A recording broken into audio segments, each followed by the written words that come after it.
Good morning, ladies and gentlemen.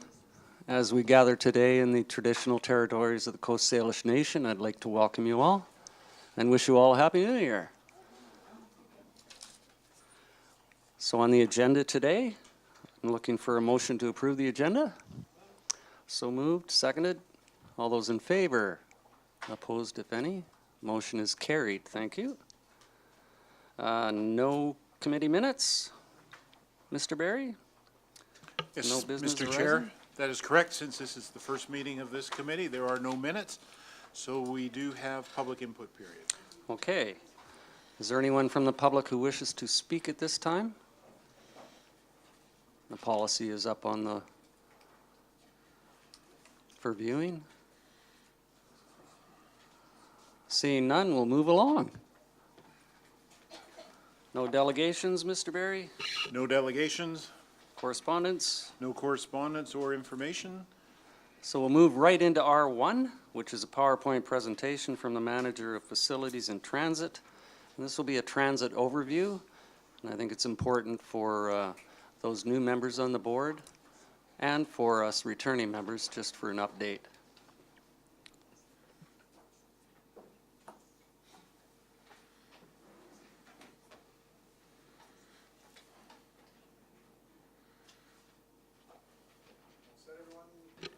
All set? Hi, everyone. Good morning, directors.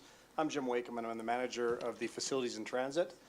Today I'll talk to you about the transit services, and for the new directors, you may also see me at some of the Recreation Commission meetings as I support the Facilities Maintenance Division as well. So I know you got a long day today, so I'm going to try and get through the presentation as fast as I can. I think there's about 16 slides, and I think I'm also the first one up on the next two staff reports, which are the transit budgets. So the intent of this slide really is to talk more of an overview and not to get too much in detail, otherwise we're going to be here for a lot longer. And I'll try and explain our unique partnerships we have with various entities in the audience here that I'll introduce in a minute. And we'll talk about the types of services we have as well and the different infrastructure and buses we have. So I'd like to start by just doing some introductions of our key transit team here.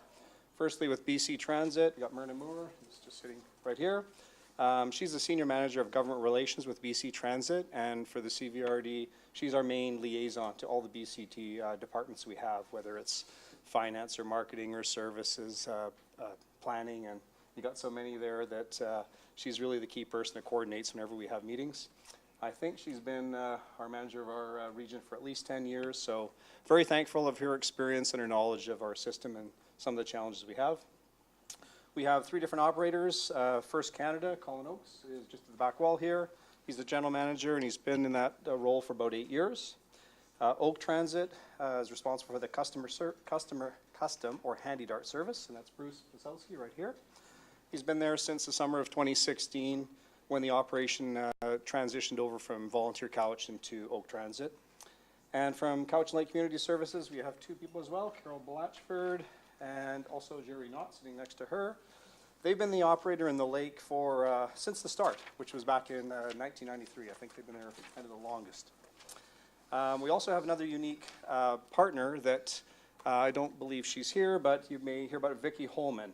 And she's been the executive director with Couch and Seniors Care Foundation for about 3 years.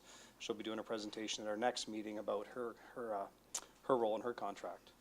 So with regard to the CVRD, we're pretty lean. There's myself, and I have split duties between facilities and transit. We have Rochelle Rondeau, who recently started with the CVRD as a transit analyst. And we have admin support by Karen Chrysanthopoulos, that's sitting over next to Tara. She joined us well back many, many days ago on January the 2nd. So she's been with us about a week and learning the roles. She'll be the admin agenda and minute taker for the next meeting, hopefully. So this whole team is what really drives our services and helps provide the services and the buses that we put on the road for all the residents. Regarding the services we actually have 4 different services and 3 different contracted operators. So the larger conventional service, which is the larger buses, that's provided by First Canada, and the smaller local conventional service out in the Yubo and Honeymoon Bay or around the lake areas by Couch and Lake Community Services. The custom service, you'll hear us use that phrase when we talk in transit, it really is the handy dart. And that's the door-to-door service for individuals who have mobility issues who are not able to use the regular transit buses and services. And that's provided by Oak Transit. And the custom service has been under the CVRD's jurisdiction since 11 years, I guess 2007. The commuter service, our newest service from Duncan to Victoria, that was established in October of 2008, and as an outcome of the provincial Malahat study that was done back then to try and reduce the vehicles on the Trans-Canada Highway. It was mainly set up for servicing Cowichan residents that were employed in the Capital Regional District. The fourth, again, last service we have is the supportive transportation services for seniors, and that's provided again by Cowichan Seniors Care Foundation. This partnership's been in place since 2011, and it's grown with more services and further areas that they've been able to assist us with and provide residents only for medical appointments. So it greatly augments the custom service, which is a very heavily demanded service, and those two entities work together quite well. With regard to the establishment of the CVRD Transit Service back in 1993, that comes under the Local Government Act, where it allows the CVRD the authority to establish and operate transit service within our regional boundaries. And the bylaw establishes the transit services and the participating local partners in the service. It also defines the method of funding apportionments to the partners in the service. So currently the CVRD, the funding partners are, we have all 4 municipalities, and we have 7 of the 9 electoral areas. Area G, Saltaire, Gulf Islands, and Area H, North Oyster and Diamond, are not part of the transit service at this point. With regards to the finances, the transit funding model. So the BC Transit provincially legislated funding model varies a bit depending on the type of service. The conventional or more regular fixed route service, the province pays approximately 47% and the CVRD pays 53%. For customer Handy Dart, the province funds 20% more, so they are paying at 67% and the CVRD is funding at 33%. And the commuter service is rather unique as it follows the conventional model in that the province is paying the same 53%. And the other uniqueness is that the province gave us 8 free buses, so there are no charges for the annual lease with regard to those buses. We also have an additional partner in that service, and that's the Victoria Regional Transit Commission. They fund 50% of the operating costs, so we match CVRD and them. That's on the Monday to Friday service. When we started our new service in October of 2017 that runs on Saturday, Victoria is not a partner, so province pays their 47 and we pay 53. We don't split that with Victoria. It's also important to note when we start talking about our budgets that some of the expense lines are not cost shared with the province. So when we get into looking at the line by lines, you're going to see we have bus stop maintenance, we have repairs, installations of new poles and signs, and curb painting and shelters and benches that need to be maintained. The costs associated with running our ticket outlet vendors, all of those costs are 100% funded by CVRD.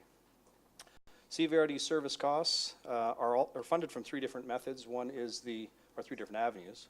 One, of course, is the property tax requisition, the passenger fare that we collect through the buses, and we receive a share of the advertising that BC Transit is responsible to sell. The partnership, this slide, I thought was really important to sort of give you an understanding of who has what responsibilities and how we work together. The next slide will be more specifically in the detail, but the overview of this is really that MOT, or the Ministry of Transportation and Infrastructure.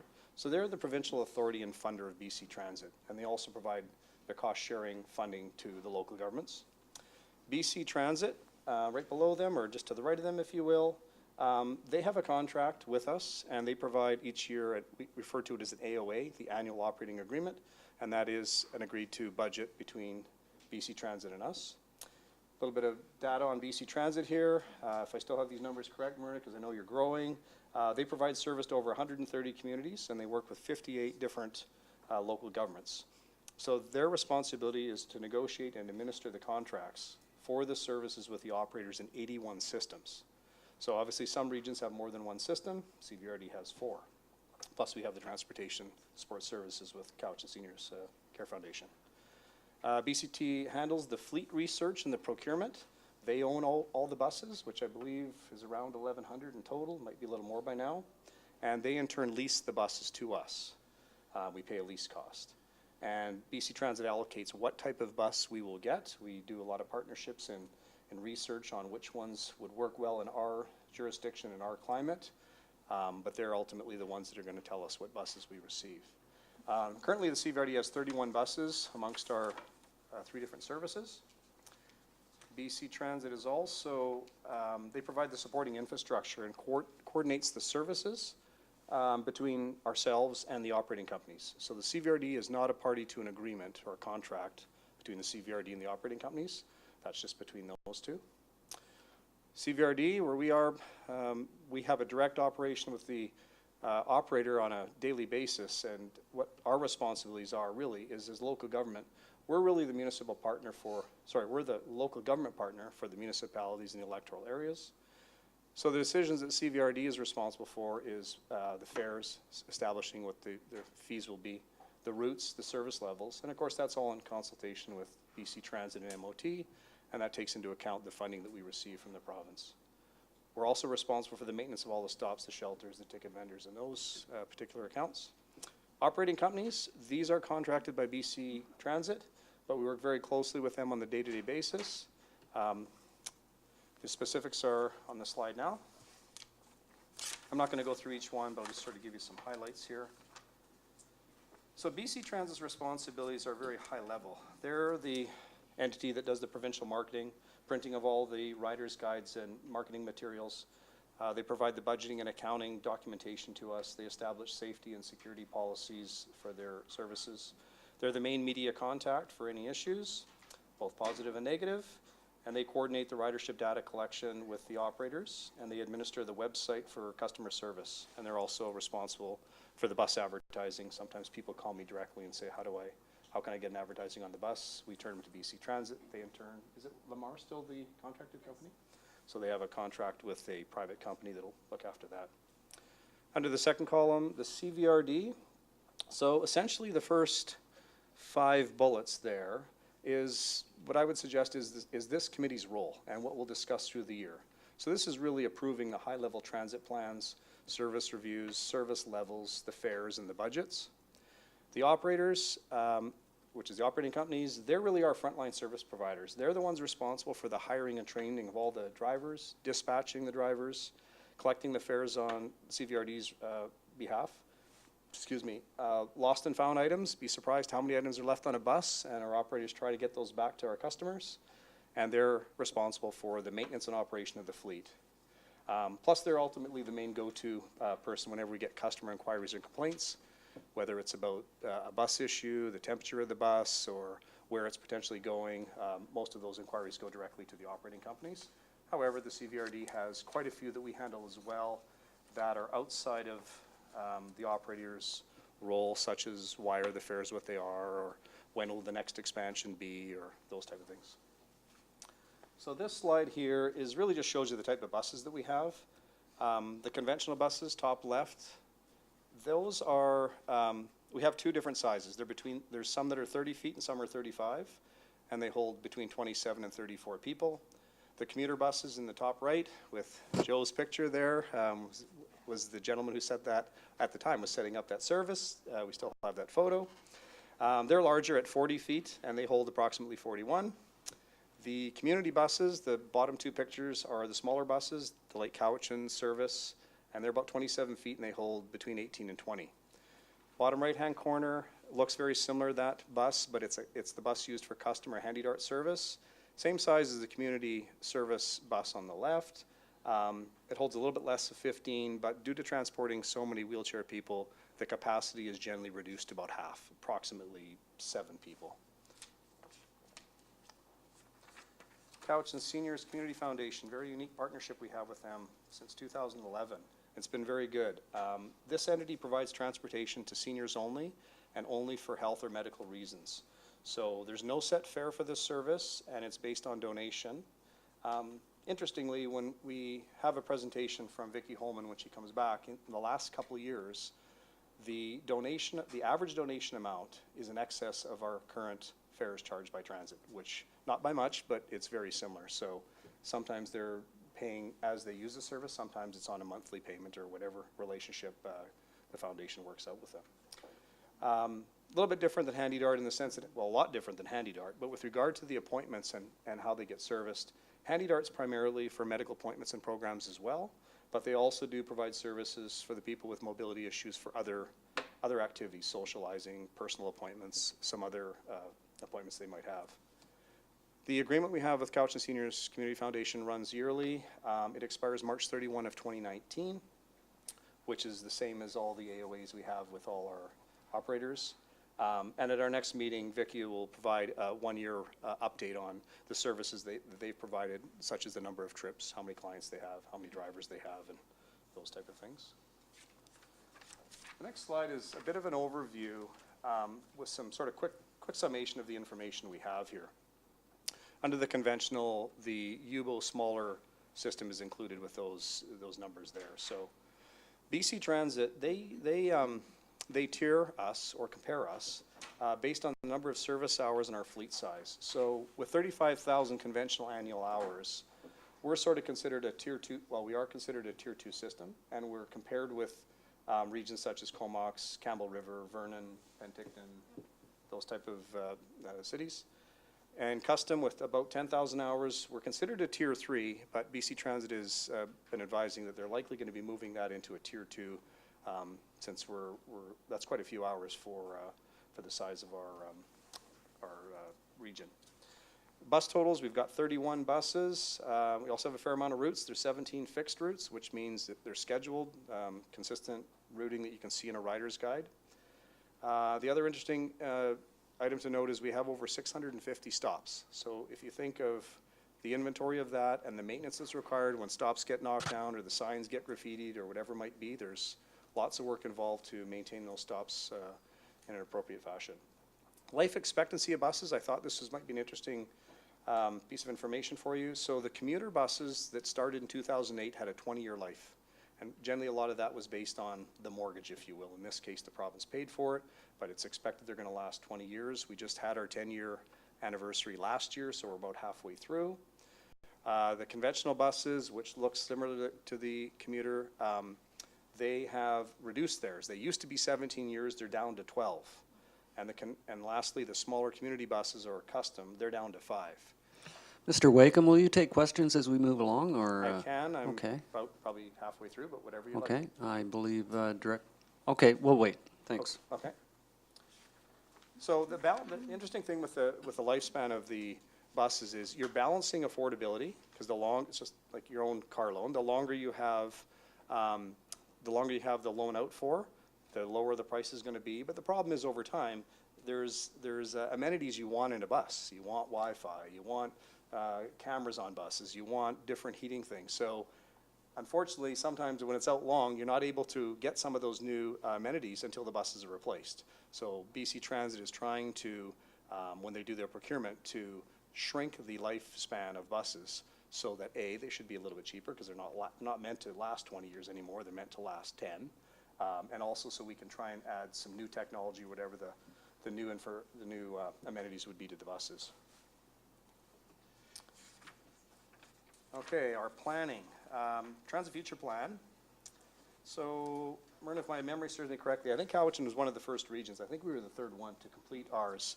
It was a sort of a provincially mandated initiative to BC Transit to have all regions to get together and come up with a plan, sort of like the current asset management plan as well.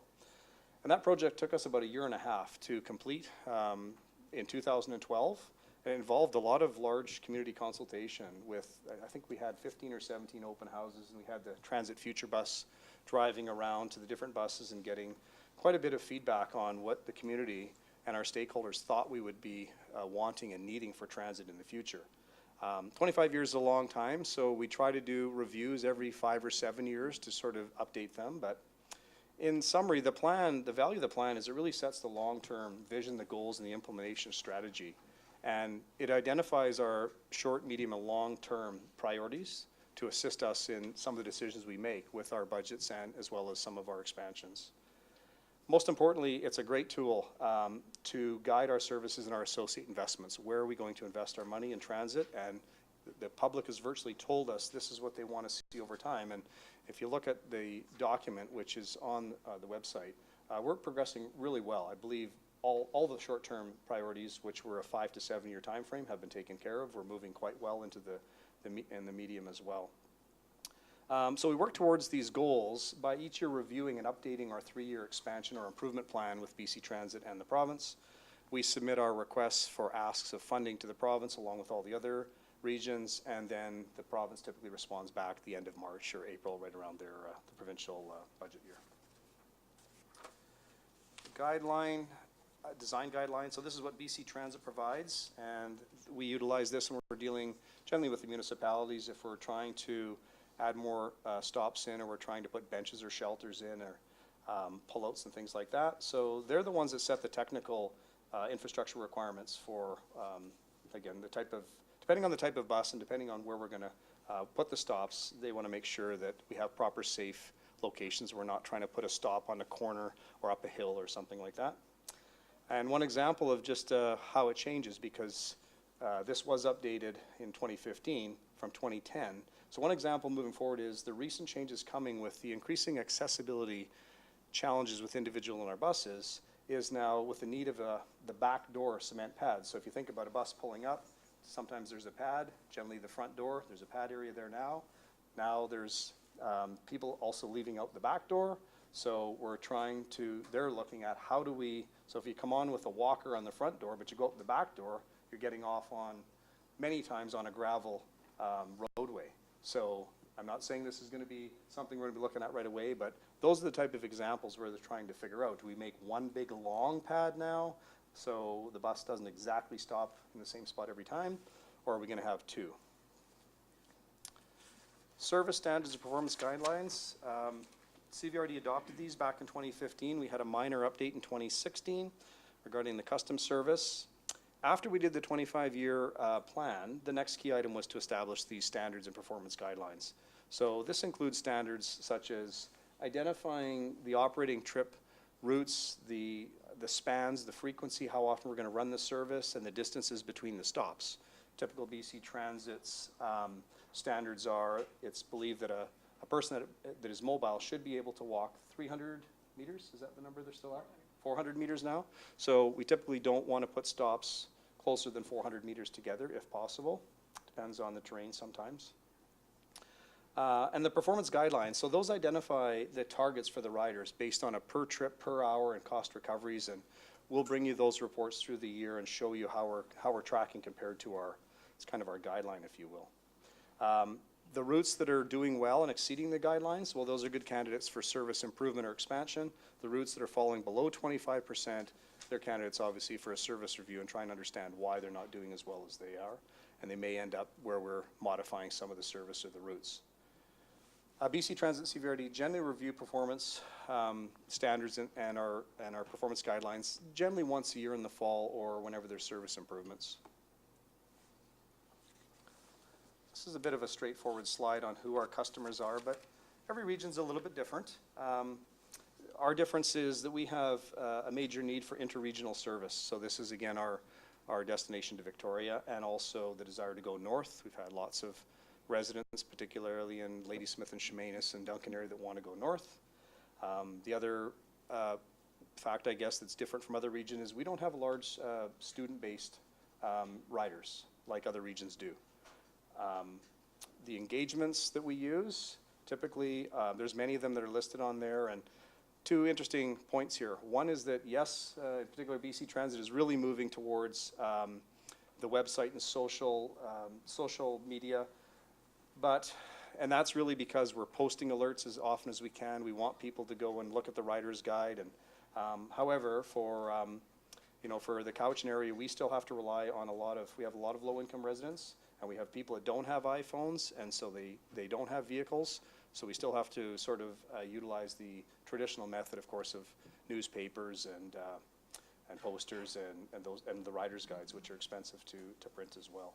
So, for Myrna, Colin, and Rochelle, myself, in particular Rochelle and Colin, this is tricky. When we have issues like yesterday, the accident just in Langford on the Trans-Canada Highway at 1-ish, we're dealing with how do we tell our customers that that bus is not going to make it up to Malahat? Or if we have a accident on the Malahat, how do we quickly tell everybody what the status is? So those are kind of stressful days, typically in the winter, and the accident never happens in the same spot. So we're always trying to meet quickly and figure out what's the plan to advise our customers. I think that's it for that slide. Bit of an interesting slide here, the challenges. I thought this was worthwhile to kind of explain to you what we're trying to balance and what we take into consideration when we're dealing with our transit services over a large geographically dispersed area. So the first one, the coverage, the service coverage. Directors and taxpaying residents generally want coverage to their areas, but the service is going to vary at certain times. So the challenge is, how do we balance the needs of one versus the needs of the region? On the ridership side, to achieve successful ridership numbers and performance, we need to provide frequent and quick accessible service trips, generally in heavily populated areas with good bus stop amenities. So that's an expensive situation. On the efficiency or funding side, to operate efficiently, the service level should be greater in higher density areas with strong ridership and quick, fast trips. But now that really means we're jeopardizing the coverage zones. And lastly, the environmental considerations, and I guess public transit's no different than some other public services. We're vying with social, environmental, and financial aspects. And the environmental sometimes is the bus size or the fuel type. So when we talk about one of the challenges we have, and we discuss this quite often, is fleet sizing. Are we using the right size buses? No regions are the same, and our routes are all intertwined. We have like a spoke and a wheel. Spoke and a hub, pardon me. So the concept is Duncan is the core. That's where all our buses start. That's where they all conclude. And they're going out to all these various areas that are, most of them the south, the west, and out by Crofton, they're half an hour away. So these are well-used routes. Some of our routes coming in from Crofton to Lake Cowichan and to the lesser degree South End are well-utilized routes. So we need the big buses. We need those buses to bring the capacity in. And as we're coming in, we look to the first challenge. We're trying to provide coverage. We're trying to maybe just go on a road to try and pick up some more people that don't have vehicle options. So we only have so many buses. It's not cost effective to have a bunch of small buses in service that are just going around and around in small populated areas, because we still need the larger buses for the peak times. And the smaller buses have an expensive life cycle cost. Just about done, a couple more slides here. The current initiatives, we have 5 here to just point out. So the good news is our new $16.2 million transit facility is expected to open in November of 2019 if the weather cooperates and BC Transit still continues to be on schedule as far as I know with that project for us. We have a cost estimate that we're carrying in our 2019 budget and our 5-year budgets, but we will not know what our actual share of our costs are until it's completed. The second point, with the success of the commuter service, our park and ride location in the south are at capacity. They're actually over capacity. We really cannot grow that service anymore without expanding the location. The third one here is, in a little over a year, BC Transit will be putting out an RFP for the operation and maintenance of our fleet and new facility. So the CVRD, we're unsure what the financial outcome is going to be. This could have an effect on the level of service that we wish to expand or consider expanding in the next couple of years, which we'll talk about shortly. We have new Smart Bus Real Next Ride technology coming. This is the next advancement on Google Transit. By the end of 2019, we hope to have this technology in place. So customers can use their smartphones or iPhones and quickly look at when the next bus is coming. All the signs now have an inventory. They're all numbered, so somebody can just quickly look on the number and find out if the bus is coming on time or if it's delayed for them. Lastly, the 3-year service expansion improvement plan. So we've outlined to BC Transit and the province our expansion initiatives for the next 3 years. But for the directors that were on the transit committee last year, I cautioned them about holding off on requesting any more funding from the province and implementing some of these until we get a better handle on what those costs are for the first 3 items. We'll talk more about that when we ask the province in the next couple of meetings. We go through, because it's a 3-year rolling initiative, we need to talk about that and still see our are our wishes still in line with what the committee wishes to have? And that'll be coming up in the next meeting or so. And Arlene's staff is the end of the slide, so I tried to go through it as quickly as I could because I know you got a long day, and I just hope I wasn't too confusing or talking too fast on this. So I'm open for questions. Thank you, Mr. Wakeham. I know that was the Coles Notes version, and I'm sure you'd be open to any questions from any partners on a personal basis. Sure, I'll try and I should just mention, if I may, before, at all our transit meetings in the past, now the community services meetings, the operators will be here because, again, from CVRD, there's only Rochelle and myself and Karen. So if there could be questions asked about certain things of buses that we're not going to know. And we would have to take that question and take it back to them. So they come as a guest and they try to answer the questions if needed. Myrna's generally at every meeting and has a lot of experience and can answer most of the questions as well. But go ahead. Great, thank you very much. Questions? Director Acton? Thank you, Mr. Chair. I went a little fast, just one spot, where you mentioned, I think you mentioned that we are Tier 3 and we're going to move to Tier 2, and so I was a little confused. What, is that a classification, and then how would things change for us? Okay, good question. The conventional system is deemed a Tier 2. So we're with populations and amount of service hours and sizes, the ones I mentioned, Vernon, Comox, Campbell River, those ones. It's the custom service that is right now noted as a Tier 3, so that's one level down, and they're compared. It's all for comparison purposes. There's no funding difference, there's no service difference, there's nothing. It's just when we bring you our comparison data in a couple meetings, you're going to see us compared to other regions in that tier, and you're going to say, well, why are they up or down from us? That's all. Thank you. Director Sebring? Thank you, Mr. Chair, through you to Jim. Something came up at our table at North Cowichan about 6 or 8 weeks ago. We had a meeting. Somebody staggered in at night and was quite upset that they had to walk. Why is there no bus stop at City Hall for North Cowichan, was his answer. And I didn't have an answer for him, but I'd asked the question here. What does it take to get a bus stop put at a location like that? Wow.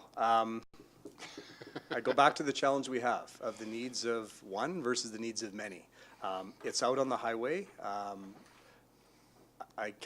have to double check our discussions we've had in the past with BC Transit, but first time I've heard of it, first time I requested. Me And too. by the way, I mean, staff. I've been there 10 years. I've never had the request before, but it kind of tweaks something for me. It's like, yeah, this is a public institution. Why don't we have one?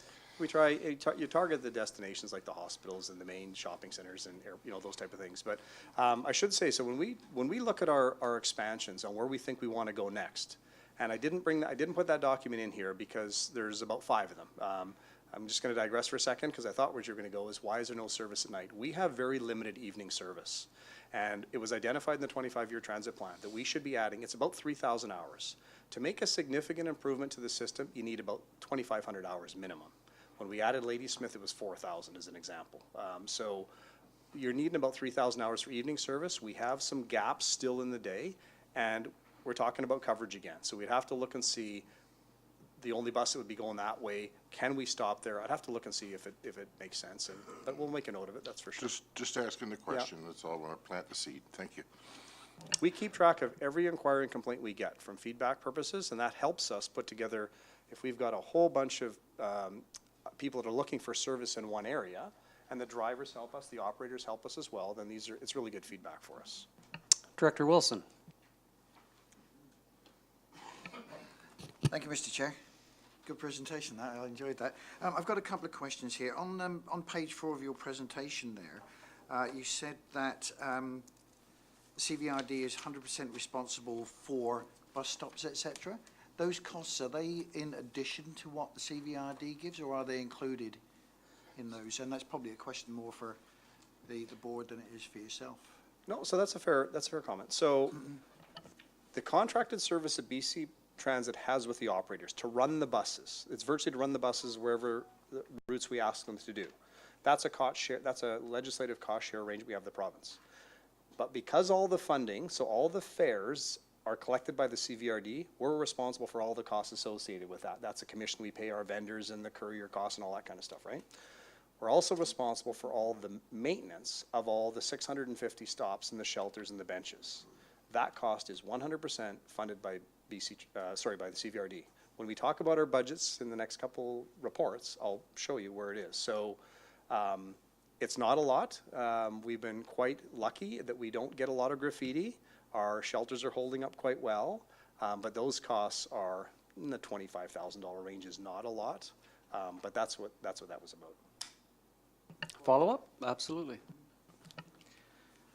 And with the bus sizes, and I'm sure this comes up every time, compared with ridership numbers, how do you measure that? Because the question has come up before with full-size buses going around being basically empty. How do you measure that and then change things if necessary?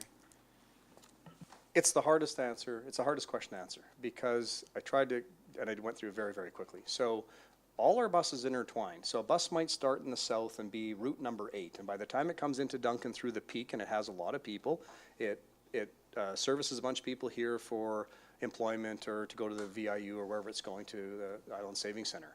Well, what do you do with that bus now? It's a large bus. So it might go out on another route out to Crofton, or it might, I don't exactly know, the operator might know. It'll go to another area. So that's where you end up with, and Cobble Hill's been one of the areas that has been noted, where, why are we having big buses go through? They're one of a few. The challenge we have is we don't have population in the core. The population, for the most part, is dispersed on the outside. So what I was trying to say is it's more cost effective to run the bigger buses through the areas with only some people on it than it would be to run 2 small buses. Because now you got double the labor. The life cycle costs of those small buses are they're not cheap. So it is one that we always look at. And when we end up with, which happened out in the lake, where the same thing happened, the service was reducing, our performance standards and our ridership would show us. So then we look at what can we do. We have a couple options. We have 3 options. Do we add more service? If we added more service to that area, would more people get on the bus? Do we have to educate or market better? Generally not. Or 3 is, do we have to consider reducing it or providing a different service? Out in the lake, we have what's called on demand. So we reduced the amount of trips. They had 6 or 7 in a day, and we said we're going to give you 3 or 4. But if residents out in that area call in 24 hours in advance, we're going to digress off the main road 1 or 2 kilometers, I can't remember the exact number, and we'll go pick them up. Kind of more of a custom service, right? So that's one way, but you ultimately end up with less service. So the challenge we have is we got all these hours. Every year we look to see if we want to expand or improve, because that's generally how you're going to make it better. But sometimes we need to make changes that we call are cost neutral. So we don't have any extra funding, but we want to make a change, and just hypothetically your area, maybe it's not performing well. So if we take the time that the buses are traveling through your area and digress and add them to an area that needs more buses, your residents are still going to pay the tax the same, but the bus might end up going over to North Cowichan or wherever. I should say one of the initiatives we're working on right now is a South End review. So the South End, I'm just going to give you one example here. We used to have 3 routes, 10, 11, and 15, I believe. The amount of complaints we got was all about it's too confusing. Sometimes the buses go through Cobble Hill, sometimes they go through Cow Bay. This is too complicated. We want them simplified. We worked with BC Transit, we did open houses, we went and did online surveys, and the conclusion was make it simpler. Well, the only way we could make it simpler, we have no extra money, we just have the same amount of hours, was make 2 routes. So we solved the problem and we created another one. The problem that we created, in my opinion, is worse, because now the routes are half an hour longer. So it takes people sometimes to get from Mill Bay to Duncan 1.5 hours to 1 hour and 40 minutes. So that is long, but it made it simpler. So before we try to figure out what are we going to do in the south, the Transit Committee approved a review of the South End, because it needs it. And that started in the spring of, we did ride counts in April of 2018 and October, November of 2018. We rode the buses for a couple weeks. We talked to residents. We're trying to find out where are the key destination areas. What times do they want the buses? Where do they want to go? We're capturing all of that. Matter of fact, we have a meeting in a week with BC Transit and their planners to go over, here's the findings. And here's some possible suggestions. And something like what you just talked about could happen. Maybe there's areas we don't need to go. But we can't make those decisions on our own. We need the public. We need to try and figure out what's the best way. And it comes down to funding in the end. But hopefully that answered some of your questions. Okay, thank you. Any further questions? Director Salmon? Yeah, This might be related a bit to the last one, but I think you mentioned BC Transit moving to shorter life cycles, from Yes. 20-year to closer to 10. Yes. So I think you said that that would be a bit cheaper, but because the buses don't have to be built to last as long. On the other hand, don't you have to buy them twice as often? So I'm not sure if that really is It's, cheaper. it's not just about money. It's about the original buses we had. The good news is our conventional buses, they're all brand new. They're all 2 years old. In last year, we have 12 conventional buses, the regular. We've got 6 that were delivered last year and 6 in 2017. So the good news is we've got a number of years with new buses is good. But part of when you amortize a bus over a longer period of time, you can't make improvements to those buses. I'm going to give you an example. All our buses are diesel. What if someday there's a desire for CNG or wherever is going to be the next electric? We have to wait till those buses are fully amortized because you're still paying the lease. You're still paying the loan on them. So you can only make changes, and I do get a lot of those questions. How come we don't have any electric buses? You don't, like Nanaimo, isn't that? CNG, sorry. We can't make a change for one bus. You need to put the infrastructure in. Nanaimo, it's in the millions of dollars to have the infrastructure to fuel those buses. So you typically make a change to your buses when the whole fleet comes due for replacement. But it's not just about money, it's about having the ability to change the amenities on the bus. Because if a bus hasn't got a strong enough engine, as an example, you can't do certain things that you'd want to do in today's travels. Okay, further questions? Director Smith, sorry. Has there been an opportunity to explore with the school board the use of the buses to take the students to school? In a lot of countries and other areas, that's the system that you see, that there isn't the school buses that we have running around our areas, and it's sort of a competition, and that people are funding a school bus and then also BC Transit. Is there a way of working that together? That's a great question. I'm either going to look to Mr. Morrison or even Myrna Moore. We've debated this so many times. So the answer to your question is yes. We've looked at it twice. And once we came very, very close, about 6-7 years ago, we were looking for a facility. Where are we going to build our facility? We tried to look at a partnership. It's not an easy answer, sometimes to talk about publicly here, but there's a lot of competing different organizations in that, and you got 2 different ministries. You got education and you got transit. So it has been looked at. It really has not been successful. Part of the problem is both our peak times are the same. So we're trying to bring people into work or into wherever they go typically between 8 and 9, or 7:30 and 9 in the morning, and the same at the end of the day. It's between 4 and 6 is our busy time, virtually the same as the schools. So how do you have some of the buses dropping off kids at the same time we need the bus somewhere else? But it's an ongoing debate. I would turn to Myrna. Is there something else you'd like to add to that one? I would just say that it's at a much Can you come higher over here? level. It's a great question. It has come up over the years for sure. I think the decision-making process is more at a provincial level between Ministry of Education and Ministry of Transportation. And how do you interline or how do you intertwine both of those transportation systems? They both have different rules. The yellow school bus has specific rules for children that are younger and what's safe on the school bus versus safe on public transit. So there's a lot of issues along the way that seem like in terms of figuring it out how, and then the funding and then the equipment and the procurement of it all. I think it's certainly a much of a more provincial level. But it is a great question that's still on the books, I believe, as a work plan to look at. Thank you, Ms. Moore. May I just add one Absolutely. comment to that? So Absolutely. there's a related issue here that we face all the time. When we try and plan our rider's guide, which we generally change, there's one in your, this is the newest one here. So we normally reprint these about every 3 years. About every 3 years, the fares change. We get a fairly sizable expansion grant to make some pretty significant changes. And at that time, we update all the routes and the different things. So one of the challenges we have is it takes a long lead time for us to make all the changes in that. And there are some students that we do service, and we will make our plans, just like that. And then we're gonna find out sometimes in as late as June that the schools have changed their schedule, generally because of budgeting reasons. And they'll say, all of a sudden now, we're gonna have the school stop at 3:15 instead of 3:25. Well, now guess what? The handful of kids that we're picking up, we can't pick them up because our bus schedules don't align with them. We have to make our changes so far in advance. So every year, we call them and we're asking them, are you about to make any changes? Can you let us know? Maybe we can make some changes, but their decisions are quite late. The same thing happens with the ferries. It's probably the number one call I get all the time. It's the ferry coming across and it's like, how come your buses, why can't they wait? We're like 5 minutes off.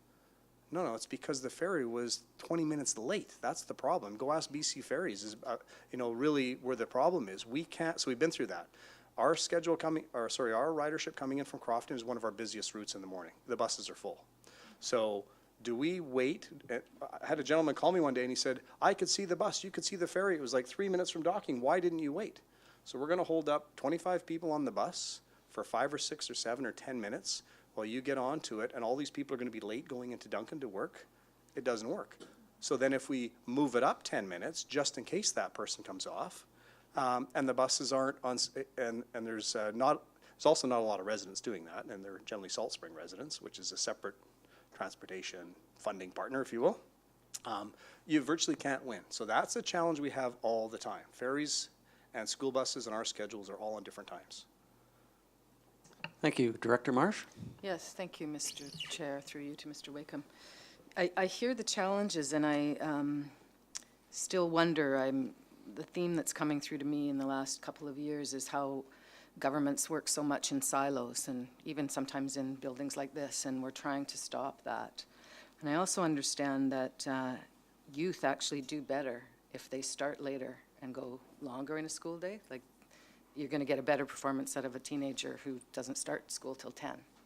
So I'm wondering if there could be some kind of interest in, we have a procurement officer. Like maybe we could persuade the government to hire a person to look at these because, although I don't fully agree with all the Fraser Institute's slant on things, I think it's not, and we did receive that from one of our directors, I do think we have to look at sustainable use of our taxation dollars, and we're going to need more of them to address climate change. So it seems to me like, because I've been here a few years and I've asked you that question before, and I think we need to get creative. I think there might be a way, and maybe there's less school district buses in the province for senior secondary kids, because generally you have to travel farther to go to senior secondary, and that's usually what's also happening with people who are going to work. They're going into the center.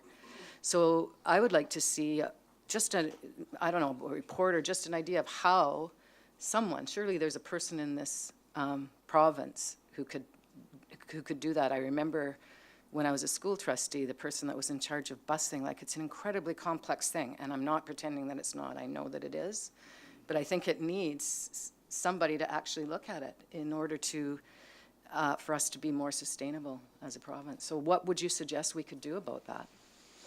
I remember when we met. I think Mr. Crothers will Thank you, reply. Mr. Chair. I'm just going to, just for the sake of this particular item, this is an advocacy piece for the Yeah. board. And I would suggest that you flag this, bring it forward for our strategic planning. These are the kind of conversations that you may want to have with the appropriate ministries at UBCM or even at Yes. ABICC.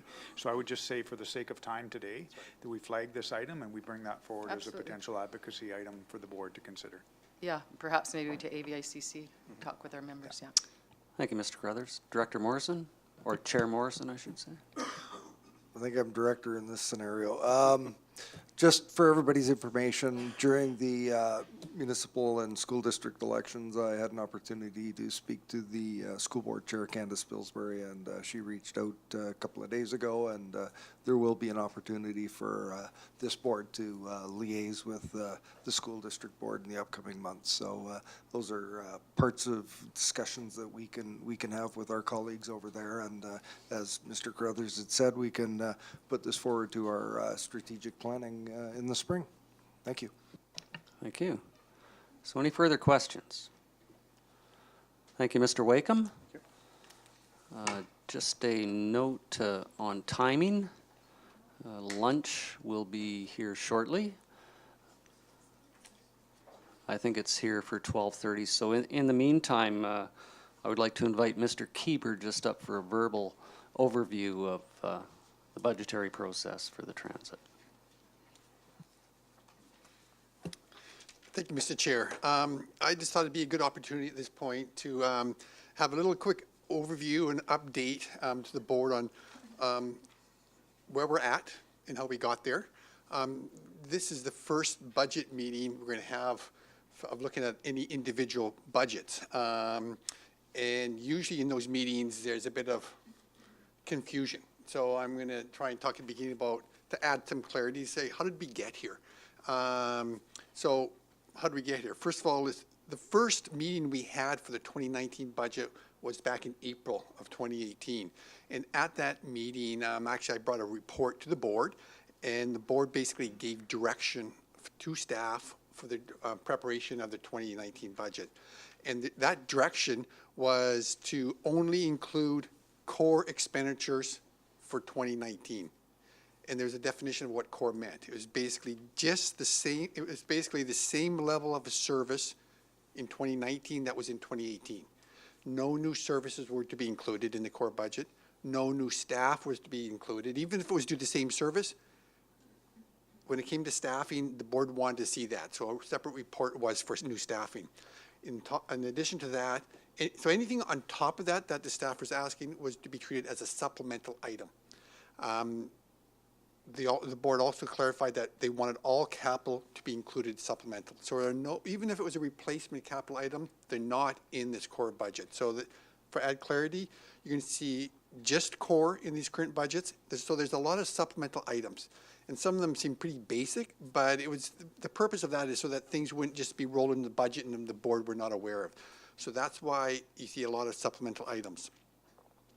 After that, the board said, okay, we want to approve the allocation budgets that are distributed amongst all the budgets need to be done early. So those actually were reviewed by the board in June and approved. And so the outcome of those allocation budgets were then distributed to the other departments. So that's why you see, I'm thinking, for example, you can see transit today.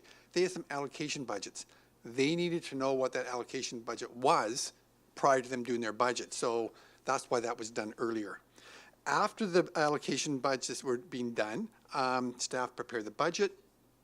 SMT was to review that those budgets in the fall and then present it to the public early December. And that's what took place. December 12th, there was a presentation on the budgets. It's online right now. On top of that was a supplemental report by the CAO on staff's recommendations. So what that meant was I don't know the exact number, there may be 200 supplemental items requested. SMT met over a period of time and said, okay, these items are ranked number 1. So that's what the CAO and the senior staff did. Having said that, you're going to have some staff saying, that's fine, SMT ranked this as number 1, but here are these other supplemental items that I'm requesting for my service. I'm thinking parks or transit or whatnot. And included in the report should be somewhere that these were ranked as a tier 2 or tier 3 or tier 1, what the ranking was. So that you might see some confusion, but all the supplementals are coming back to these meetings. And what is the purpose of these meetings? So today's meeting is the first of any budget discussion. They will take place all of January. And then in January 31st and February 1st, we're going to have an overview of all the budgets again. So it's a 2-day session, usually starts, I can't remember the time, maybe 9 or something, and we go all day and we get into details. So it's a second kick at the cat, second time to look at it after we've gone through everything. It's your, I guess, I say final, but technically it's not your final. It's the, should be the final review to make any amendments. And then we do the bylaw, and the bylaw goes before the board at the end of February. You're going to find for the new directors, some directors are making changes to do their budget at the last minute. It's an opportunity to maybe lower their taxes at the last minute. You see grants and aid or community parks reducing their budgets at that point in time. Some may be increasing it. But the overview is taking place in end of January and February. So today is your opportunity for the first time to ask some questions, to review the budgets, make any changes, approve or not approve any supplemental items. Those recommendations are to staff. Staff will take those recommendations and incorporate them into the draft budget. So what that means is after today's meeting, you're going to see on our webpage some update. Now, not to the entire budget, but there'll be a little link saying for all subsequent meetings taking place, please click on here. You go in there and you'll see an updated Schedule B, so it shows what every area's now new numbers are after the meetings, as well as any items that were approved. So there's, in that list runs, so after today's meetings and next week's meetings, that list keeps getting added. So you get to see after each meeting what your new figures are. That was something that has changed over the years, that it didn't happen till the end, and it was board directors wanted to see up front. So that takes place. So because of that, that's why the entire budget's not approved or not amended, because it takes a lot of work to prepare all those documents. But Schedule B and a running total is updated after each meeting.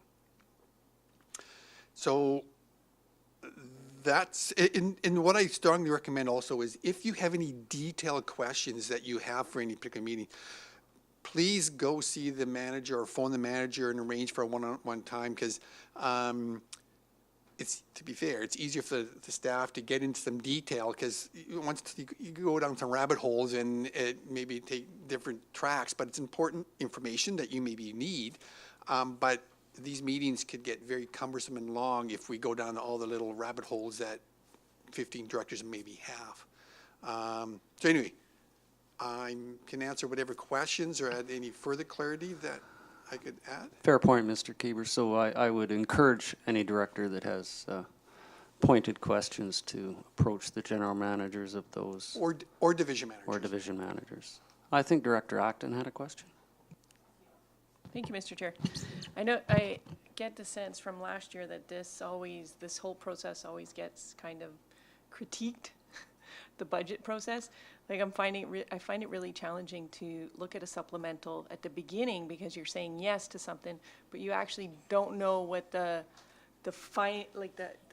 big picture is by saying yes, and then later we're gonna go, then we have the opportunity to change our mind on the yes, which is really challenging. For me, it feels like we're going backwards. We should look at the whole thing with the supplementals and then say no. Has it ever explored that way? If I may, yes, we start off that way. The difficulty with that was staff put everything in. So one of the part of the strategic plan is to improve and update our budget process. So every year there's a critique. We review everything and what worked and what didn't work, and that'll take place again.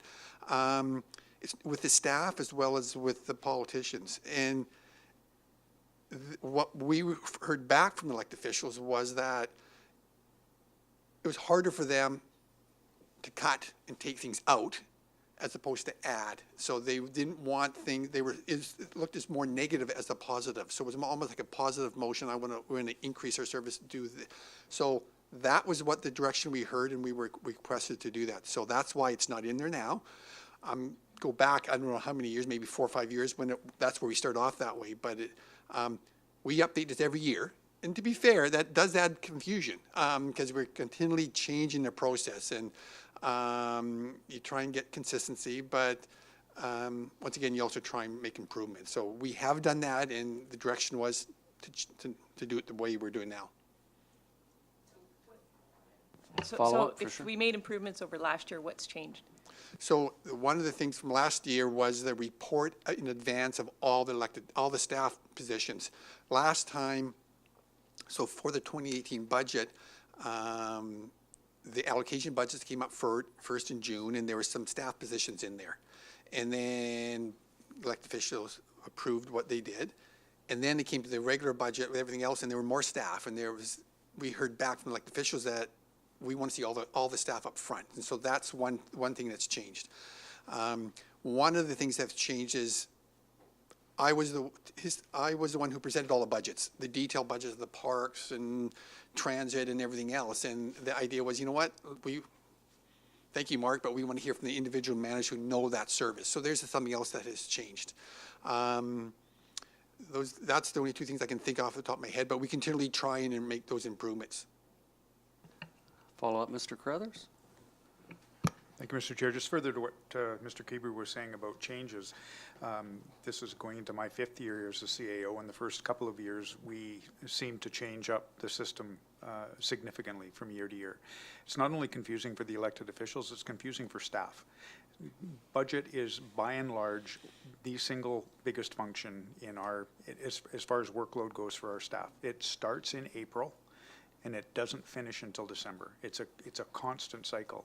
So every time we make changes to the process, then the staff have to completely change their process as well. So the last number of years, last 3, this is the 3rd year of this process.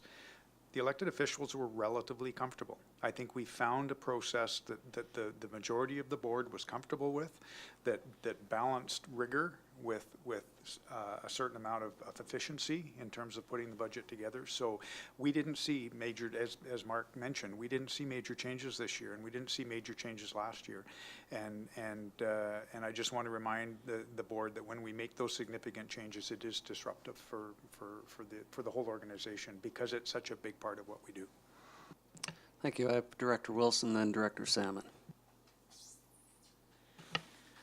Thank you, Mr. Chair. Just to make things clear, Mark, you've said that if we have detailed questions, we should speak to the managers of each department. That, I'm not quite sure that I understand. If we do that, then we're only asking the questions in a private environment. None of the other directors are aware of what our concerns are.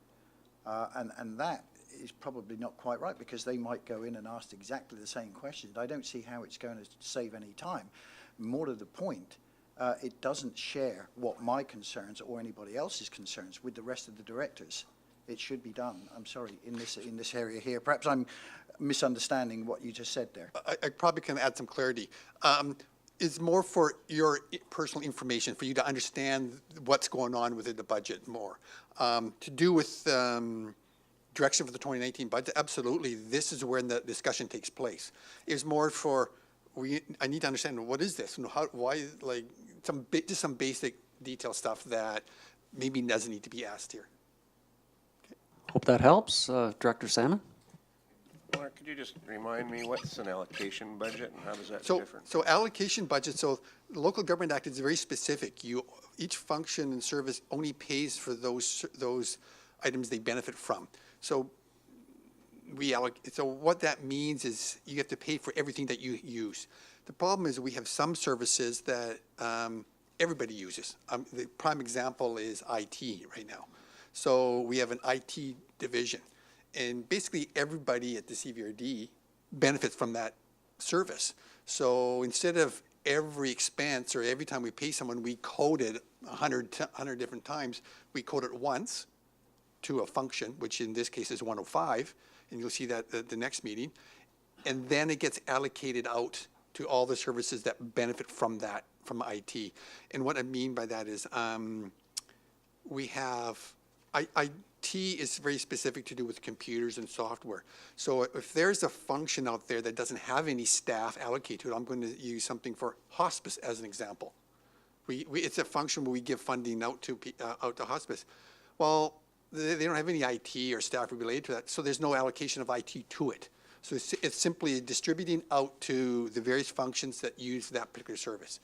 And examples are HR, IT, GIS are some basic ones, in liability insurance, MIA is another one.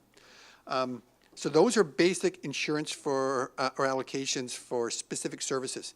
There's also something else that the board has. It's called general government allocation. And that's a board policy. And what that means is every function that exists gets charged, at this point, 4.5%. And it doesn't matter about how big general government is. It just means that particular function is charged 4.5% of their basic operation cost. That 4.5% is an expense, that line item to that function, and the funding goes back to help pay for general government. And what that is for is to pay for all the finance staff that are producing everybody's, their bills, the lead services, and the executive office. So the reason we have that, historically, 105 was in general government. And to be fair, I'll give you a little bit heads up ahead of time, there's going to be a report after this budget process that we put it back in there. There's a number of benefits, and we can compensate for some of the stuff, but the reason it was done that was because the municipalities pay for all of general government.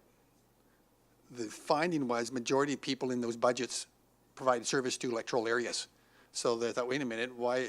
Ladysmith, as an example, was the one that was leading it. But I think they had like 5 services back then, and this goes back a few years, and they were paying for all of finance and all lead services as a percentage. However, the feeling was they weren't benefiting from that service. So we created 105 as an allocation budget. They're each allocated based on different method. ITs are based on computers. HR is based on full-time equivalency. GIS is based on usage, and so it's tracked. For every job that GIS does is tracked between electoral and electoral area. And so what you'll find is instead of charging GIS to each individual function, there's a big charge to, I think, for the electoral areas in budget 250 and to general government for the regional ones. So we have a number of allocations. Some others that are very basic is utilities. There's a function called 576, which is the hub or the core of all the utility costs get charged and they get allocated out to the utilities based on the usage. Another one is engineering. Another one is Jim and John for their services to their participants. And this building, for example, is allocated out as well. So somebody mentioned earlier about silos, and when the board did a reorg back in 2010, I think it was 29, and we created all these various new services and new departments, it put a lot of work on finance, and now finance has to find a way of allocating those things out. So you have something like Jim, for example, he provides assistance to all the facilities, all the rec facilities. He also provides services to transit. Well, how do we charge Jim out and all the costs that are associated with him? So it's put into an allocation budget. That's a long-winded thing sorry. Mr. Carruthers? And maybe I could just ask Mr. Keeber to explain that we review them on occasion and Yeah. adjust them as necessary. They're not fixed. They do get reviewed because things shift and change. Absolutely. So allocation budgets grown. When I first started, there was just general government, and that was it. Over the years, it's been changing. A prime example, so every year we do a review, financial reviews. Okay, does that allocation still make sense? The main example that I always use is public safety. And public safety, the costs in the public safety area was allocated out amongst the fire department, 911, and emergency preparedness. So we had a method that we thought, based on what we thought it was. And so it was, at one point, it was like 50% of those costs are going to 911. After we did the analysis, it determined that they're only using like about 10% of the service, and a large charge is going to the emergency preparedness in the fire departments. So we review that and update those allocations on a regular basis. To be fair, the reason that was such a significant one is we contracted out 911 services, so we don't have staff anymore. We're not doing it ourselves. So that's the main reason why it's went down. But we do review them as often as we can. Thank you. So with approval of the board, lunch is here if you're willing to take a short recess to accommodate that. May I have a motion to that effect? Moved and seconded. All those in favor? Thank you.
Just waiting for one more director. So prior to reconvening, I'd just like to ask that any telephones or electronic devices be put on vibrate. I forgot to put that out there at the first of the meeting, and somebody's phone did ring. That's a $50 fine. Director Wilson? All good. Please check your teeth for lettuce and parsley, etc. You are on live streaming camera. Use your glasses. And we have a lost earring, no back on it, if you can identify it. It looks like this. Is that yours, Mr. Wakeham? Oh.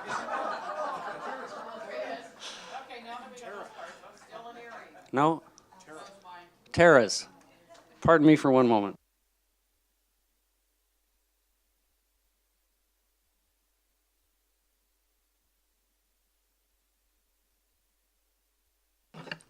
With all kidding aside, ladies and gentlemen, I'd like to reconvene the Community Services Committee meeting at 1:12. Pardon the tardiness, we are 12 minutes over the allotted time, but wanted to let everyone carb up. So moving forward, we have a report from the manager, Facilities and Transit. Actually, prior to that, I have Director Wilson who would like to say a few words prior to the process, if you'll indulge. Thank you, Mr. Chair. This is basically the budget time, and this is my first budget, so I appreciate the time that the Chairman has given me here. We've all been looking at the proposed budget figures for 2019, and we have been tasked to provide services to those who have placed their trust in us at the ballot box without constantly imposing an increasing financial burden year after year. We have to ask ourselves, how can a constantly soaring level of tax increases, well beyond the cost of living index, possibly alleviate the affordability situation that we face? It cannot and it will not, and this is in itself the foundation of affordability and inflationary pressures. We are not a business. We therefore cannot be managed like a business. I, for one, do not subscribe to that sentiment. Perhaps we don't have shareholders. We do have stakeholders. They are called taxpayers. They are the heartbeat and the lifeblood of our communities, and they are entrusting us with their hard-earned dollars. And yet here we are into a further year of contemplating tax increases which can only exacerbate the issue of affordability in this region. Ordinary working people and families, no matter what their age, are having difficulty in just making ends meet, many living from paycheck to paycheck or pension payment to pension payment. In conclusion, we only have one well to draw from, and if we continue to hemorrhage that source, there is a real danger that it may reach a stage of critical exhaustion. We are looking at increasing a burden which may be beyond the means of providing of many to pay, and which for some could be the difference between providing everyday essentials and paying taxes. And that's not right. Thank you. Thank you, Director Wilson, for your point of view. Appreciate that. Thank you, Mr. Chair. And moving forward, we will move to the report from the Manager of Facilities and Transit, 2019 draft budget, Function 106, Commuter Transit. Mr. Keep, I'm sorry, Mr. Wakeham. Thank you, Mr. Chair. I'm the lucky one to come first here to talk about two transit budgets. So the first one is 106. Function 106 is our commuter transit. So this is the services from Cowichan to Victoria and return. The typical approach that how we address staff reports is to just read out the purpose, the recommendation, and then you guys can ask questions. Maybe I'll go through a little bit differently being the first one. The intent normally is not to go line by line, or you might be here a long, long time, but that's up to you.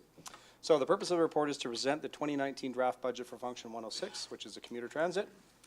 There are two recommended resolutions. One is that the Function 106 commuter transit 2019 draft budget be approved. And there is one supplemental request, and that is supplemental request for $10,000 added lease fee from BC Transit to fund land for a park and ride expansion in South Cowichan be approved. This particular function has, I think there's five documents.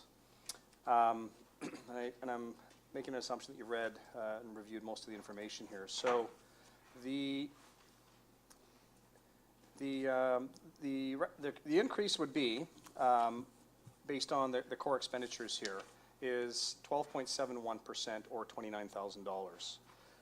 There's a listing in the analysis section that explains there's ups and downs based on last year. And one key thing to also consider here is this supplemental is a rather unique item. This supplemental has already been CVRD board approved to give authority to BC Transit to acquire to source out lands and acquire on our behalf. They would still have to come back to us in the end on what the ultimate cost would be and what our share would be, but we have a pretty good estimate. Can't quite get into the details of that one because it is reflecting land and there has not been an acquisition yet, but what I can tell you in that regard is we cannot further improve the commuter service without more expansion for park and rides. We're over capacity, we have cars parking on temporary roads, if you will. So that request of $10,000 would be our share. I believe it's based on a 20 or 25-year lease, I'm not 125, with BC Transit. So when I say BC Transit, the province would pay their 47%, we would pay 53%, and this would be our approximate cost. This is only for the land. The concept was because there is land being marketed and potentially available now. I'm trying to be careful because we're in a public session here. So it's two phases. One is to get the land, and then two is we're hopeful in 2020/21 provincial year of PTIF2 funding, which is public transportation infrastructure funding, that we would look, we actually are on the submission list by BC Transit to the province to construct an expansion of that park and ride. That would be in the millions, not our cost. The cost to construct it is approximately $2 million at this point, but that's 3 or 4 years down the road. The key point is we need the land now. So it's a little bit urgent, that item.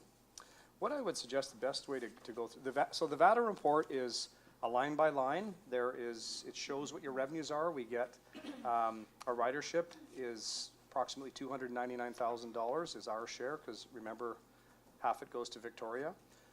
It shows the requisition amount of $258,000, and then it shows the expenditures.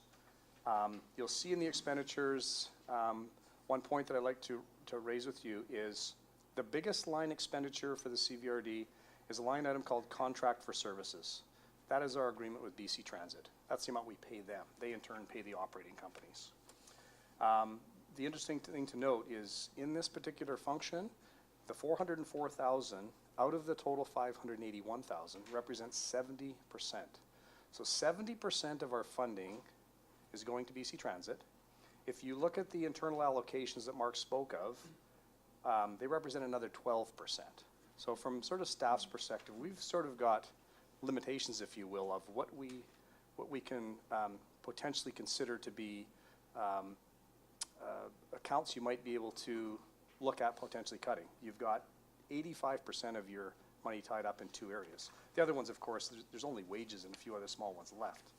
So the commuter is a very small cost. When you look at 107, which is the conventional and handy dart, it's much more expensive. It's a larger system.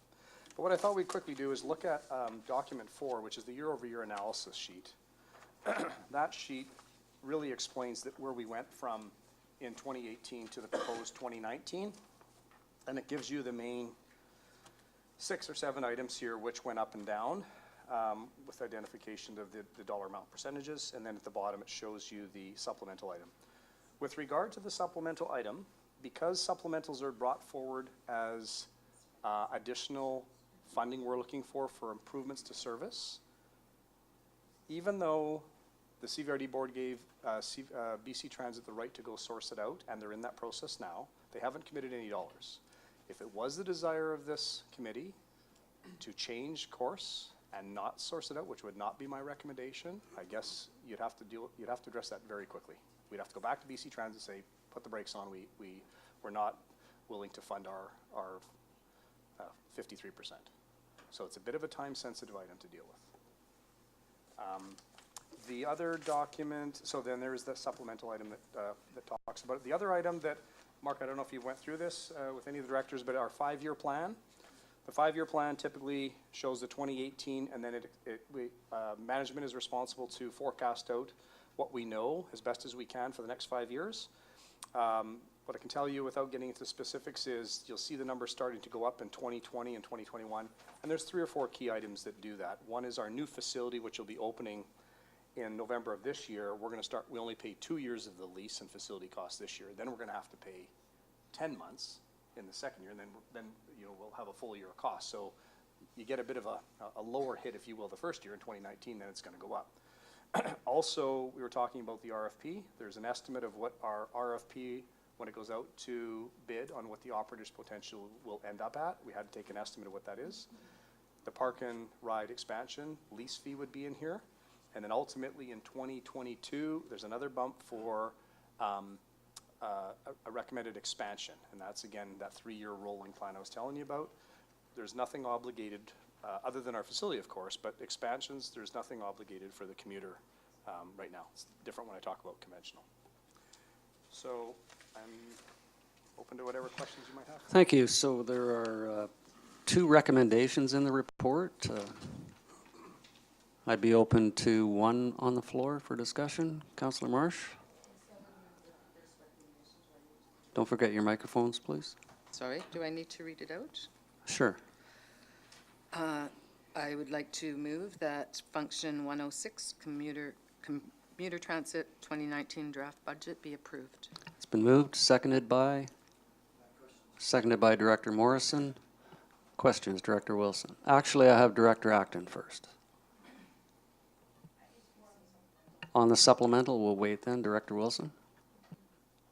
Thank you, Mr. Chair. I'm sorry, was that moved and seconded, that approved? Yes. Now it's open for I have questions discussion. before that was. Now it's open for discussion. Okay.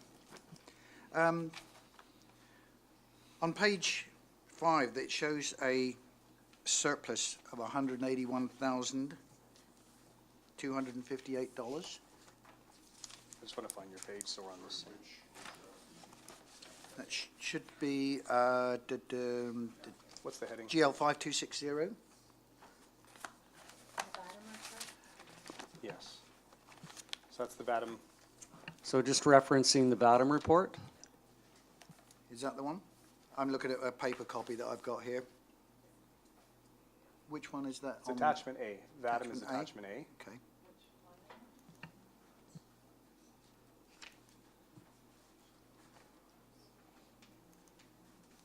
Oh, I see where you're looking. Sorry to interrupt. You're referring to VAT. I see the number 137, Director Wilson? Yeah. The surplus? 137. Okay, mine. This old printout I've got. Okay, 137 surplus in there. Okay. Where does that appear in?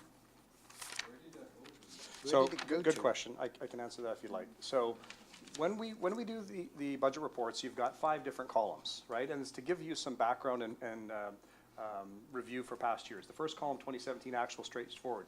2017 was the budget that was amended. 2018 actual is a to-date number. It's not a final number.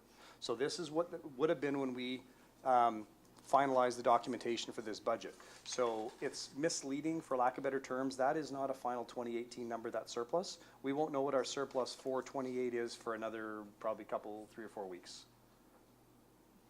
So the intent is at the end of the year, if there is a surplus, then it rolls into what we call an operating reserve.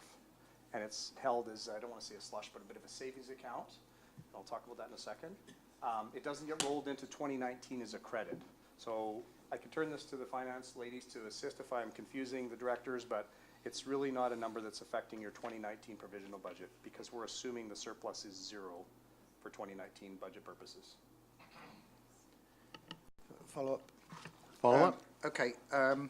So anything that's left over, once you have the final figures, is rolled over into the transfer from operating reserve? It gets rolled into an operating reserve, which is a separate, we'll let the We'll let the financial experts maybe they answer can do it that, a I little believe. clearer than me. Through the chair to Director Wilson, what happens is those funds that are left and remaining goes into an operating reserve, and that reserve fund is established by the policy that was adopted last year. And so those operating reserves are, first of all, looked at and should be maintained between 2 and 4 months worth of the operating funds to help balance off, say, if revenues don't come in as projected, it can help balance those, or one-time expenditures, those kind of things. Thank you, Mr. Chair, and I'll follow up on that particular one. So I'm looking at, again, at another one, the Service Function 106, which is the 2019 to 2023 Financial Expenditure Program.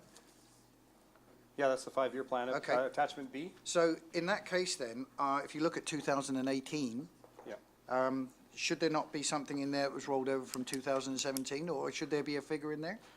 Okay, I can answer that. So these are your expenditure and your revenue. The 5-year plan is your expenditure revenues. With regard to the operating surplus, it does not show up on that document. Where it is showing up, because I think that's what you're trying to reference, is on the next document, which is the 2019 year-over-year comparative analysis. If you look at that document at the very bottom, you will see that the uncommitted balance in the operating reserve for this function is rather large at $277,000. It's the bottom line. So if there's any surplus at the end of 2018 in a couple weeks, that number will be increased. If there's a deficit, different story. We have an operating reserve policy that was approved last year, I believe, finance ladies, that suggests that all functions should have a operating reserve balance between 2 and 4 months of a normal budget year, which this falls into. What I'm saying to you for Function 106 is, and I might have mentioned it in my previous presentation, we have some large expenditures coming up in transit in both Function 106 and 107. We will need these dollars to help smooth out some of those costs. And if we do get to a situation where we know what the land cost is and we need a little bit more, we could utilize this. If we find out the RFP cost that comes to us is a spike much higher than we expected, we have a choice to raise taxes that year or potentially look at an operating reserve. So it is a very worthwhile amount. If your question is, can we access it, you may have that ability. It's not staff's recommendation for kind of the reason I just explained to you. You're going to find out that every function will have a different operating balance amount. They're all over the place in variances. We've worked very hard as management to try and build those up. To have it's not a nest egg, it's to have funds that are there, because some years, and in particular in transit, when an engine goes, they're like 150 grand. And we do our best with BC Transit to tell us what are the costs along the way. But things do happen. And all of a sudden, if we have a budget and we get hit with a huge expenditure, where do we get the money from? We've already set the budget. We've already taxed the residents. We have to find the source somewhere. Okay, one more? Yeah, okay, fair enough. I understand the reason for, call it what you like, a savings account, contingency, whatever. Operating reserve. Yeah. What I was trying to find out is where it had gone to. I couldn't find anywhere where it had gone to. And that particular document that we're looking over here, I've not seen before. I've looked for that one. I haven't seen it anywhere on the website, which is where I got this stuff from. If I may, Mr. Chair, finance ladies, help me again. So he is correct. In the VADM report, it's not there. It's my understanding when we present our budgets, there is a separate schedule that shows all the operating surpluses of all the functions. There's 2 different types of reserves. One's capital, we don't have any for transit, and one is operating. So that document is available. I'm seeing them shaking their heads. So if you wanted to know what the operating reserve and capital reserves are for each function, there is a report that they can provide to you. That's Schedule G, thank you. Schedule G, thank you. Director Toporowski, did you have a? Yes,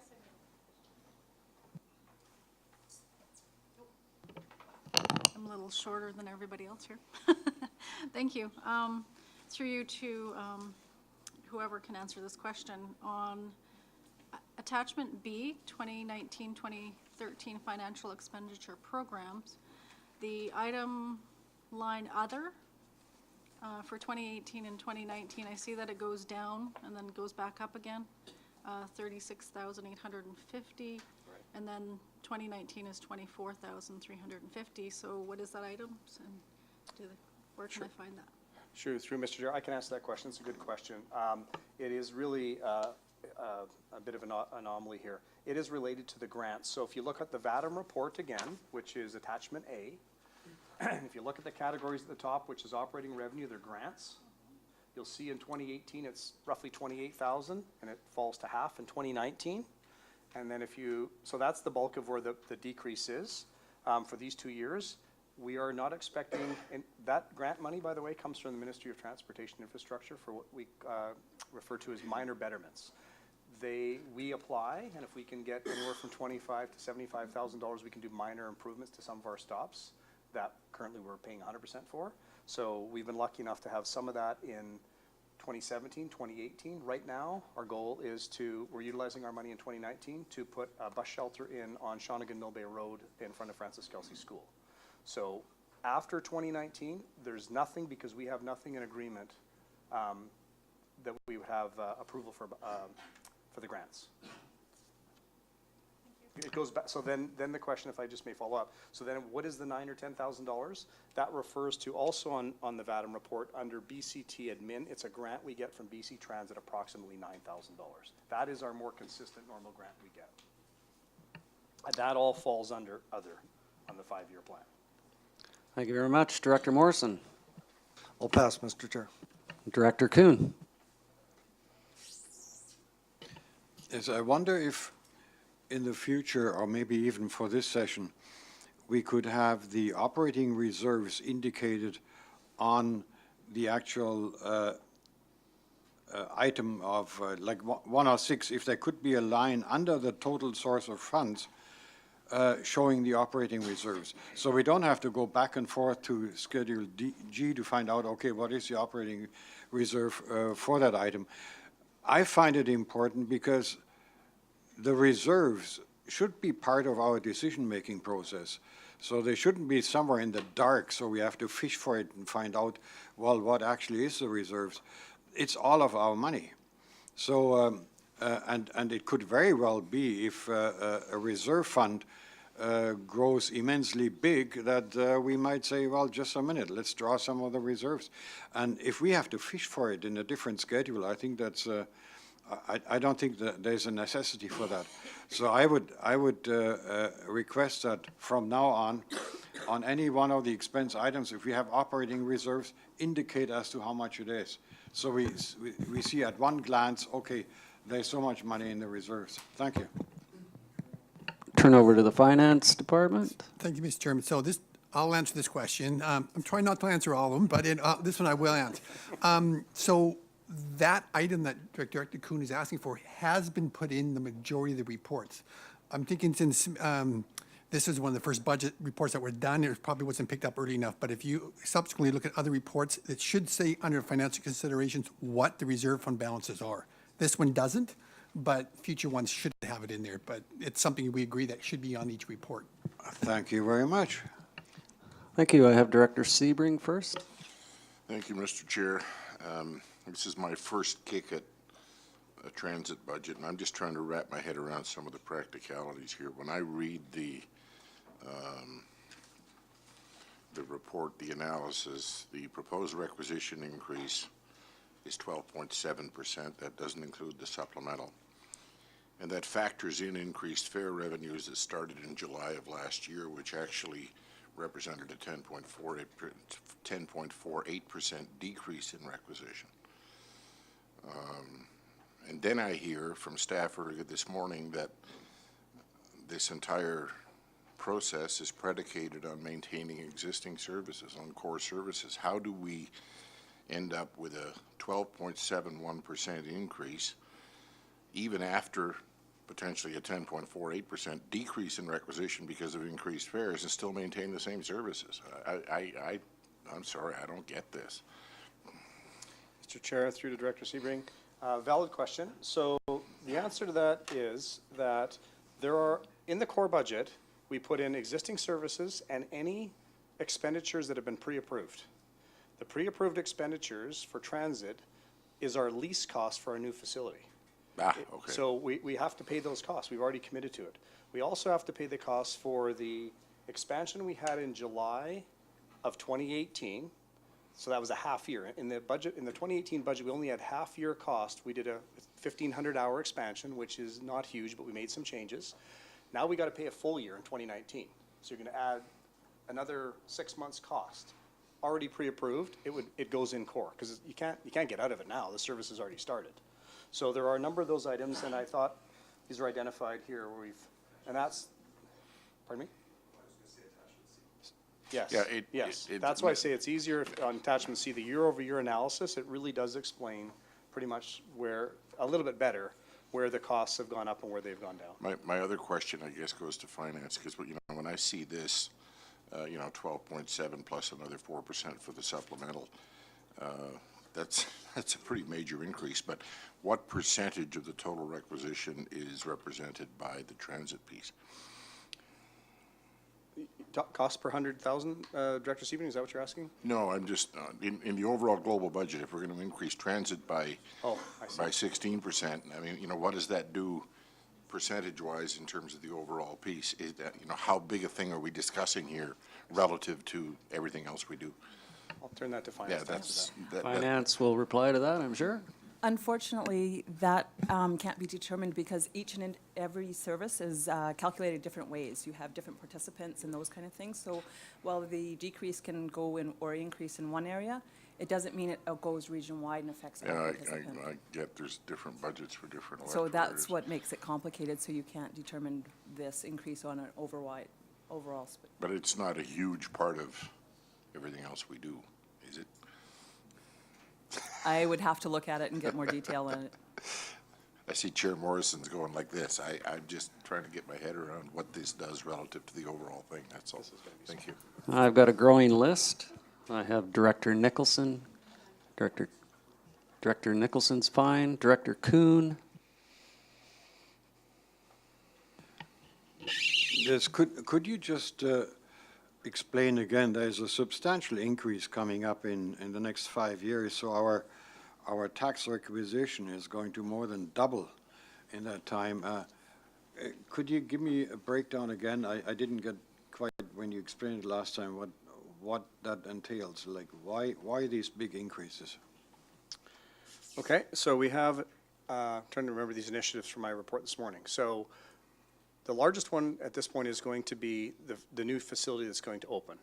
And I don't have the exact number, but I think it's going to be in the realm of about $300,000 a cost to us per year.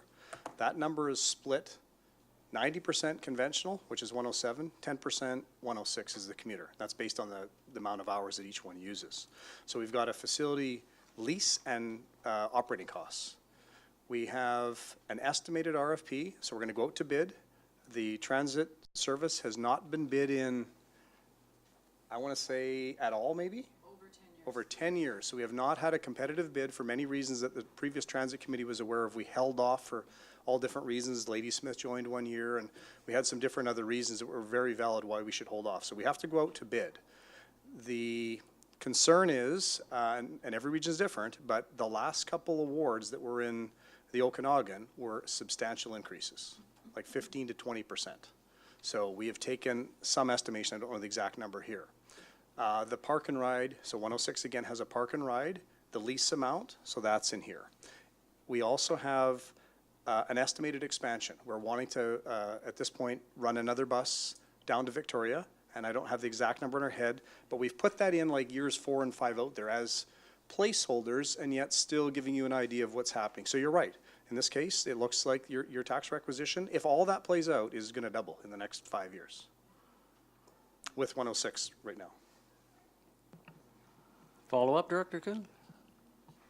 I mean, I understand your reasoning. I find it's going to be difficult to sell that to the public.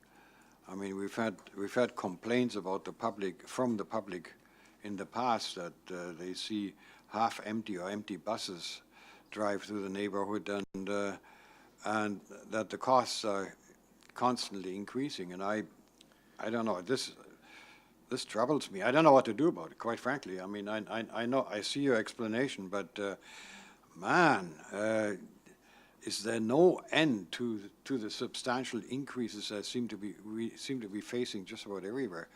And I would expect now, and well, actually, quite frankly, that's my hope, is that with the property price increases on properties that are away from lakes, last year it was the lake properties that got hit hard, and it seems, my impression is that this time it'll be the other properties that are going to be hit.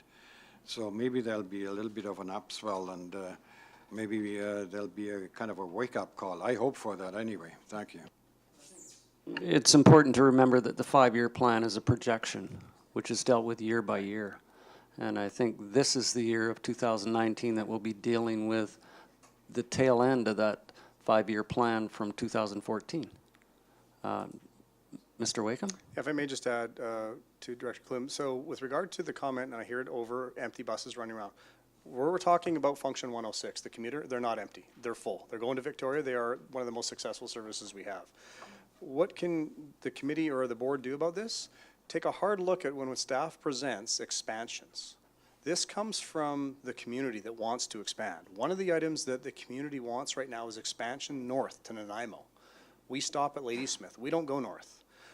Us and BC Transit are right now just starting a discussion on that. There's been a lot of discussion, kind of on hold for it's starting back up. In time, maybe 3 to 6 months, I'll bring you what those costs are going to be.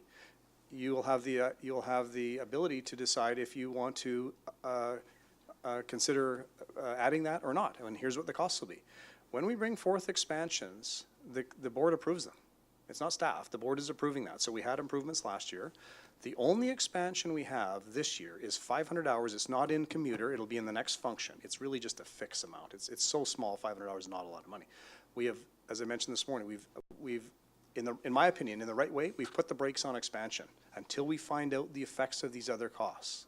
But I know that's also very hard because the community all the time wants more service. I know there's directors at this table that would like to see more service in their area, evenings to Nanaimo. We're happy to look at those, but they come with a price tag. Reply to that?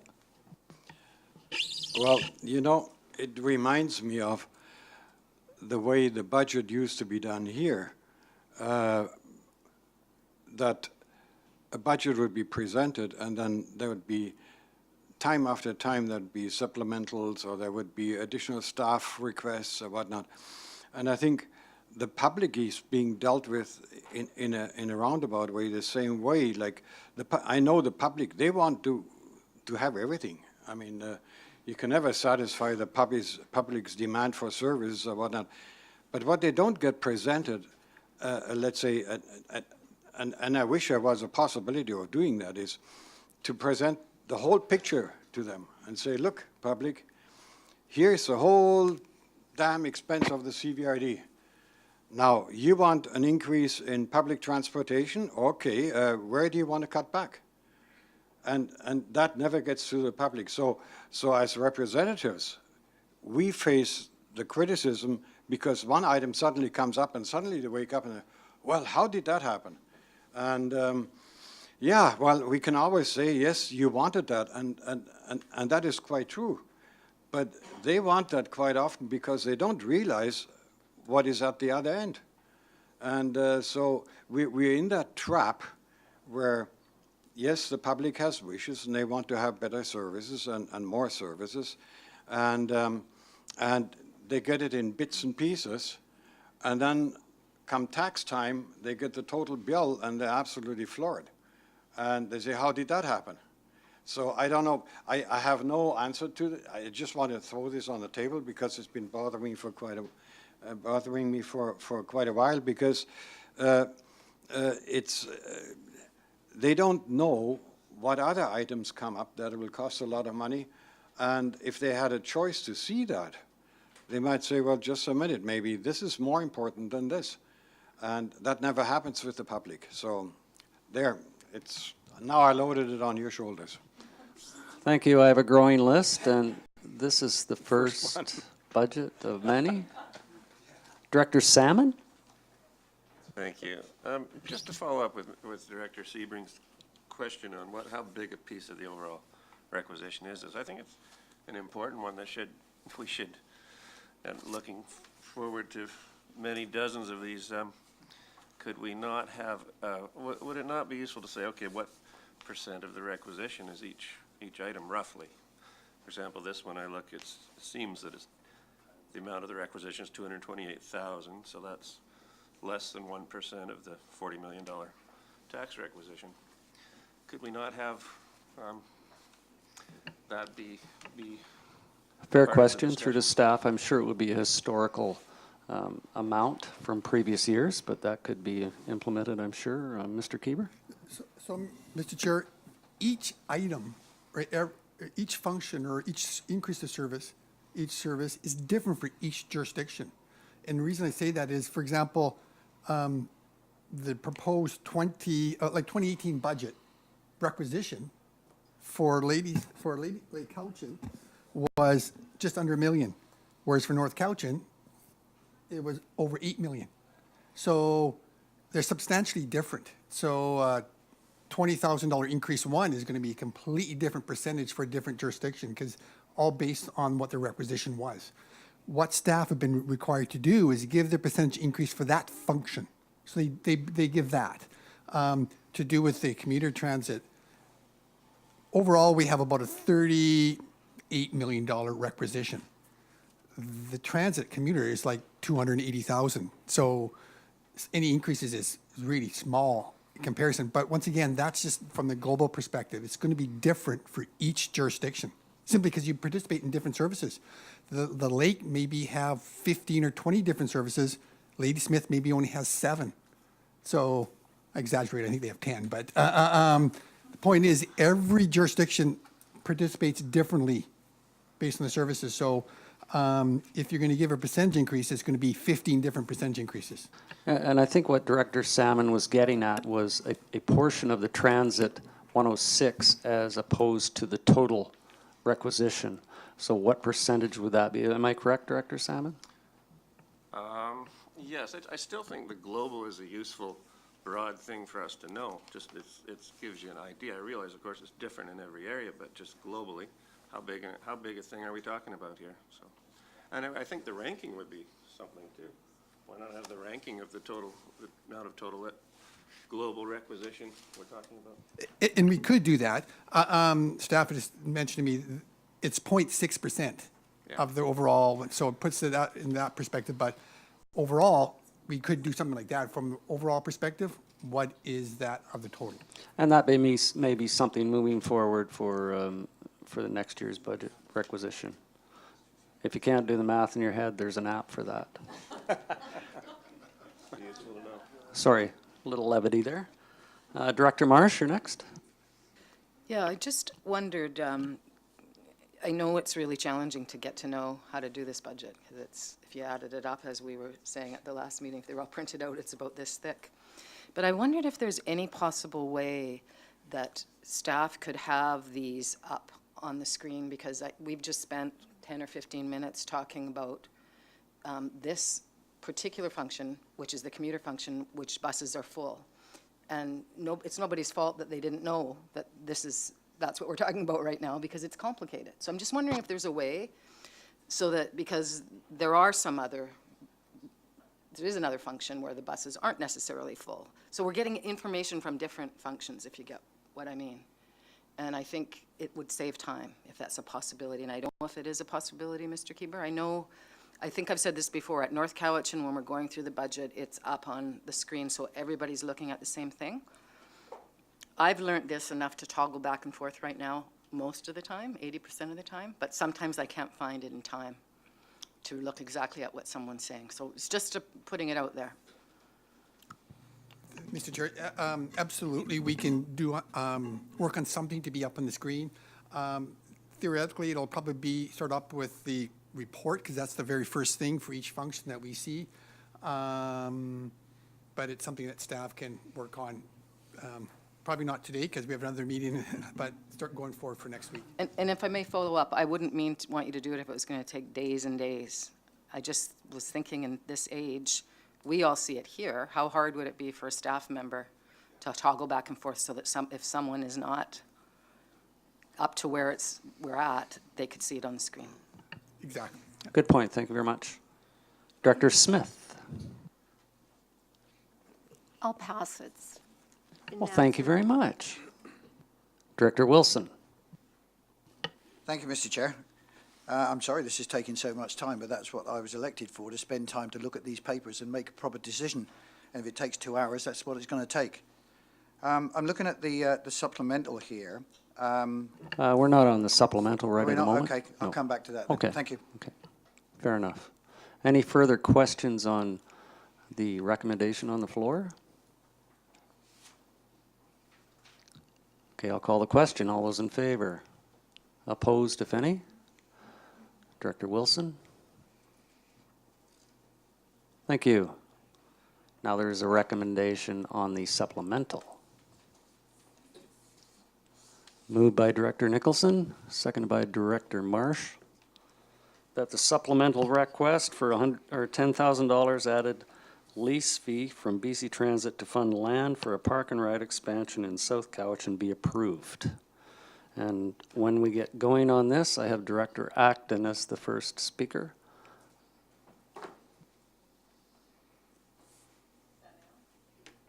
Please. Thank you, Mr. Chair. My question was, I'm trying to, I know that this is about land acquisition, so trying to remember what we've looked at, but going forward, these types of lands are not the most desirable, but they still cost hundreds of thousands of dollars. I can't remember, have we looked at any MOT land or Crown land so that maybe we could avoid a big cost there? Mr. Chair, through to Director Acton, the answer is yes. So a little bit of back history again. When we did our 25-year plan, which was a number of years ago, we sat down with all stakeholders, MOT and BC Transit, and we identified when this commuter service gets very successful, how are we going to expand it? And we looked at plots of land where it possibly could be. MOT only has one plot of land, which is on Bench Road and the Trans-Canada Highway next to the Tim Hortons, just north of the Tim Hortons. That doesn't solve our problem in the south. The south is much further down. So to answer your question, we don't have any viable MOT-free land, if you will, or BC Transit. Even the CVRD, we don't have the ability to buy that land. So the best way to do this is for BC Transit, which we talked about at the transit meetings last year. They have the ability to buy the land and then lease back to us our costs. But this is we looked at what I refer to temporary / Band-Aid solutions. We've done that on the Delume Road, just up from the Tim Hortons. How do I explain this to you? So we've put in a temporary, through an MOT grant as well, and that's been very successful. It's taken the overload of all the cars that were parking on Mill Springs. Because the park and ride is so full, we had all the complaints of the residents, everybody's parking down, so we solved that issue. We looked at the privately owned property behind Serious Coffee. We talked to the landlord. Would they be open to a lease? It didn't meet BC Transit standards. We'd have to spend close to $100,000 just improving the land and putting lights in there for safety, and it didn't make sense. So we've looked at all the resources. As a matter of fact, again, I can't really get into the details here, it wouldn't be appropriate, but there's a targeted area that is very logical that we talked about last year. And if the committee wanted further discussion, I suggest we'd have to do that in closed session. But there is a opportunity, we'll say, that the timing is good. Thank you. Director Wilson, you're next. Thank you, Mr. Chair. I'm just reading what it says here. It says the park and ride can be expanded. BC Transit would purchase the land. Is that not a capital expenditure? We don't own the land, so it'll be BC Transit's capital asset. Right. They're going to lease it back to us. We're going to pay a rental fee, if you will. So what'll happen is our contract for services line item in your VATM is going to go up 10 grand, is what's going to happen. They own the land. That's no different than right now. They own all the buses, but they send us the bill to lease it, our share. Okay. We don't own we don't own any assets Okay. for transit other than the bus stops and a few of the shelters. Okay, thank you. Director Morrison? Thank you, through you, Mr. Chair. So, correct me if I'm wrong, this initiative and this supplemental is in pursuit of making the park and ride opportunities and facilities, there'd be more of them, make it a greater likelihood that we could improve ridership on our commuter system if we are to proceed with this supplemental. If we don't, we're in a status quo situation in which we won't be able to provide greater opportunities for people to use the service. Is that a fair assessment? Correct. Thank you. Very terse answer. Thank you for that. Any further discussion on the supplemental question? Director Smith. So currently, is the commuter bus full from the specific parking lot that's available right now? Yes, but I need to give you an explanation. So we have 2 park and rides. We have 3 park and rides. It starts in Village Green Mall. It's where the buses leave in the morning. So there's an informal park and ride, if you will, there. We don't own the land. The next one is at Valley View. Thank you. I'm trying to think of the word. It's at Valley View. So that one is in the center, almost of Duncan and the south. It is well used.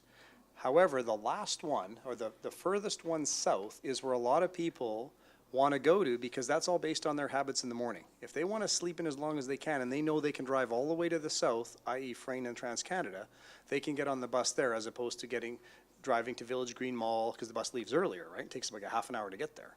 So there will always be this demand, if you will, for the furthest location of the park and ride south where it's the overload. And that's the overload which we have right now. It only holds about 35 cars. We need to expand, planning for the future, well over 100. And now we're trying to think about the future as well, the price of fuel and what's going to happen on the Malahat. So we're trying to be proactive in that regard. Follow-up? Follow-up. So if you put another parking area in, will you require an additional bus to meet the demands of all those 4 parking areas? Good question. The parking area we are considering now is it's a prime location. It's very close to that. So what would happen is the current park and ride location will become a park and pool. Again, I'm trying to be very careful with my words in this open session here. So it will not be thrown away, if you will, or not utilized. It's going to be utilized and give another opportunity. Because right now what we have, to back up again, at Valley View, we have a mix of transit users and park and pool users.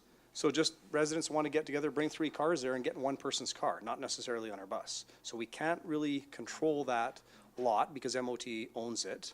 And it's viewed as a dual usage. So to answer your question, ultimately the answer is yes. We're maxed out. The bus is going down in the morning. Again, I should have done this morning if you wanted to. There's 6 buses that go down. The first 3 are full, right, standing up. Then as it gets later in the day, they're less. They're 80% full, 75, and Colin, you can give me the exact numbers, but obviously the later buses are a little bit not full. The reverse happens in Victoria. The ones that leave early, they're all full. So if we want to maintain improving the success of that service and allow more people to park their cars there, yes, the buses are going to be, they are full now almost, right? We're going to need more buses. In our 5-year plan, we, at this point, just have one expansion of 1 bus. We would need 1 bus, and we'd run 1 bus back and forth. You would, as it improves, you would consider adding more buses, adding more cost, adding more service.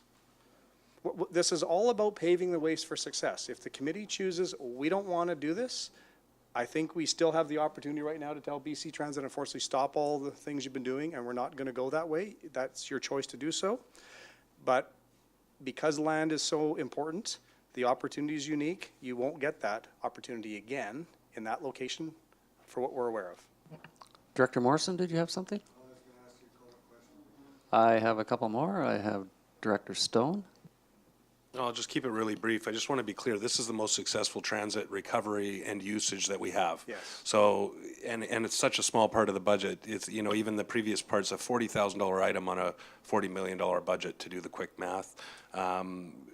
This is the most successful transit piece we have within our system. Yes. 107, I think, is something obviously you could dive really deeply into, but I would just say call the question.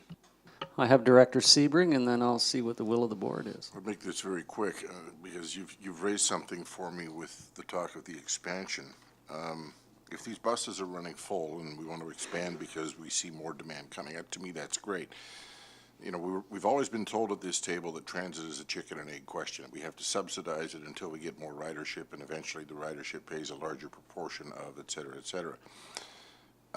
At what point, or is there a point at which this commuter service starts to actually pay for itself because of the fare structure? Or is there a way we want to look at the fare structure to say maybe that's one of the goals, is to do less public subsidy because it's such a well-subscribed service? We can always look at the fares. We just had a fare review and a fare increase. Yeah, no, and in I'm July. not suggesting we do it. I'm just more asking the I philosophical don't know if you'll, question. well, I'm going to say this. This commuter service that we have is very unique. We got the buses for free. Those buses are about $500,000 to $600,000 each, and we got 8 of them. So we got a $4 million gift we're not paying a lease on. We still got about 10 more years to use them. As we add more buses, they're not free. The province has told us you have to pay your lease fee. So we'll have to look at that. The other half is based on current discussions we had with Victoria prior to running our Saturday service. The council at the time was not interested in paying 50% like they do the Monday to Friday. They weren't interested, so they were kind of like you. They were wanting to cap their expenses. So they said, if you want to run the service, you're paying 100%. Sorry, we pay approximately 50. The province pays the other half. Yeah, okay. So we could look at it. You would be raising your fares substantially. We're at $10 now a cash one way. I would venture to say about 70% of our buses, 70% of our fares are on monthly passes that have a discount. And they're about $220 a month. So you'd have to look at your fares and potentially increase them, and that's something the committee would have to I review. mean, I guess all I'm asking is, here's an example of a transit service that's almost fully subscribed. How much are we still subsidizing that? You know, when we've been told for years that if you get more usage, there's less public subsidy because more of it's picked up by fares. I think it's similar to the rec centers, Director Sebring, in the sense that they're all tax supported as well. Those services don't make money. We're providing public services, and it's up to the committee as to how much you want to put in for subsidies, that's all. But we can definitely look at the fares. That's the only way you have to increase revenues, because the ridership is probably 90% there already. Okay, thank you. Are we ready for the question? Are we? Call the question. All those in favor? Opposed, if any? Thank you. Before we get into 107, could everybody just stand up? Or me sit down?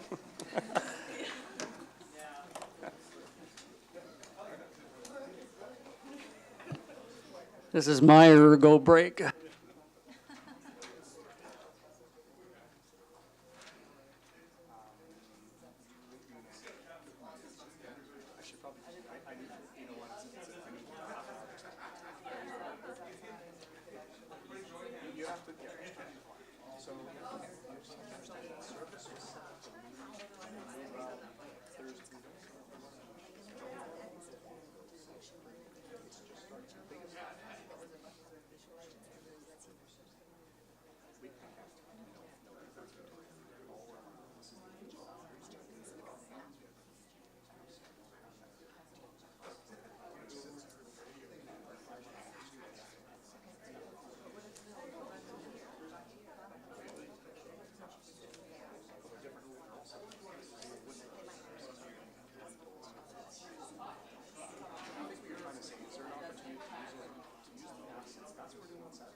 Function 107 is our regular transit. So the purpose of the report, again, is to present the draft 2019 budget.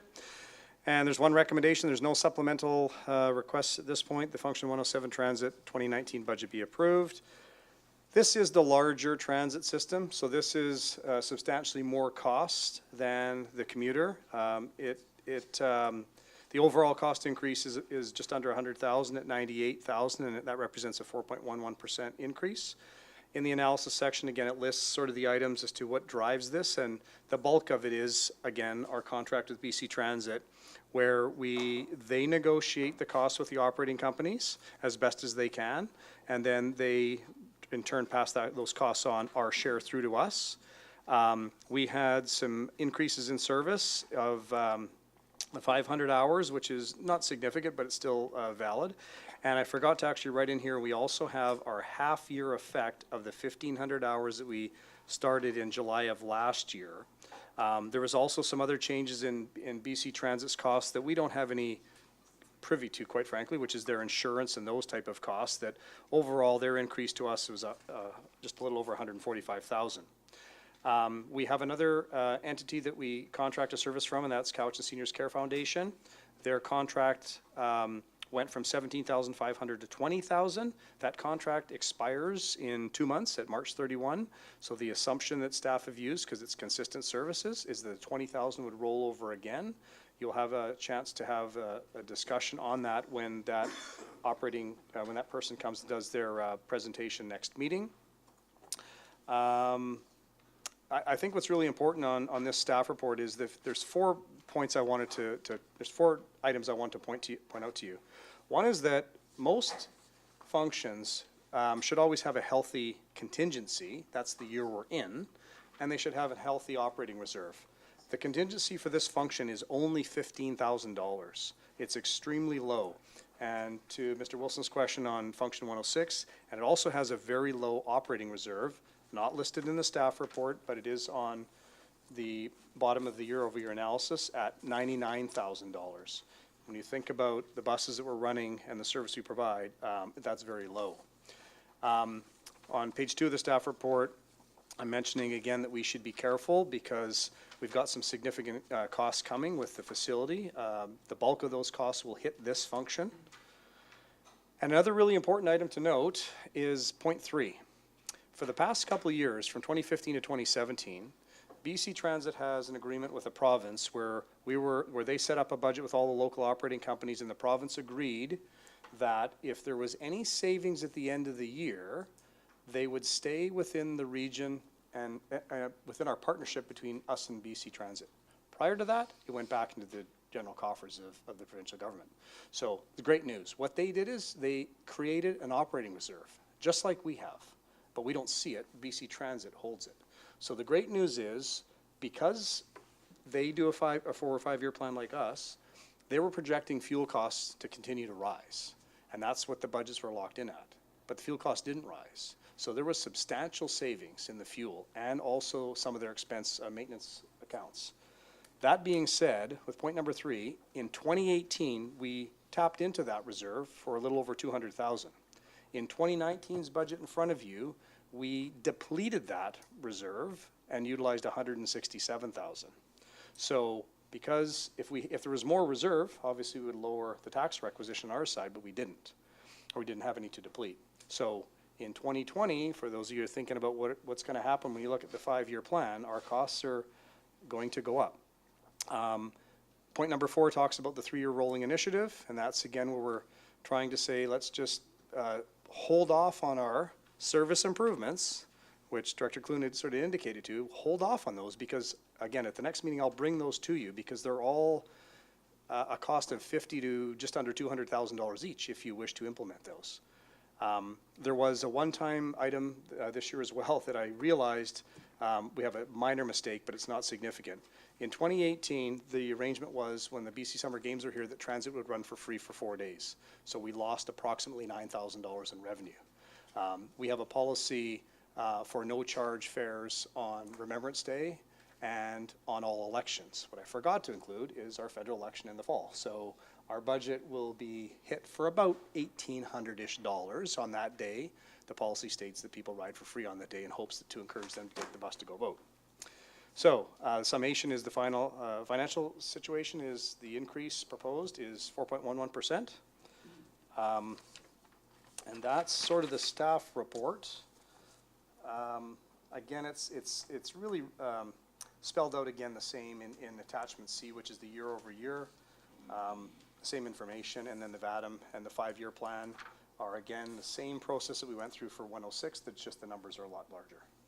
So I throw it out to the group for any Thank you. questions. Looking for the recommendation to be put on the floor. Moved by Director Marsh, seconded by Director Acton. Discussion. First over to the Finance Department. Mr. Chair, if I may, I just want, based on the previous functions request, this increase represents 0.2%. So this increase for this budget is 0.2 over the overall budget. So it reflects 0.2 of the overall CVRD budget. Correct. Thank you very much. Director Marsh. Yes, thank you, Mr. Chair. I'd just like to suggest that if any directors are considering a big overhaul to this function, that maybe they should consider it and look at it next year, because to spend a lot of time to change anything now, there's people that rely on these buses. And I think that we're just hearing it's 0.2 of the overall percentage of the budget. I don't think that that really, I do understand people came here wanting to save people money, but I think that it would be helpful over the year to learn who and how this function serves. So just for what it's worth. Thank you. Director Wilson. Thank you, Mr. Chair. Same question as before. The surplus from last year is 477,000. Again, that has gone back into the contingency or operating surplus. Is that correct? No, that's not correct. So the number you're referring to, which is column 3 in the VADM report, which is attachment A, the 477 is not a current number. That's just a work in process number when the budget was done. Okay. To answer your question, if there is any surplus in function 107, like any other function in CVRD, it will automatically get rolled into the operating reserve, which currently sits at $99,000. Okay. So that figure is just It's a transition. It's a transition figure, fund, okay. During the year. Yeah. It's not final. Okay, thank you. Director Morrison. Well, and hoping to maybe ask staff for just a little clarification, and so through you to perhaps Mr. Keeber, my understanding, and because we've got different dates in which these reports were written, would it be appropriate to assume that those dollars that Mr. Director Wilson referred to it's planned that they be expended to the end of the year? And so that when we get to year end, the numbers will be expended. And if there is surplus, then of course that is rolled into the operating reserve, which we are not wanting to use for requisition reduction in this case. I have Mr. Wakeham. I can clarify a line item here, and this is where it's kind of hard when I speak about transition. So our biggest line item expense is the contract with BC Transit. The column you're referring to, which generates a $477,000 surplus, on one side you say is relevant, but it's not. The reason is we're missing 3 months of BC Transit invoices. So if you look at that expense line, at that particular time, it's 2.2 million. That bill is going to go to 2.7 million in the next, even though this report was run on December the 12th, BC Transit is notoriously late to send us their bills, so we're like 3 months behind. Each bill is about 200 grand for each month. So that's why it looks like there's this massive surplus. It's because all the bills haven't been put in yet. Finance is going to work hard in the next week to accumulate all our 2018 expenses and give us hopefully a zero or a surplus. Did you want to add to that, Mr. Keeper? Yeah, I think at this point in the game, I should try and clarify.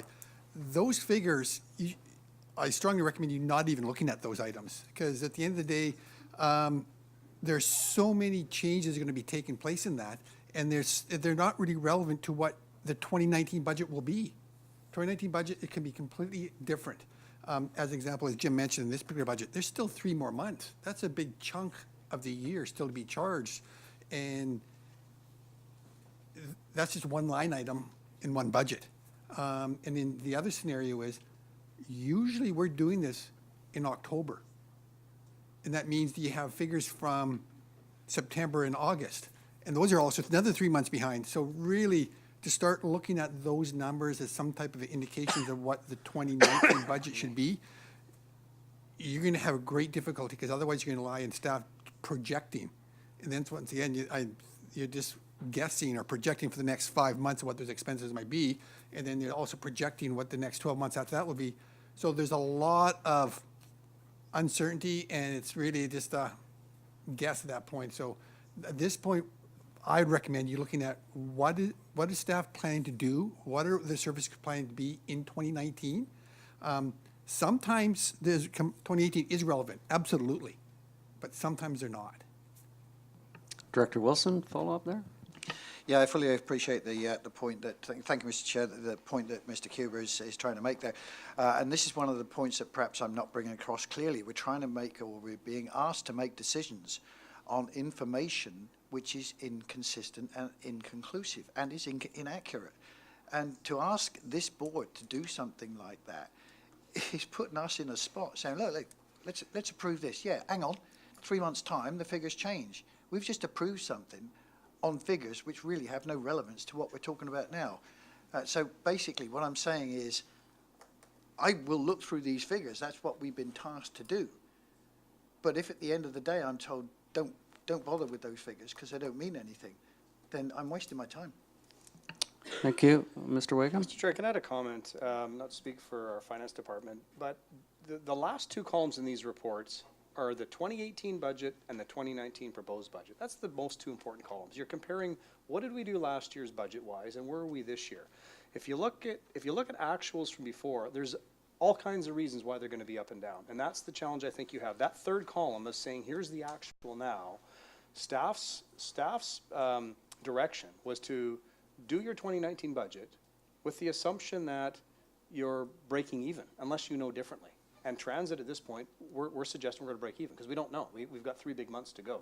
So my recommendation to you is to spend more time for your consideration in comparing the most recent 2 budgets, 2018 and 19. Then I think the numbers would be more. That's the way all the staff reports are comparing the 2 budgets. They're not comparing a budget to a partial year of actual because it'd be too complicated. That might help you. Yeah. And I do appreciate that. And I'm going to say something which is probably a bit self-deprecating or whatever. I am right now on a learning curve. I'm going to ask these questions over and over again until I'm sure of what I'm doing.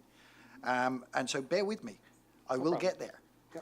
But right now, I want to know. No problem. Thank you. We'll all get there, Director Wilson. I have Director Marsh, Stone, then Kuhn. Yeah, I just wanted to acknowledge the frustration about things like this. And just to, what I learned when I got here was we are, and it's true, what they call it, a creature of the province, as I guess is BC Transit. So maybe around this item, the best thing we could do is ask BC Transit or whoever manages them to have them give us the bills a little sooner or something, but to spend a lot of time on it. You know, I agree with what staff has said. It's not really going to be, it's not going to change the outcome. And so just from my limited several years' experience, what they're recommending we look at is the most valuable use of our time, and you will learn from that as well. I have Director Stone. Thanks. Similar point. I think that this is actually exacerbated by our desire to bring our budgets closer, and even when we get into the fall, like Mr. Wakeham and Mr. Keeper had said, it's even more so because you've only got 6 or 7 or 8 months of invoices and you're trying to project those out. And those fall months, often for transit, are busier. There's sometimes more revenues, but more expenses that go along with them. So it's challenging, and that's why a lot of municipalities would do their budget, started in February, when you have all those invoices in place, you've been able to complete your year end, and especially in regional districts, they're especially complicated budgets. Municipal budgets are much easier to manage, if you will. You got to get the invoices in, you got to post them, you got to move them all through. I have no finance experience, but I've worked with a lot of people in finance. So that is the challenge, but usually staff will alert us if there looks like there will be a large reserve for one reason or another, but otherwise we can assume that things are on track to be pretty close to the previous year's budget, and that is the best way to judge it. I just wanted to highlight, though, you did mention at the beginning of this report that this function has very little operating reserve, so any dollars that were left should be allocated to that operating reserve, because right now we have no critical situation funds at all within that function. So, I was even saying at the $400,000 mark when you first look at that report, that would be probably an appropriate, pretty close to an appropriate operating reserve, or maybe even not enough for this function. And as it looks like, we're not going to have anything to roll into that operating reserve. So what we find is that 2-year trailing number of operating reserve is a more appropriate indicator if we can focus on those budget pieces, hallelujah if we end up coming in under budget, but that allows us to treat that leftover funding as a kind of a 2-year trailing piece so that we can kind of forget about it for this year. If it comes into our coffers, then in the next year's budget, we can actually look at how we can allocate those. And I have seen in the staff reports here that they say this reserve from 2017 has been apportioned this way because staff have seen those opportunities to sort of smooth out that taxation hit. Director Kuhn. Then I'll test the floor. Well, we're all desperately trying to get a grip of how to handle this budget and what is important, what isn't. Mr. Kiewer mentioned earlier that on the 107 budget, the increase is only, what, 0.02% of the total budget or something like that? 0.2. Pardon? 0.2. Okay. Not the increase, that is the whole portion. So 107? The increase is 0.2? It's the increase. Thank you very much. That's what I was pointing out. And I think what might be more important is to point out how much that increase is as a percentage of the increase. I think that would be a more valid figure to know. Like, yes, the budget is a big item, and it disappears in the budget. But it would be interesting to see, okay, how large is that item compared to the whole increase in the budget? I think that would be a more valuable figure, as far as I'm concerned. So are you ready Do for you the know what? question? Yeah. I'm going to call the question. All those in favor? Opposed? Motion carries. Thank you. I'm still waiting for an answer. So, Mr. Chair, through you to Director Kuhn, this is the difficulty. We have 15 directors are going to want 15 different things. At the end of the day, what we typically do is we get together and say, okay, we've gone through all the budget process, what worked and what didn't work. And the suggestions that Director Kuhn came up with is a valid question. And yes, we can do that, but that might be not what Director Salmon wants, might be something different than Director Morrison wants. So we wait for direction from the board on what to do. Is it possible? Absolutely, it's possible. I just want to give you sleepless nights. Well, as an example is, we thought we knew what they wanted, so staff quickly calculated all the stuff out, and now I understand it's slightly different what they wanted. So we try to give you guys what you want. Be proactive and reactive at the same time.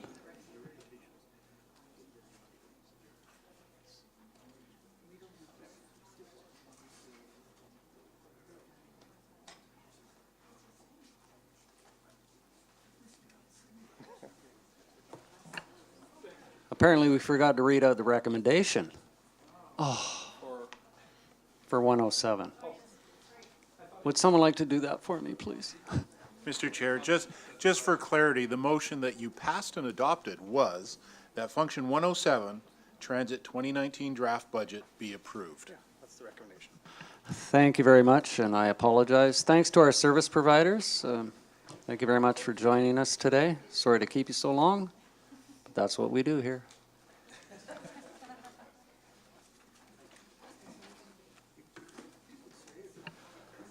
So how we doing, ladies and gentlemen? Good, good. We got to get through some of these. No more breaks. Next up is a report from the Manager of Facilities in Transit, Draft Budget 199, General Manager of Community Services Facilities. How are you today, sir? I'm excellent, Mr. Chair. Thank you. So Mr. Wakeham will still be available for questions on this because this is an allocation budget. The expenses in this function are for the General Manager of Community Services and the Division Manager of Facilities and Transit. So that's the primary reason for this budget. I'm going to go a little bit off script because speaking of sleepless nights, it occurred to me a few nights back that on board direction for a child care planning grant, The board provided direction to staff to pursue a child care planning grant, $25,000 per local government, combine 5 local governments into a $125,000 grant. We have no service for that, no function for that. It's fallen onto my plate to move that forward, but it doesn't fall anywhere within the entire budget, so a resolution here to be appropriate would be to amend the Function 199 budget. That's what staff have brought forward to increase the budget by $125,000 for grant revenue for a child care planning grant and the associated expenditures of $125,000. That would be the first resolution. Okay, Counselor, even though you're a director here, Director Marsh? Yes, I'd like to move Move that, that, and I'll seconded by speak to it Director if I get a Stone. seconder. And speaking to it? So for the new directors, what this is a grant, I believe, from UBCM. And they're tripping over themselves to give them to us and to try and get some of the grant money that's coming to actually build childcare spaces, which the province is also tripping over themselves to get to us. So the grant would help pay for the staff to do the work to get the grants to build the spaces. So it's actually it's not going to be from taxpayers, just to reassure you. And it is from taxpayers because it's coming from another pocket. Okay, please. If I can clarify, Mr. Chair, that it's not for staff. The bulk of the expenditures are expected to be a consultant to do the work of a needs assessment on behalf of the region. Director Stone? Just, she hit it at the end there. It's 100% funded on both fronts, so there's no local government share in that funding. And it's up to, even though we're applying as a group for 125,000, so the regional government and the 4 municipalities, once we have that information, we can apply as individual local governments for up to $1 million in funding, 100% per envelope. Correct.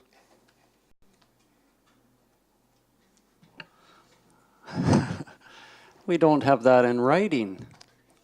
Can I provide that in writing to Would you Mr. please, to the recording secretary? Yeah. Thank you. Yeah. Director Wilson? Thank you, Mr. Chair. Same question as normal. You've got you've got a surplus of $108,625. Where is that going to be rolled over into another operating surplus? Again, the same answer, Director Wilson, that if there is a surplus at the end of the year, it will be rolled into an operating reserve. Good. So I believe we're dealing with this particular childcare issue first, and then we can certainly deal with the rest of the budget. Thank you. Yeah. Any further questions on the childcare one? Call the question. All those in favor? Opposed, if any? Now we'll move forward to the Function 199. Would you like to read that, Joe? That Function 199, GM Community Services Facilities 2019 draft budget be approved as we just amended it. Moved by Director Sebring, seconded by Director Marsh. Questions, comments? Would Call. you like to give me a couple highlights of that budget? Well, I was going to test the floor, but you go Okay. ahead. No, go ahead. Sorry, Mr. Chair. So we are bringing to your attention that there have been some minor amendments put to this budget since it was first created. One of which is that there are space issues here at Ingram Street, as I'm sure most people are aware, and that a new lease space has been procured over at 55 Canada Avenue. So the GM of Community Services, the Manager of Facilities and Transit, and 6 other staff are in the process of moving over to 55 Canada Avenue. So there will be some expenses related to that. It is coming out of projected surplus funds. So as was said earlier in the meeting, our admin support is fairly new. It was budgeted last year for larger expense than what we were able to take advantage of, so we're projecting a surplus there for those expenses and leaving it in the core. In the staff report, the reserves are outlined there. It's 31,000 of operating reserve for the GM of Community Services, 44,000 for the Division Manager of Facilities and Transit. The requisition increase is 2.89%. Wages also include the admin support. Thank you, Mr. Chair. Thank you very much. Questions? Okay, I'll call the question. All those in favor? Opposed, if any? You got off light. Thank you, Mr. Chair. R5. Report from the Manager of Facilities and Transit, 2019 Draft Budget Review, Function 200, Administrative Office. I thought John would stay up and handle this one too. He went by so quickly, but, all right, hopefully we're not up here as long as the transit ones. Correct. The purpose of this report is to present the updated 2019 draft budget function 200 Administration Office. That's the title. It's more than one location. I'll talk about that in a second. And the recommended resolution is that function 200 Admin Office 2019 draft budget be approved. Moved by Director Acton, seconded by Director Marsh. Questions? I'll call the question. All those in favor? Opposed, if any? Thank you very much. I did get off right. You guys are being nice this time. Great job, Jim. Thank you. Mr. Wakeham, I should say. Now we're moving to R6, report from the manager, Arts and Culture, 2019 draft budget review, function 400, Arts and Culture. Should I say he disappeared for a few minutes? I have Director Nicholson with a question. Question, I'm a little slow today. Just to back up to R5, and this is just a question. In the report, I was wondering what the implications of not doing those two projects were, the roof safety one and the... Sorry, you want me back in? Sorry. Didn't get away as quick as I thought. Yeah, sorry, I was asleep, I guess.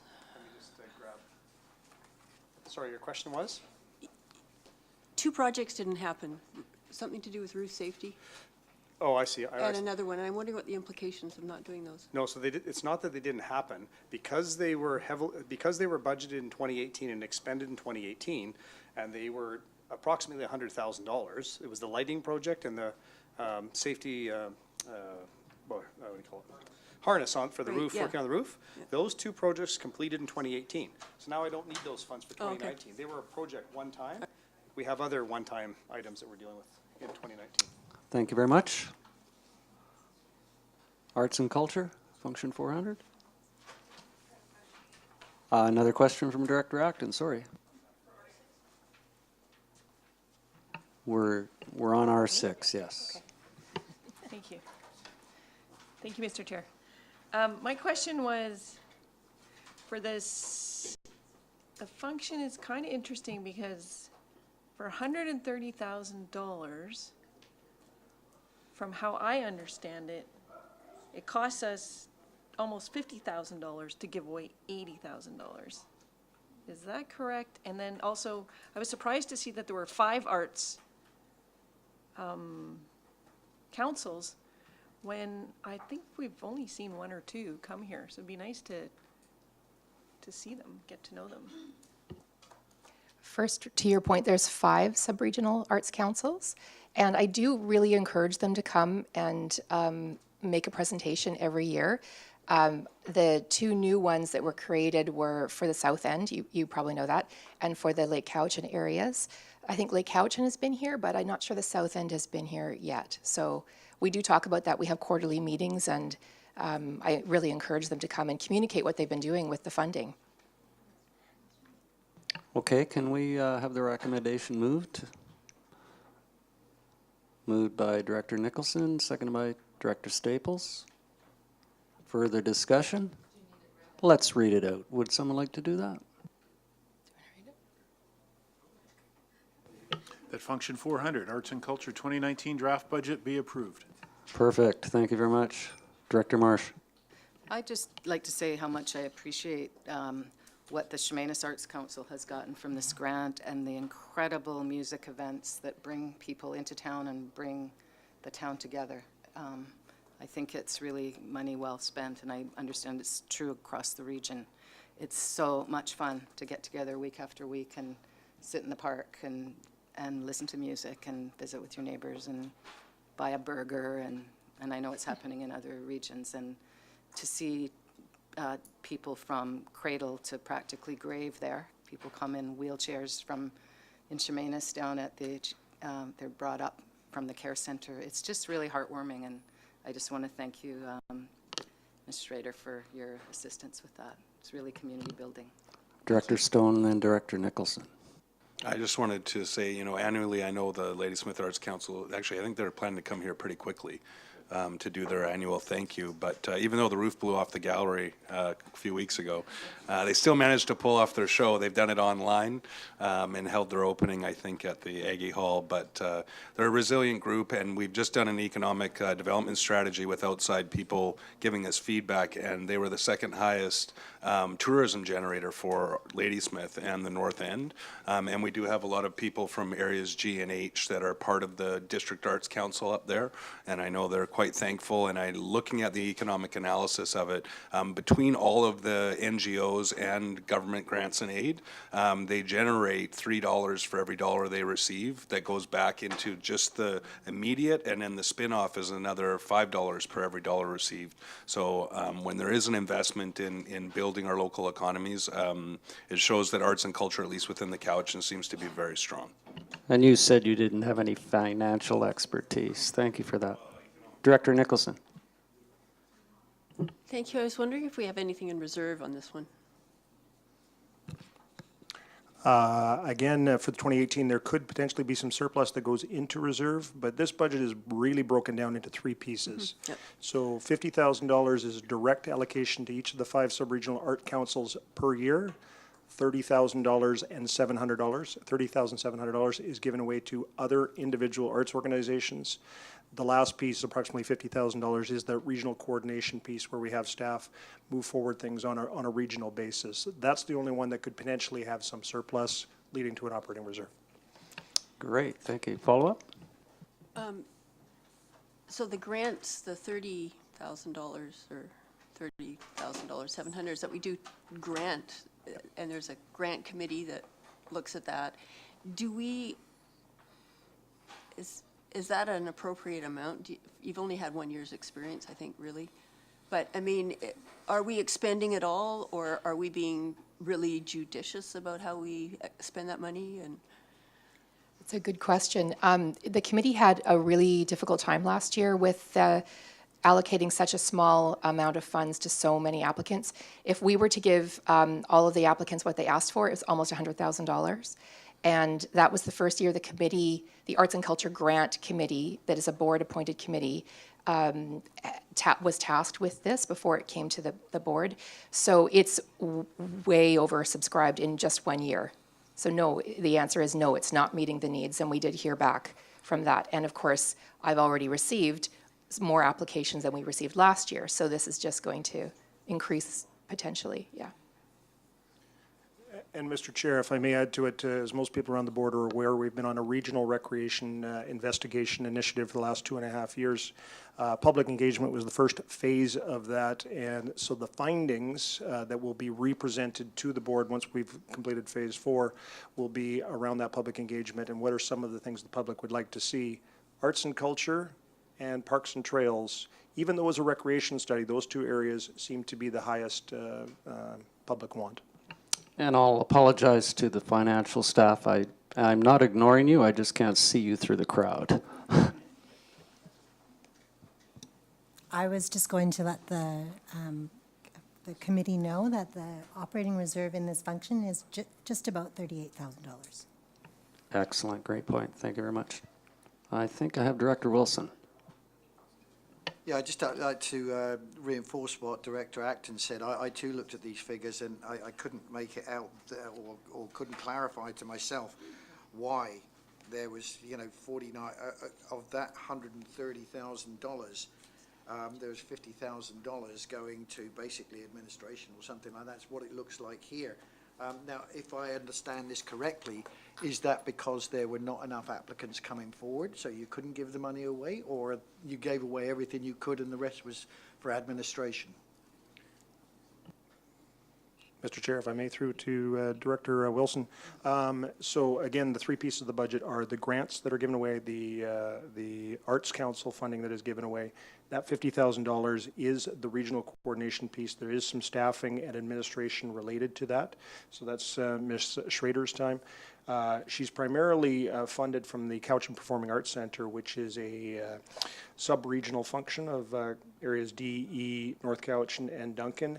arts and culture is a regional initiative, so it is for everybody. Therefore, there had to be two separate administration pots. So that $50,000 is for the administration.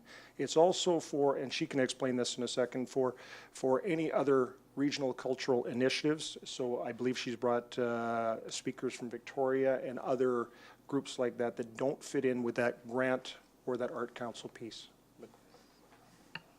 Hope that answers. Okay, we're ready for the question. All those in favor? Opposed, if any? Thank you very much. Thank you. Moving right along. R7, I think we'll have Mr. Barry read out recommendation. Staff recommendation is that function 231, Mill Bay Malahat Community Parks 2019 draft budget be approved. Do I have a mover? Moved by Director Staples, seconded by Director Yanni DiNardo. How'd you like that? Roll the eye and everything. Any discussion? No discussion? Director Salmon.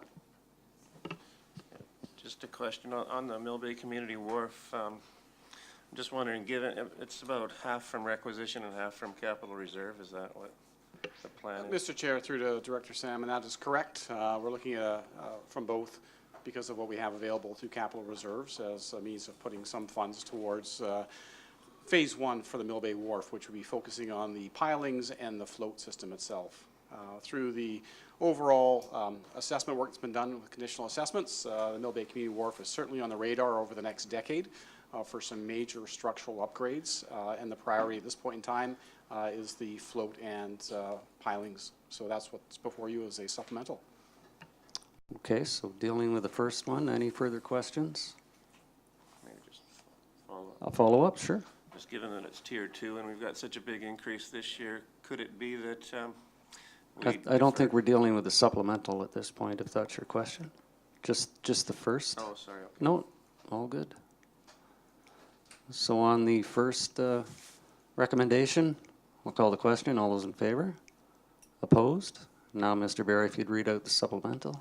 That the supplemental request for Mill Bay Wharf Upgrade Phase 1 be approved. There you are, Director Salmon. Okay. I was just going to ask if the requisition part of that project could be deferred? Mr. Chair, I believe we could look, if it was going to be deferred to 2020, and just look at the capital reserves for 2019. I think we could move in that direction, talking with our park operations superintendent. So if it's the wishes of the committee to make that amendment to the supplemental, that only be $25,000 in reserves for 2019, we would make effort to initiate the work this year and then complete it in 2020. I believe we can pull that off. Point of order, Mr. Chair. Point of order, sir. The motion hasn't been made, so it's not really an amendment. Somebody should make the motion with the amendment that staff is suggesting. Thank you very much. Do I have a mover? I'll move that. Moved by Director Salmon, second by Director Sebring. Thank you for that point of order. Director Acton, did you have something to this? No? Are we looking for the amendment now, Director Salmon? Yeah, could I move that amendment? No. Do you have it in writing? It was my understanding that the motion isn't the motion that's in the staff report. It's the motion that we defer and put $25,000 from the reserves in and build on that for next year, correct? Was that the motion you made? Yes. So there's no amendment required. Okay, is that right? That was my point of order because the motion hadn't been made. Oh, that's true. We did not move the original recommendation, so thank you. Yeah, Mr. Chair, this is the challenge when we deal with these not in writing. I don't have what was made in front of me. I'm agreeing with Director Sebring that you have made a motion to, and I did hear at some point there about a 2020, but because that was not put forward in writing, I'm just going from bits and pieces I heard. Perhaps Mr. Farquhar can remember what he said. Mr. Farquhar. Mr. Chair, perhaps the best way to approach this would be that the supplementary request be amended to only include $25,000 in capital reserves for 2019 be approved. Would that suffice, Director Salmon? Moved by Director Salmon, seconded by Director Sebring. Any discussion on that? I'll call the question. All those in favor? Opposed, if any? Thank you very much.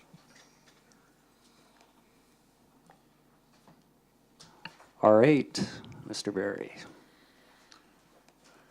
R8, Manager Parks and Trails. This is Function 232, Shawnigan Lake Communities Parks. And the recommendation number 1 is that Function 232 draft budget be approved. Looking for a mover on the recommendation 1.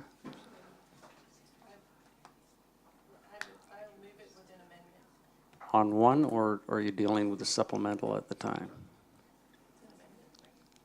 Okay, moved by Director Acton, seconded by Director Marcotte. And you have an amendment in writing. All good. The amendment is? Increase capital revenues from the transfer from gas tax reserve by 185,000. And an increase of capital expenditures with lease improvements by 185,000. These are projects that are ongoing and haven't been brought forward. Also, $3,000 for, in the boat launch section for invasive species signage. Do you need all this in writing? Yeah, Mr. I think Director, or Mr. Chair, this is a real challenge. It is, because isn't it? these amendments need to go past finance as Okay. well to ensure that the wording is correct and. Well, then I also have something else to add. So our commission was not given the opportunity to actually discuss this budget after it was presented. So I wanted to also give them that courtesy because of the storm. It was supposed to be on December 20th and it got canceled. So I'm also happy to just refer it back and we can bring this forward again at the next budget review. Mr. With all the Farquhar? amendments. Mr. Chair, perhaps for the brevity of the committee, the two motions that Director Acton has made specific to the capital revenues and capital expenditures for $185,000 are approved gas tax funds that we're just completing the project in 2019. So we need to reflect that in the 2019 budget, and we've reviewed that already with finance. In terms of the signage aspects, I would suggest that we could capture those within the existing budget as proposed. So there would be no need to make any further amendments to this budget to account for that signage that Director Acton is wishing to include for 2019. We can find the dollars in this year's budget for that. Okay, that suffices, Director Acton? Thank you. Any further discussion? I'm going to call the question. All those in favor? Opposed, if any? And now the supplemental.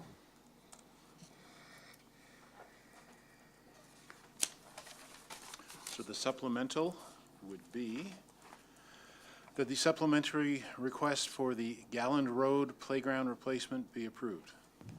Moved by Director Acton, seconded by Director Morrison. Any discussion on this? Sure, go ahead, Director Acton. Just out of respect for the commission, this is also something that we are still discussing, whether we might transfer those funds to perhaps Old Mill Park because it's used more frequently and it might need repair sooner. So it's going to be a little bit subjective to what we discover with looking at the park's longevity.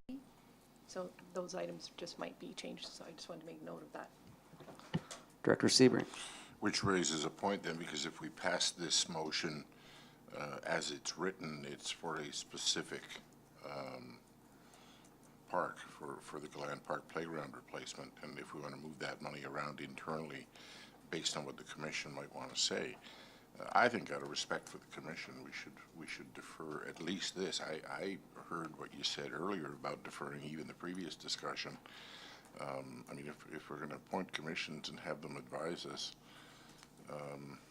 maybe we should let them advise us. I don't know, I would defer to Director Acton, but I think it would be more respectful to just back away from this until they've had a chance to beat it up. Director Acton?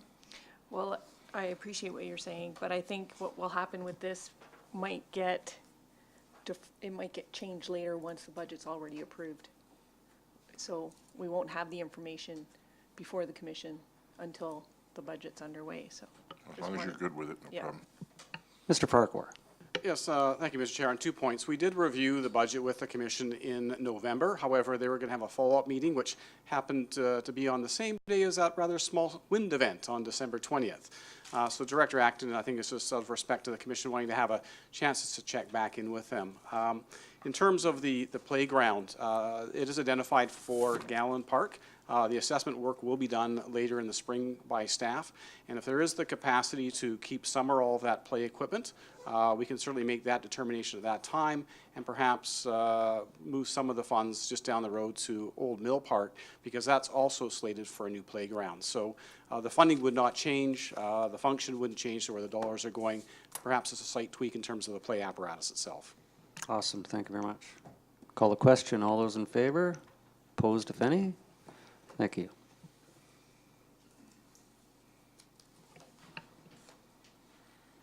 R9, Mr. Chair, will be dealing with Cobble Hill Community Parks, and an easier way to deal with this. Does Director Wilson have any amendments coming? That may be an appropriate way to deal with it. I'm not sure, again, get me right on the way the procedures go here. I do have a lot of questions. Because in front of you right now, you have 233, Function 233, the draft budget sitting in front of you.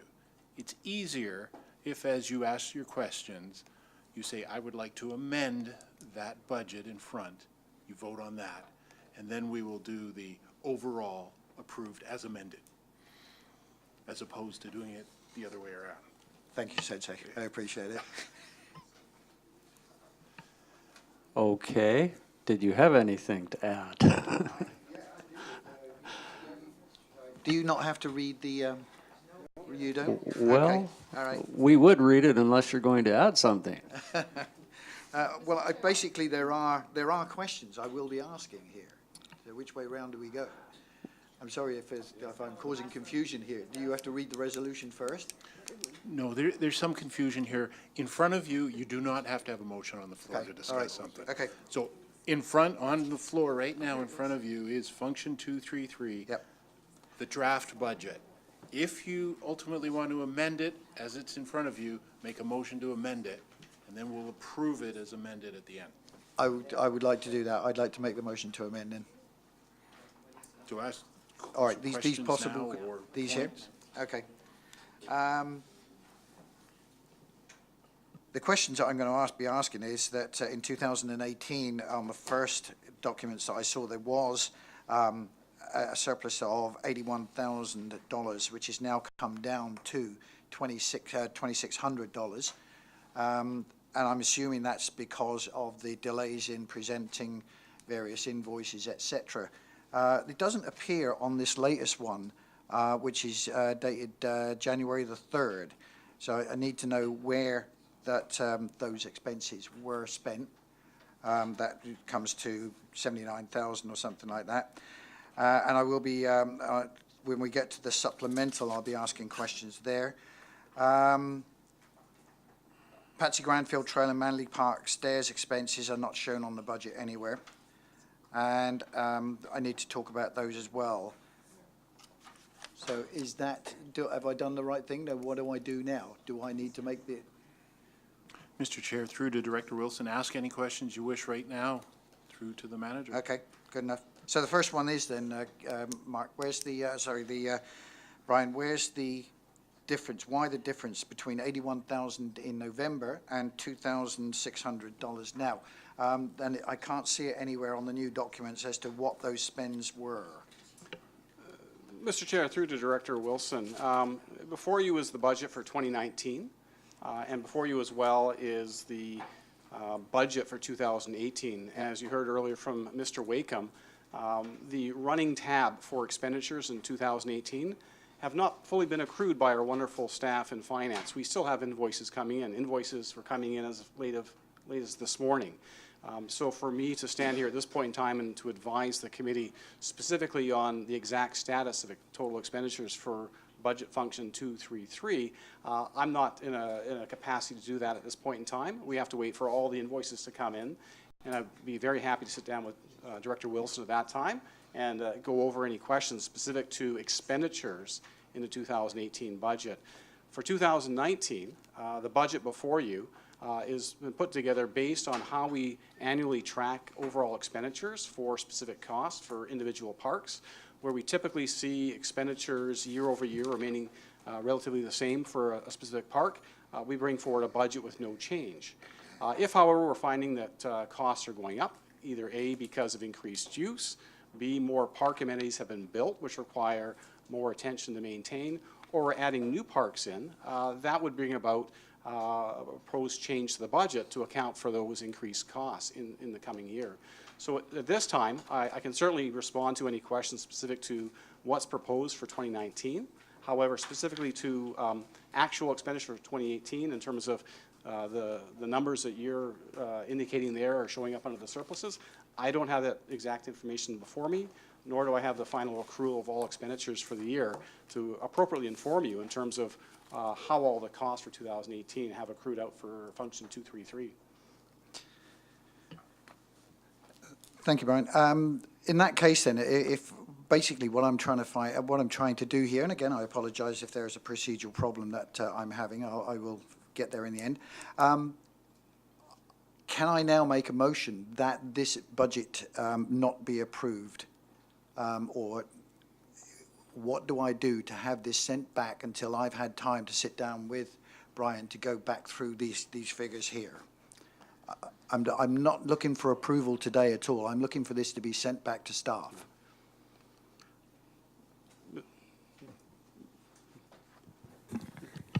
Mr. Kieber. Thank you, Mr. Chair. So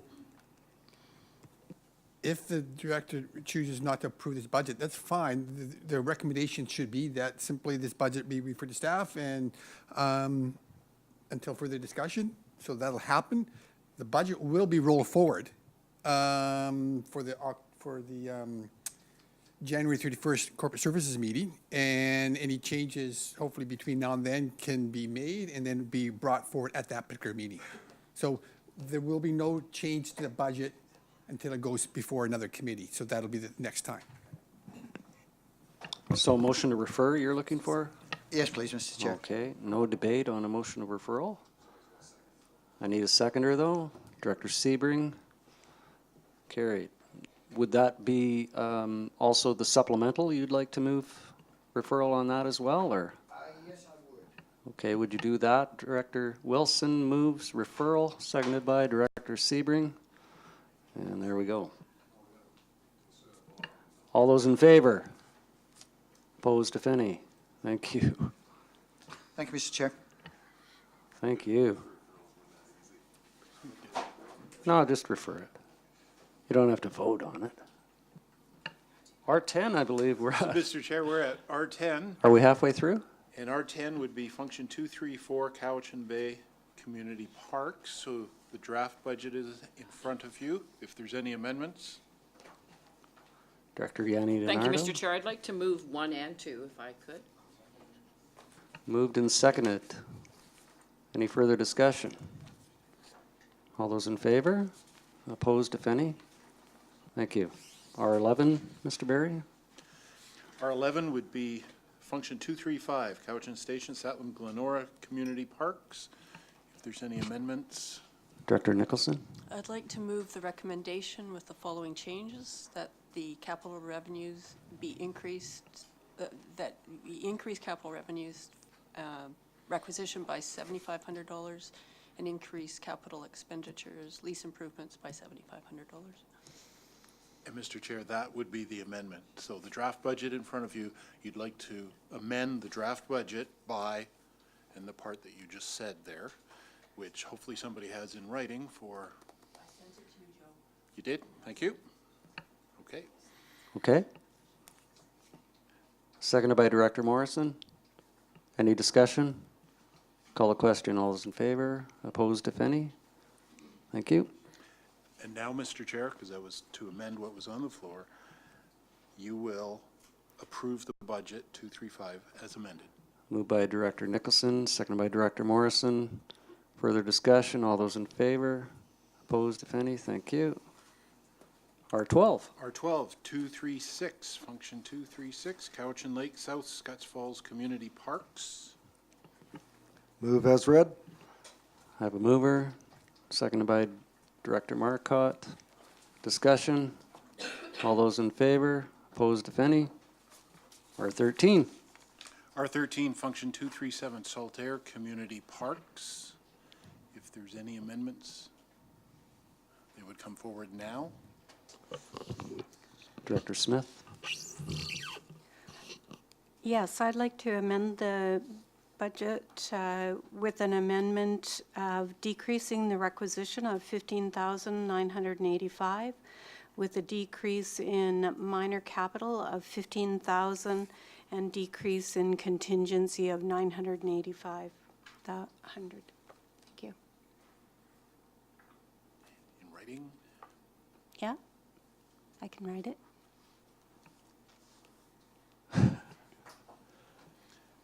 We'll get there. Mark, Mr. Kieber, I'm sorry. Thank you, Mr. Chair.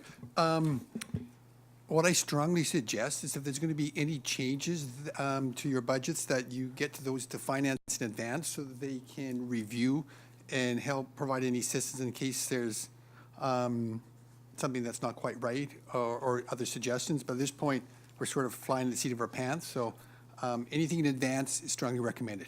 Thank you. So perhaps, as akin to Director Wilson's, we should refer this one, would you suggest? No. My understanding, I think someone got that about 1 o'clock this afternoon. Okay. So, Okay. oh, sorry, this one, we haven't seen this one, Have sorry. not seen it. I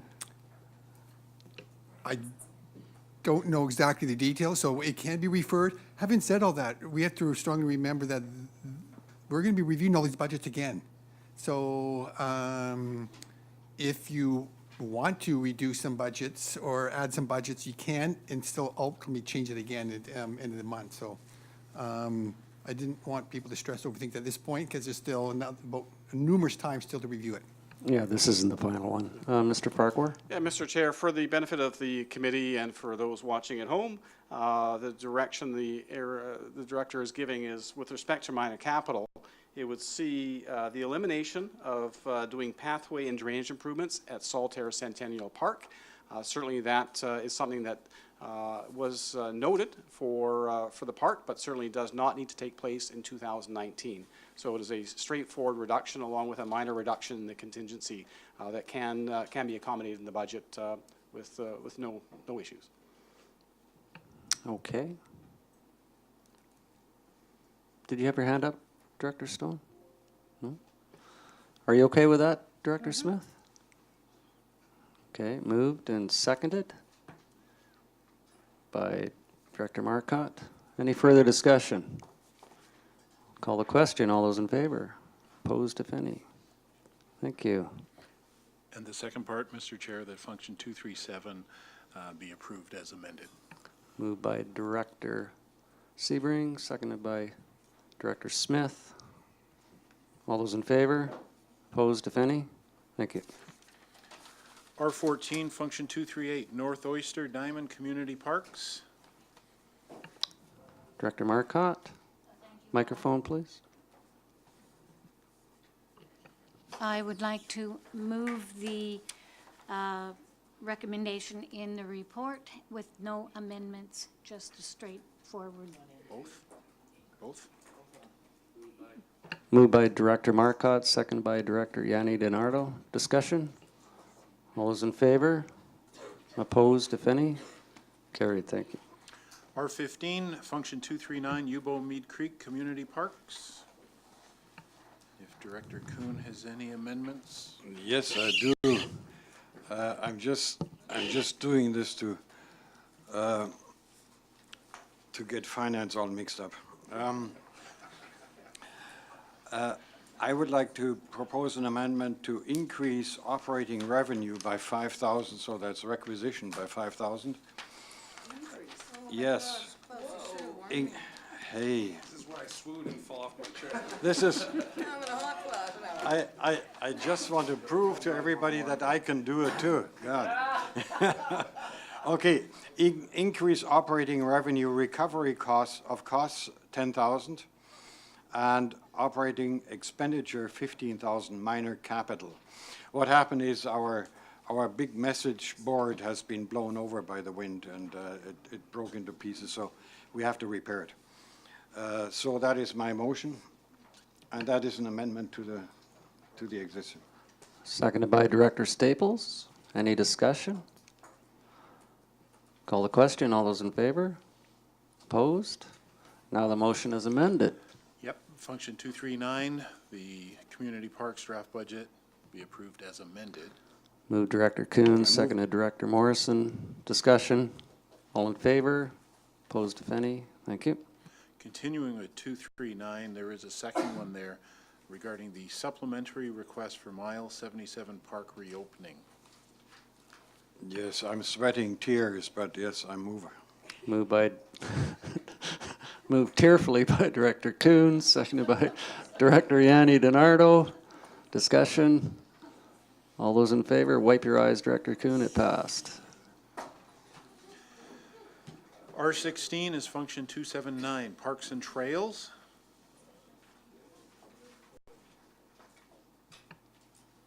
And the recommendation put forward by staff was that function 279, Parks and Trails draft budget be approved. Do I have a mover? Director Staples, seconded by Director Morrison. Would you like to speak to this first, Mr. Farquhar? Or? Thank you, Mr. Chair. This function is specific to the overall administrative planning and operation for the community parks in the electoral areas and sub-regional parks. It's predominantly covering off staff wages for the delivery of the services across the electoral areas. And you can note in the budget that there is an increase for the core budget by $54,563 or 6.4%. And that those are generally outlined in the core budget of your staff report where those costs are attributed to in terms of those increases. And I would ask if there's any questions of the committee. I would happily answer them. I have Director Morrison. Thank you, through to Mr. Farquhar. So with this little breeze that came through on the 20th, there was significant impacts to community parks. And understand that one of our managers actually met with our contractor even on Christmas Day to strategize some of the cleanup and the likes.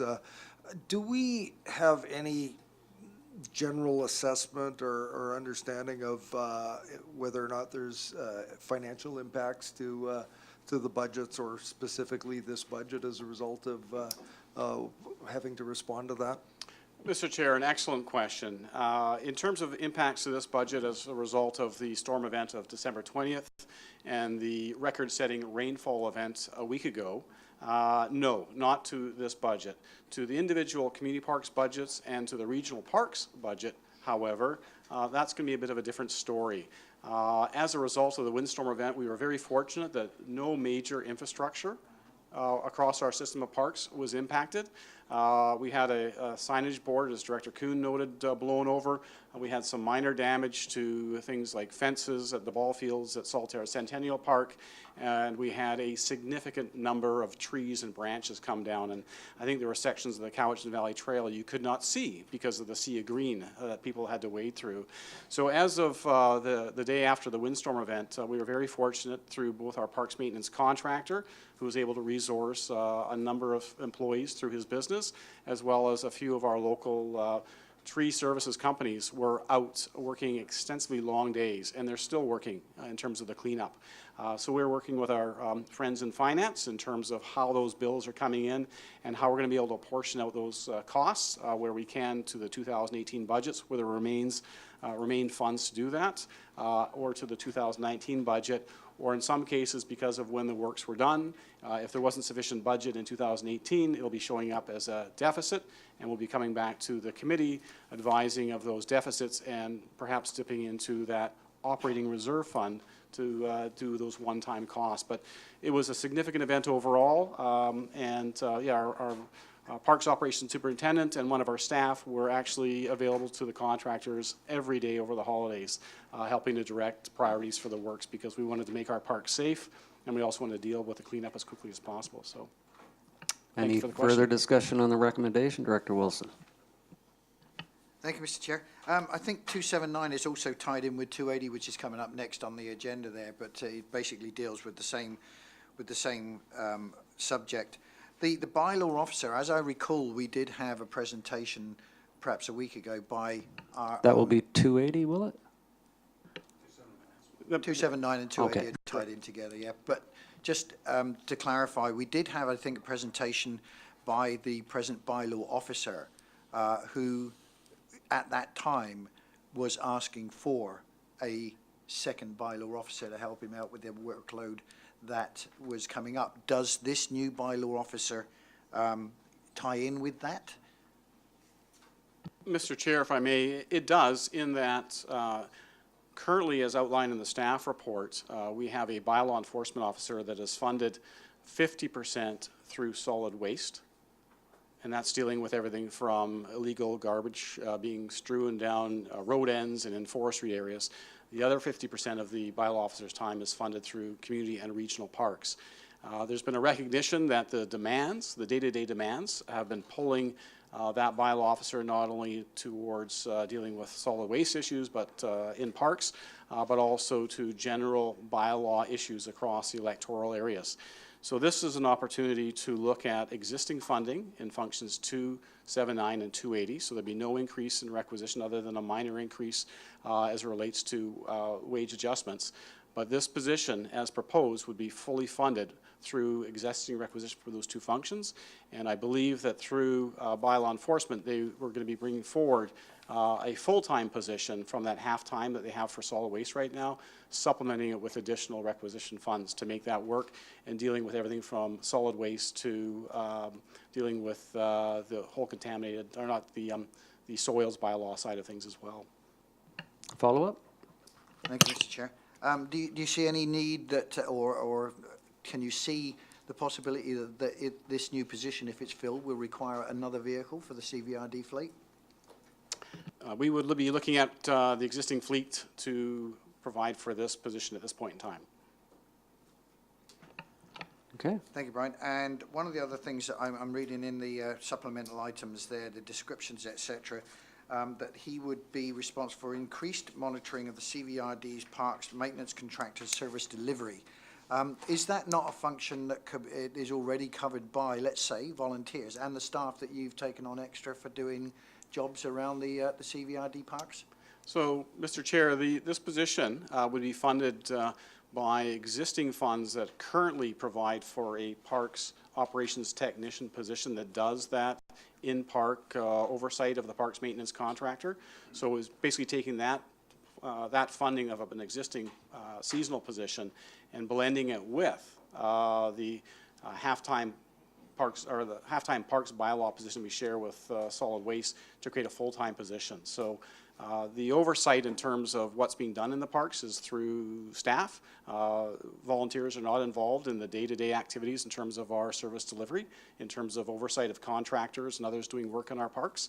So the work that will continue with the position that's there now would be blended with this half-time bylaw enforcement officer, which gives us a greater presence year-round to deal with both bylaw enforcement issue in parks as well as contract compliance by our contractors. Okay. Okay, so if I'm understanding this correctly, this new position would work in conjunction with an existing parks technician, with an existing bylaw officer. Mr. Chair, but to be clear, the existing bylaw officer would carry on in the role with solid waste in an expanded role that you've heard through bylaw enforcement would be created. This position would be a new position with existing funding. And so the seasonal parks operations technician that we hire seasonally would no longer be hired.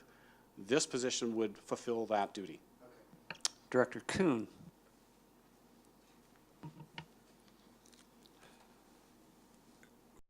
I have a bit of a problem there.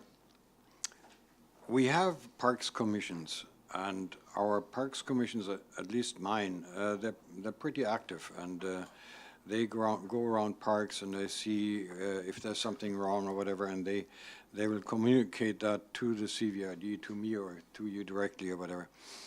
Now, why do we need bylaw officers in there as well? Is there a real need for that? Mr. Chair, I would suggest that given the number of calls we get about complaints about dogs off leash, garbage in parks, parking in places people shouldn't be parking, and other activities taking place, that having a regular presence available across our system of parks, both in electoral areas and on the Cowichan Valley Trail and at our regional park sites, would bring value to the overall experience of our park visitors, who want to ensure that when they're out there with their families, when they're walking their dog on leash, that other users are complying as well. So this is as much about compliance and being a presence and showing to the community that the CVRD is present and keeping an eye on their parks as much as it is dealing with infractions as they arise. So it's really about increasing the presence of the CVRD out with the system of parks and trails we have across the region. Thank you, Director Ack. Thank you, Mr. Chair. I totally agree. I have gotten lots of those complaints of dogs off leash and garbage, but they do come in on the weekend and kind of those busier times after work. So will this new person be kind of an off-shift person? Mr. Chair, we were going to ensure this position is delivering the best service we can when we have to, and that would include weekends and evenings as required. Thank you, Director Wilson. Thank you, Mr. Chair. Carrying on from what Director Kuhn said, I also have a very active Parks Commission, sometimes overactive, but that's they do a great job, and they do report back to me a lot of as to what's going on in the various parks that we have in our positions. So from that point of view, I don't think there's a reporting problem as far as maintenance is concerned. One of the things that was said just now about the dog complaints, as I understand it, there is that animal control function is carried out by, was the SPCA, is now, I can't remember the name of the company that does it, but I did see that particular animal control truck down at Quarry Park, and he said he was there to enforce the leash laws as they were. So if you're going to have a park ranger who's also checking on the leash laws, plus somebody else in a regional park, which, by the way, you don't have to have a dog on leash for, I can't see that I can't understand why there's overlapping between the animal control function of enforcing the leash bylaws and somebody else who's doing the same thing. Mr. Chair, to clarify, CVRD's parks bylaw applies both to community and regional parks, which requires dogs to be on leash unless they're in a designated location, such as one of our off-leash dog parks, to have them off leash. With respect to duplication of services, the park ranger would be there for much, much more than just monitoring for dogs off leash. They're going to be there with respect to, as I mentioned earlier, issues around garbage, issues around illegal vehicles such as ATVs, dirt bikes, which are another significant complaint on things like the Cowichan Valley Trail. Our staff can't be in all places at all time, neither can our contracted folks with the dog, where's Mr. Blackwell? It's not the SPCA, it is who? Coastal. Coastal can't be at all places at all times either. So certainly with the expansion of our system of parks and the continued growth of our trail system, this is looking at our existing staff and wanting to use staff in a most effective way to have as much a presence out in the parks as possible that provide the public an assurance that we're taking care of parks that we have and are ensuring that as best we can that people are complying with the bylaws in place so the experiences of the park users and the trail users are as best as they can be. I have Director Morrison.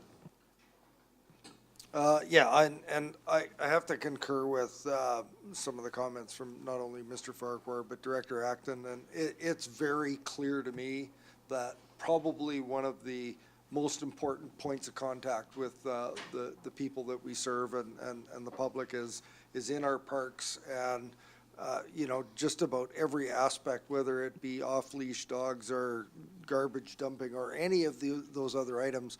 People have been really pleased with the condition of our parks, that sort of thing, but a fairly regular theme that I hear from people is that where's our enforcement? And we will have them once in a while, and I know that's a large volume of calls for staff, and I think this is a proactive move to better, not only engage with our community, but make sure the efforts and the money that we spend on, on maintenance and things like that are well looked after. And I just bring one example of overnight camping at one of our waterfront parks, and we actually have a municipal ticketing book that our friends at the RCMP are supposed to be carrying around in their cruisers. And when I posed the question to our local constable a little while ago, he really wasn't very well versed with it and wasn't very attuned to the application of it. And I think that this is an opportunity to have somebody that's in our parks and having a presence and looking after the needs of our community. So I'm fully supportive of it. Director Wilson. Thank you, Mr. Chair. Don't get the wrong idea here. This in principle is a good idea, and I am in favour of it. What I'm trying to make sure of is that there is no duplication of services, that the money that we're spending is going to be well allocated and well spent. And basically that's it. I'm asking the questions because I need clarification on this. I don't want to see one guy over here parked in his coastal thing and another guy in another truck with CVRD, both doing the same thing at the same time in the same place. Director Acton. Just to maybe help you, Director Wilson, dog comment, I've actually spoken to, I think his name's Colin, quite a few times because there are some issues in Shawnigan, but I don't believe he really has the time to patrol the parks. He's on calls where there's actually aggressive animals and he has to show up, and it's, yeah, that's his role, so. So are we ready for the question? I'll call the question. All those in favor? Opposed, if any? Now the supplemental. Supplemental would be for Function 279 Parks and Trails that the supplementary request for the park ranger position be approved. Moved by a whole bunch of people. I'll say Director Sebring and Director Yanni DiNardo second. Discussion on that? Call the question. All those in favor? Opposed, if any? Carried, thank you. Director Kuhn opposed that? So noted. Thank you, Director Stone. And Director Wilson, thank you. Don't be shy, put your hand way up. R17, Function 280, Regional Parks. And there's one motion followed by 3 supplementals. So just the first one, that Function 280, Regional Parks draft budget be approved. Mover? Director Staples, seconded by Director Marcotte. Discussion? Director Sebring? Thank you, Mr. Chair. This was one that flagged for me when I was doing my budget review, and I fully acknowledge that parks are popular, trails are popular. It's the one thing we're never told to cut back on. But when I see the bottom line, it's an 19% requisition increase, and I can't help but ask some questions about that. Not specific questions, but just, oh my God, how did we get to 18%? And I understand we're replacing a bridge and we're doing some land lease payments and there's some things that carried over from last year, but really, 19% increase in this particular function, I think this is one that we might want to think about a little bit. I'll just leave it there. Thank you. Director Acton? My question was just over the allocations for the general government, the increase of 13,407. I made notes on it, so I'm not sure if I actually missed the opportunity. But I'm think looking it's in this around. one. Is that because of the rangers? Is it the staff positions that caused the allocations budget to go up? Mr. that Farquhar? much? How does that work? Mr. Chair, this is the general allocations, so I would defer to our finance staff to delve into the details on that. But as allocations were explained earlier, they apply to all budgets that have benefits as it relates to everything from IT, internal costs, finance costs, human resources costs. that support the organization overall and the functions we deliver. And just because of the way allocations have been identified out for 2019, this is what's being applied to the Function 280 budget for this year. So there is an increase. Thank you. Finance? So general government allocation increase actually was one of the smaller increases. The bigger increase would do with the building allocations as well as the HR allocations. So each one of those allocations is based on a different allocation. For example, the building allocation is based on your square footage of this building. So it's just simply, so there's that. Also is the department growing as well. Like maybe there's larger square footage. I don't know. But it's not just the budget itself. So it's the two things combined. So it's a combination of a number. Follow-up, Director Acton? Thank you. It's a different question. If I hear what Director Sebring's saying, it is a big chunk, and yeah, people want to spend money on their parks, but we also have a lot happening this year. We're going to have 2 new requisitions, and the way they feel is that's going to go right out the window. So, is there an opportunity for us to use some of these operating reserves to maybe kind of buffer some of this increase to 10%, like to half it, perhaps? Could we discuss that as a committee? Mr. Chair, that would be at the pleasure of the committee to determine if some of the operating reserves that are otherwise available wish to be applied to the budget for this year to reduce the proposed requisition. Director Marsh? Yes, thank you, through you, Mr. Chair, to whoever can answer this. The operating reserves, I understand, are if things come up, like an emergency, correct?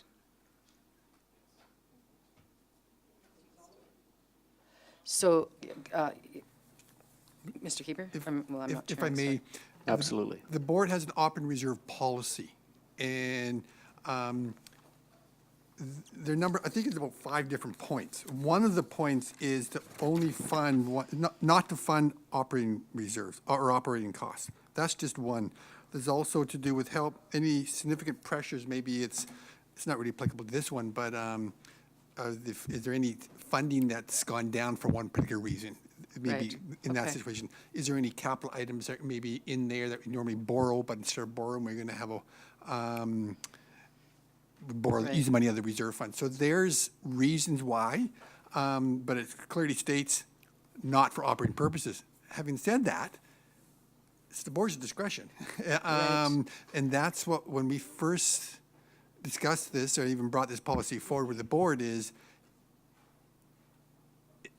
the board able to amend, to use operating reserves at any point in time? And my comment was, during the budget session is when they should be doing it, to help alleviate any increases, so. Thank you. Got it. Okay. So while I really respect what Director Acton is trying to do, because that is quite a large increase, when I think of December 20th and then the subsequent rain event, and when I think of the predictions, I think if we want to maintain our parks, this is not a place we should be using reserves, because I think they're going to be needed. And actually, I think I heard Mr. Farquhar say that we don't know how much we're going to go into that or what the deficit for 2018 will be. There may not be any reserves. So I don't support changing this one. I think that it's pretty critical to make sure that we can make those parks safe. I would hate to have someone walking through a park and have what they call those widowmaker branches coming down because we didn't have any money to take care of it. Response, Mr. Farquhar? Mr. Chair, perhaps to help the committee a little bit with respect to what's showing as an increase as it relates to, in particular, some of these supplementals. Just want to share with the committee, we track visitor use at a number of our parks in the Cowichan Valley Trail. And one of the supplementals is for proceeding with the Stony Hill Management Plan. There will be in conjunction with North Cowichan and with Cowichan tribes. A shift from 2017 has seen almost a 60% increase in visitors to Stony Hill. We're approaching 60,000. We have one trail there that takes you out to a viewpoint. We've heard from North Cowichan Municipality, calls coming to them, that the parking lot is over full on weekends, that we're just not able to accommodate the visitors out to this, was becoming a very popular regional park.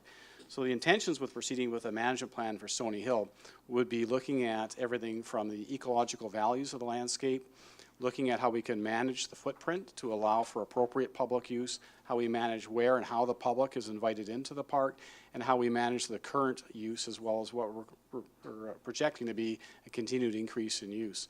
So this is the reality, I think, of what we're dealing with, some of the successes with our parks program, is we're still in a growth mode with regional parks. We haven't got to that budget yet, but we have a budget that's close to $900,000 a year for land acquisition.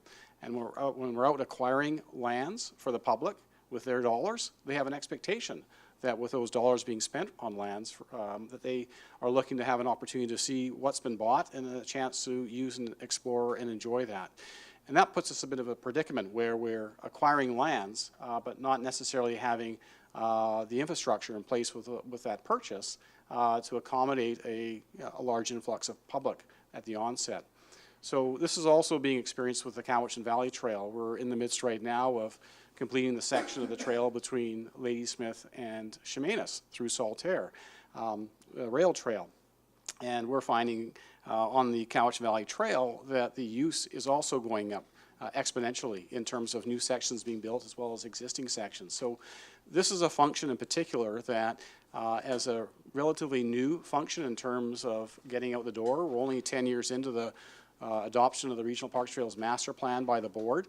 We're seeing some great successes, but those successes come with a bit of a price in terms of the ability to manage the public and let the public use and enjoy these spaces in a fashion that isn't detrimental to the environment and the landscapes we're acquiring, but also is looking to provide that sort of opportunity and experience that people are looking for. So as long as we continue, I think, with a program to continue to build out on the regional parks and trails through acquisitions and strategic relationships for those acquisitions, I think we're going to continue to be before you saying we need to find ways to accommodate the public with respect to the lands that we're acquiring for them. Mr. Kieber. Thank you, Mr. Chair. My apologies, Mr. Farquhar, but SMT has reviewed all these supplemental items, and they have not recommended two of those items. Two of those are supplemental two that we did not propose going forward for the 2019 budget.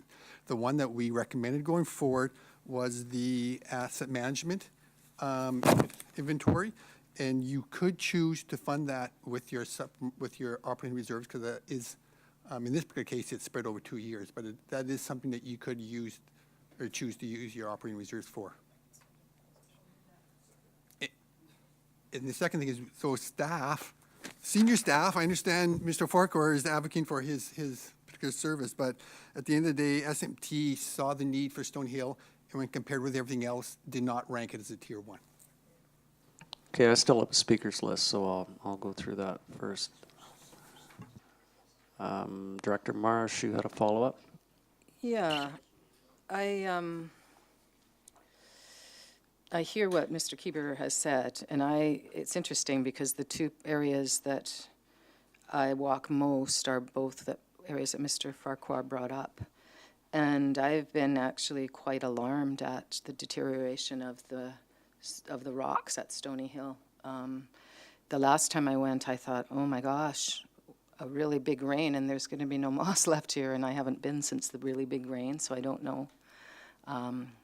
But we do know that is sacred territory for the Cowichan people, and it's very rare ecosystem there. So I'm not sure what to do, given all the other pressures. But I do know some places do charge for parking for their parks. So I can say too that quite a number of the people that I meet on that trail are not from Cowichan. They're coming from somewhere to go there, and I don't know if we've looked at charging for parking there, or if that's one way that we could help to look after it. But I note that I assume it's staff, or it might be some of the public, have put stones to try and keep people off the mossy banks, but it doesn't seem to be working.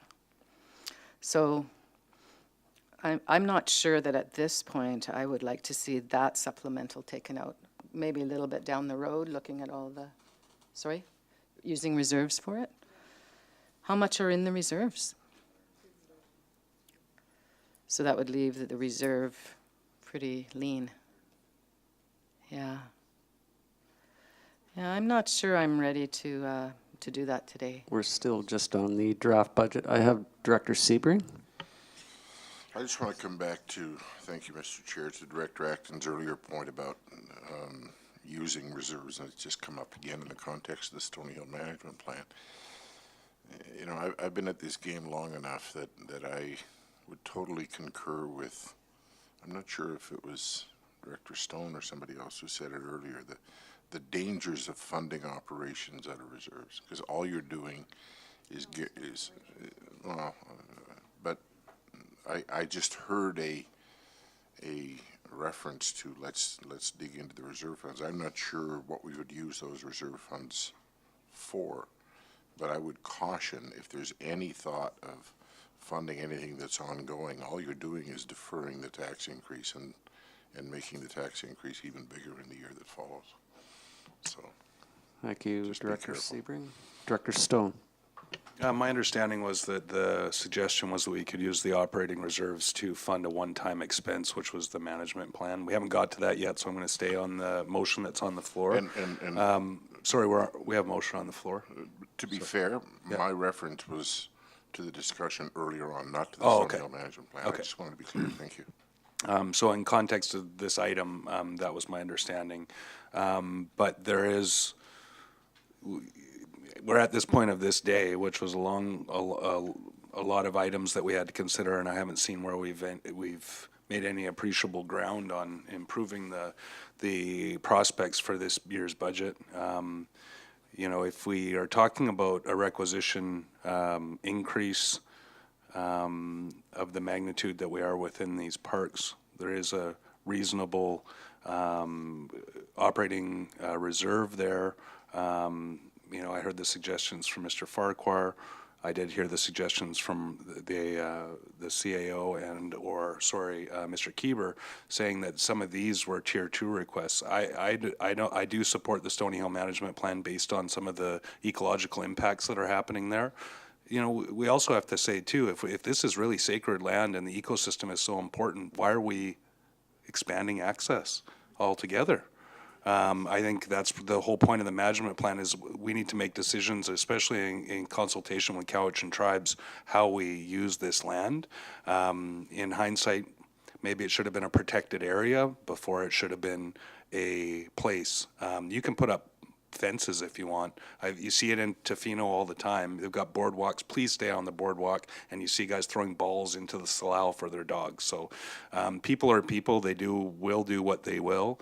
The management plan, I think, is important. But again, in the context of this budget and trying to find savings, I think that this might be one area where we entertain the idea of using a small portion of the operating reserve this year to achieve something important like the management plan for Stony Hill, and sort of soften that blow a little bit. And that's just where I'm coming from on it. So, Director Kuhn. Well, I would like to go back to when the parkland acquisition referendum went through, and we had discussions right after that. And one of the discussions was, well, if we keep acquiring parkland, it's going to be increasing the expense of maintaining all that.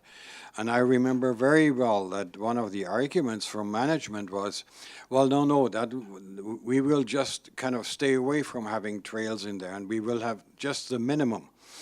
And I knew exactly what was going to happen, and that's happening right now.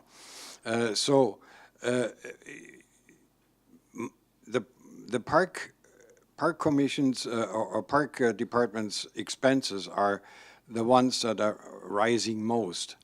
And I mean, we all like parks. I like them, there's no doubt about it, but we've got to get a handle on it. I mean, there's, and when we come to R21, I'm going to make a motion to reduce the acquisition of parkland. And we've tried it once before, and we were nailed, and I don't care if we get nailed. People are going to be very concerned about their tax increases. So anyway, I'll wait until that comes along. But I wanted to make that comment.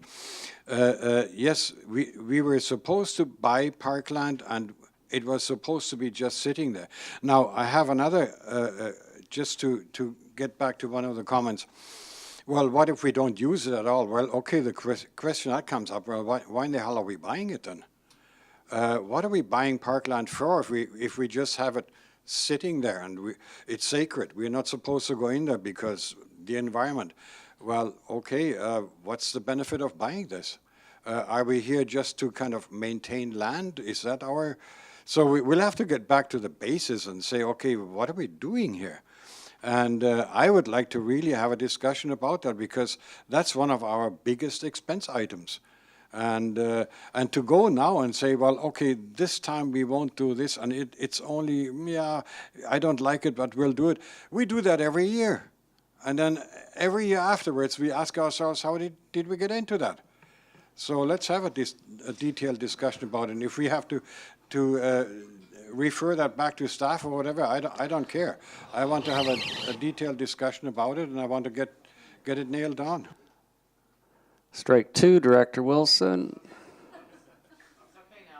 Now, before I move to Director Stone, have I missed anyone on my list after Director Kuhn? There's hands flying everywhere, so I'll move to Director Stone. This might, don't, hang on to the table. I actually agree with Director Kuhn. And it's become quite obvious that as we spend significant money on acquiring significant, and I'm super proud of our park system. The work that your group does is amazing, and Stony Hill's another great example. All of our parks, we take as much opportunity I do to go through all of the different parks, and it's an amazing asset. But at some point, we grow to the point where we're already known for our parks. Why do we continue to increase those costs when we're feeling the crunch in other areas? And I'll just have to go back to the same thing we're struggling with in our municipal budgets is we have new boards, we're trying to find our direction, our strategic planning view. If this is the year to sort of hold fast on where we are, this might be the year to do it. And if we say, okay, let's look at this. Regional parks is a fairly substantial piece. If we can save a little bit here, and sort of focus on our core pieces, this is the year to do it. And then on the regional acquisition side, yeah, we got a permission 10 years ago to spend that money.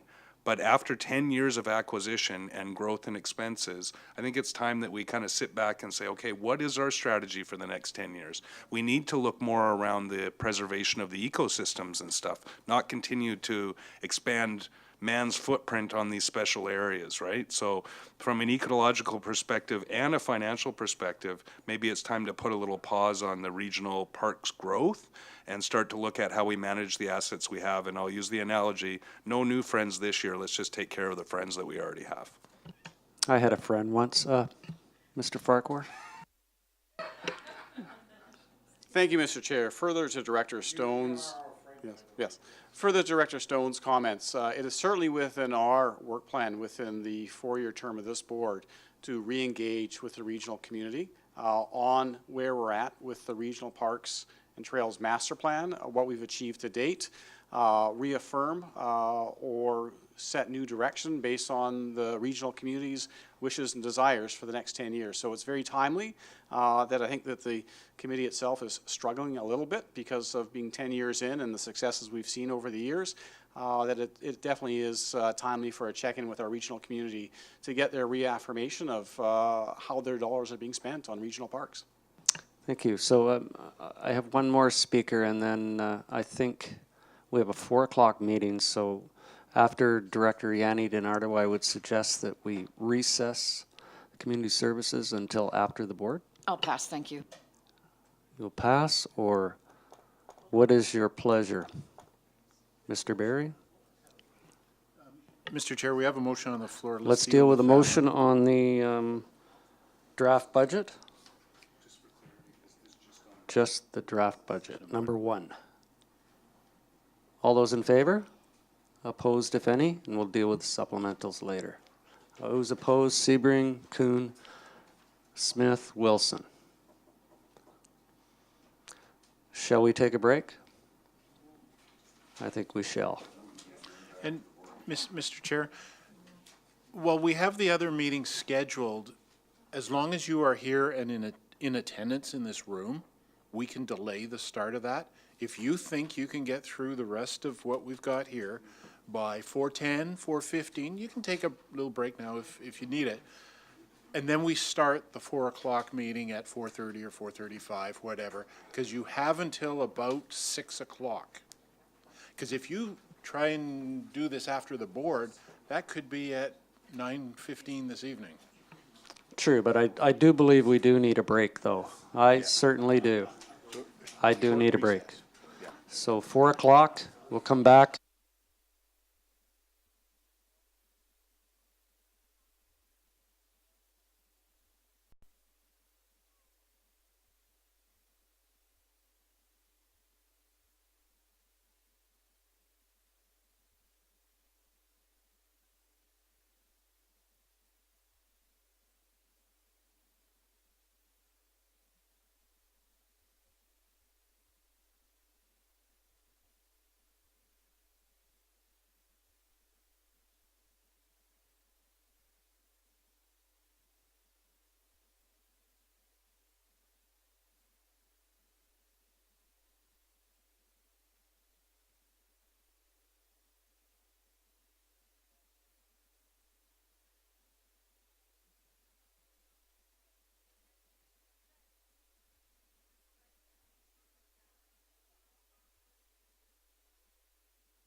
It's not airport security.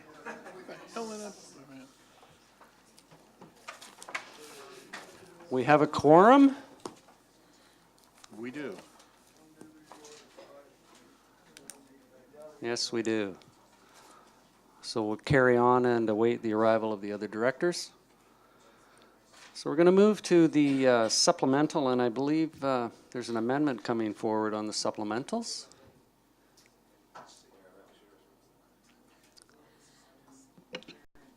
Mr. Carruthers? So, Mr. Chair, we're going to take the supplemental. We have 3 supplementals for regional parks. The first one is the park ranger position, so we should deal with each one individually.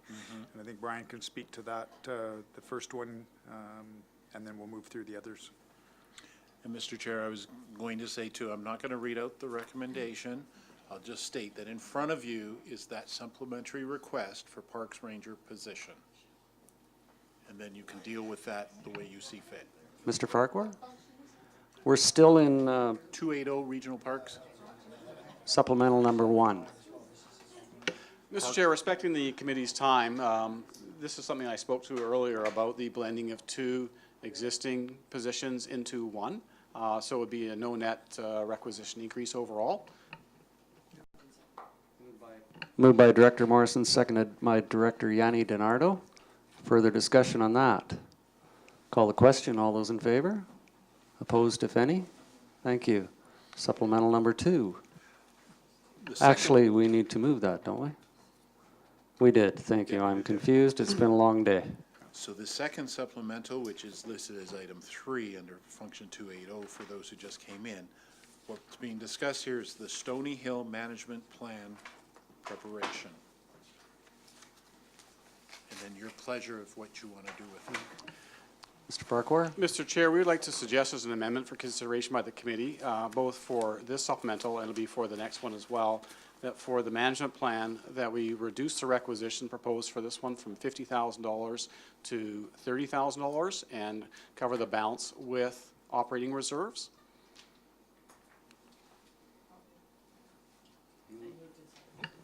Moved by Director Staples, seconded by Director Yanni DiNardo. Discussion? Director Sebring first. Question, what does that do to the overall almost 19% increase? Mr. Chair, I would look to our finance department to quickly scribble over Quick there what that would mean.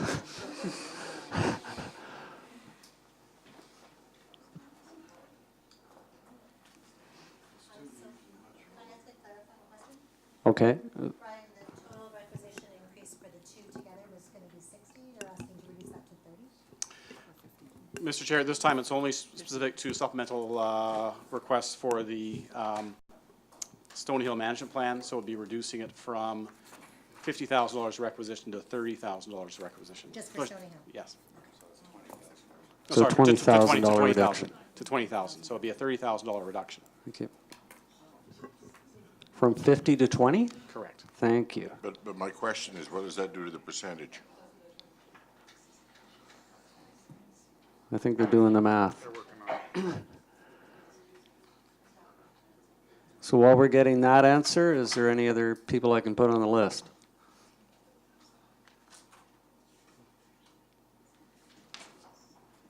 I'll go to Director Acton, awaiting the response from Finance. Well, it's not actually it's not going to be an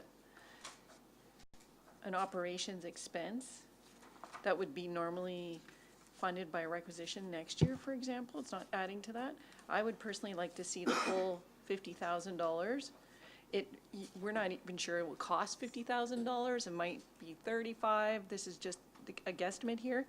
And we have more than $200,000 in reserve. By just flipping it to $20,000 or $30,000 is not going to do anything. And then I'd like to support it as well for number 4. But anyway, I'd like to see it at $50,000. I don't know. Can I amend it, or do we have to No, we vote still this? have a motion on the floor. Yes, Finance. I seen you on the chair that time. It would go from 18.9 to 17.1% increase. With the 30,000 reduction. Yes. Thank you. Answers your question, Director Sebring? Director Morrison. I've got 2 questions, or a question and comment at least. And I know we're dealing with the regional management plan, and we've got another item coming forth. I'm concerned that we're not proceeding with asset management when we're sort of going full steam ahead on asset management in just about every other aspect of the organization. And I'm concerned that we're going to drop out items when we're trying to get the whole organization into a program. And my comment, I guess, is, and this may be somewhat simplistic, and I realize there's a motion on the table, but, looking at those two items, they look to me to be one-time costs. Those two items, looking at attachment C, amount to 7.09%, if my eyes tell me correctly. Whether or not we want to do one or both, I'm not opposed to looking at the operational reserve for those if they're eligible. And that's, a 7% reduction in proposed budget and supplemental, I think is significant. And I think the operational reserve is still in a healthy enough position, but I yield to my colleagues as to what they want to do. Thank you, Director Staples. I agree with Director Morrison on that, and I would be happy to support a motion like that moving forward. I just wanted to say, as a new board member, I think part of the and Deborah, if I may, we just went for a brief power walk on our 10-minute break and had a brief check-in because both of us are new around this table, and it feels like we're having a strategic planning session while we're trying to approve a budget. Because, if this is, as a board, we're kind of having the conversation of whether or not this is important to us. But that's really, as I see it, part of strategic planning. So just I'm really saying this as a comment. I'm finding that challenging because I don't want to, I think this is really important. And having it within this budget discussion, it just makes it complicated to have a discussion about what is important and where are we putting our money when I haven't been able to have that discussion about all of those things that are important to us as a board. So I just wanted to throw that out there. And I think the budget process in a transition year after election is very difficult. Yeah. If I can, Mr. Chair, just in response to Director Staples, I wouldn't want to raise expectations for the strategic planning that you're going to get into this level of detail. The size and the complexity of the Cowichan Valley Regional District, when you do the strategic planning, you are still going to have decisions that you're going to have to make here at the board table that you wouldn't. I just wanted to, because it is, there are some items in here like your parkland acquisition, for example. I could see being totally a strategic discussion, larger term, but a lot of these operational decisions, I just want to be clear that you're probably not going to get the answers to some of these through the strategic planning process, but you're going to get some focus as to what's important and where the investment should be made. Yeah, thank you. Thank you, Director Nicholson.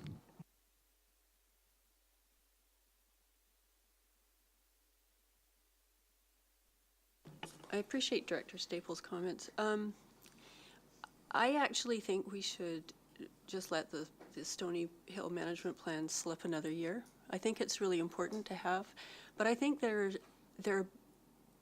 a program issue with our parks that we really need to get our heads around and how we're going to look at that.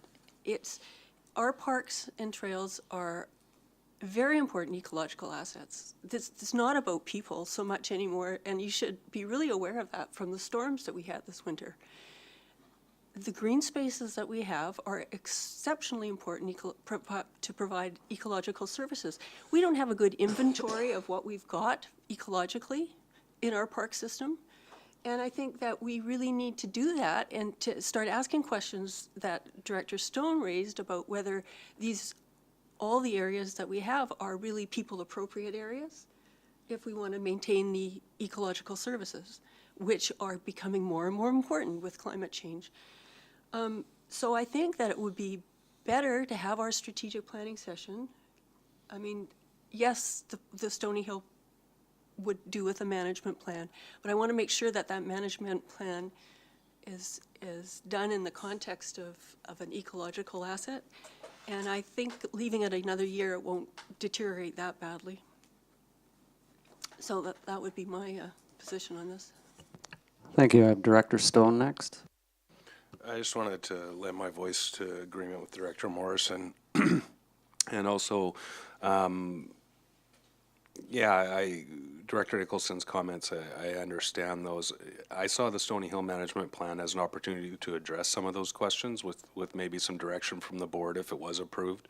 But I would like from a financial piece, as those are one-time expenses, that maybe we not look to requisition to fund those, but look to the operating reserve. Thank you, Director Marsh. Yes, I kind of agree with what Director Stone said, and though I understand that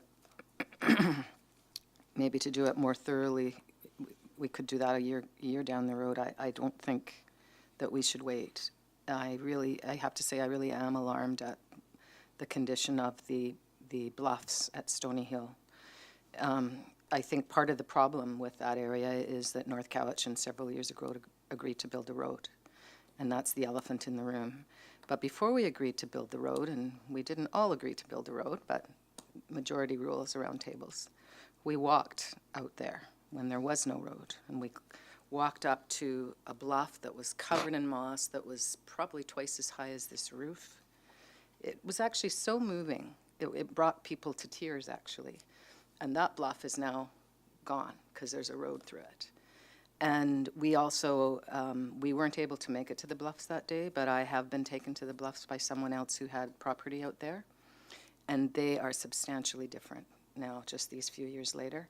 And given the rain events and the continuing climate change, I do think that the sooner the better to get a management plan of that land. And to me, it's part of Truth and Reconciliation as well, because that is unceded territory that was very sacred to the Cowichan people.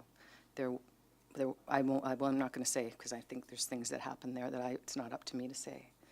But I really feel it's important to do it. If we need to use reserves, I'm very reluctant to use operating reserves in these times for this, but if that's the way it's going, I'll support that as a compromise, but I don't want to put it off. Okay, any 'Cause further discussion? I don't think they can ever Sorry. come back once they're gone completely. Sorry for the interruption. Any further discussion? The motion on the floor is to reduce from 50 to 20. Director Stone? Go ahead. So just through to Mr. Barry, if to amend this resolution that's on the floor, if there was a desire by the members of the board to actually fund this 100% from reserves, it would be better to just defeat this resolution and then put forward the subsequent resolution. Thank you. Director Sebring. And that was going to be precisely my question, because at the end of the day, I think I agree with Director Acton that perhaps that would be the better way to go. Take the whole thing out of the reserve. So I'll be voting against this one. Are you ready for the question on the original motion of reducing from 50 down to 20? All those in 50 to 20. 50 to 20. reduce.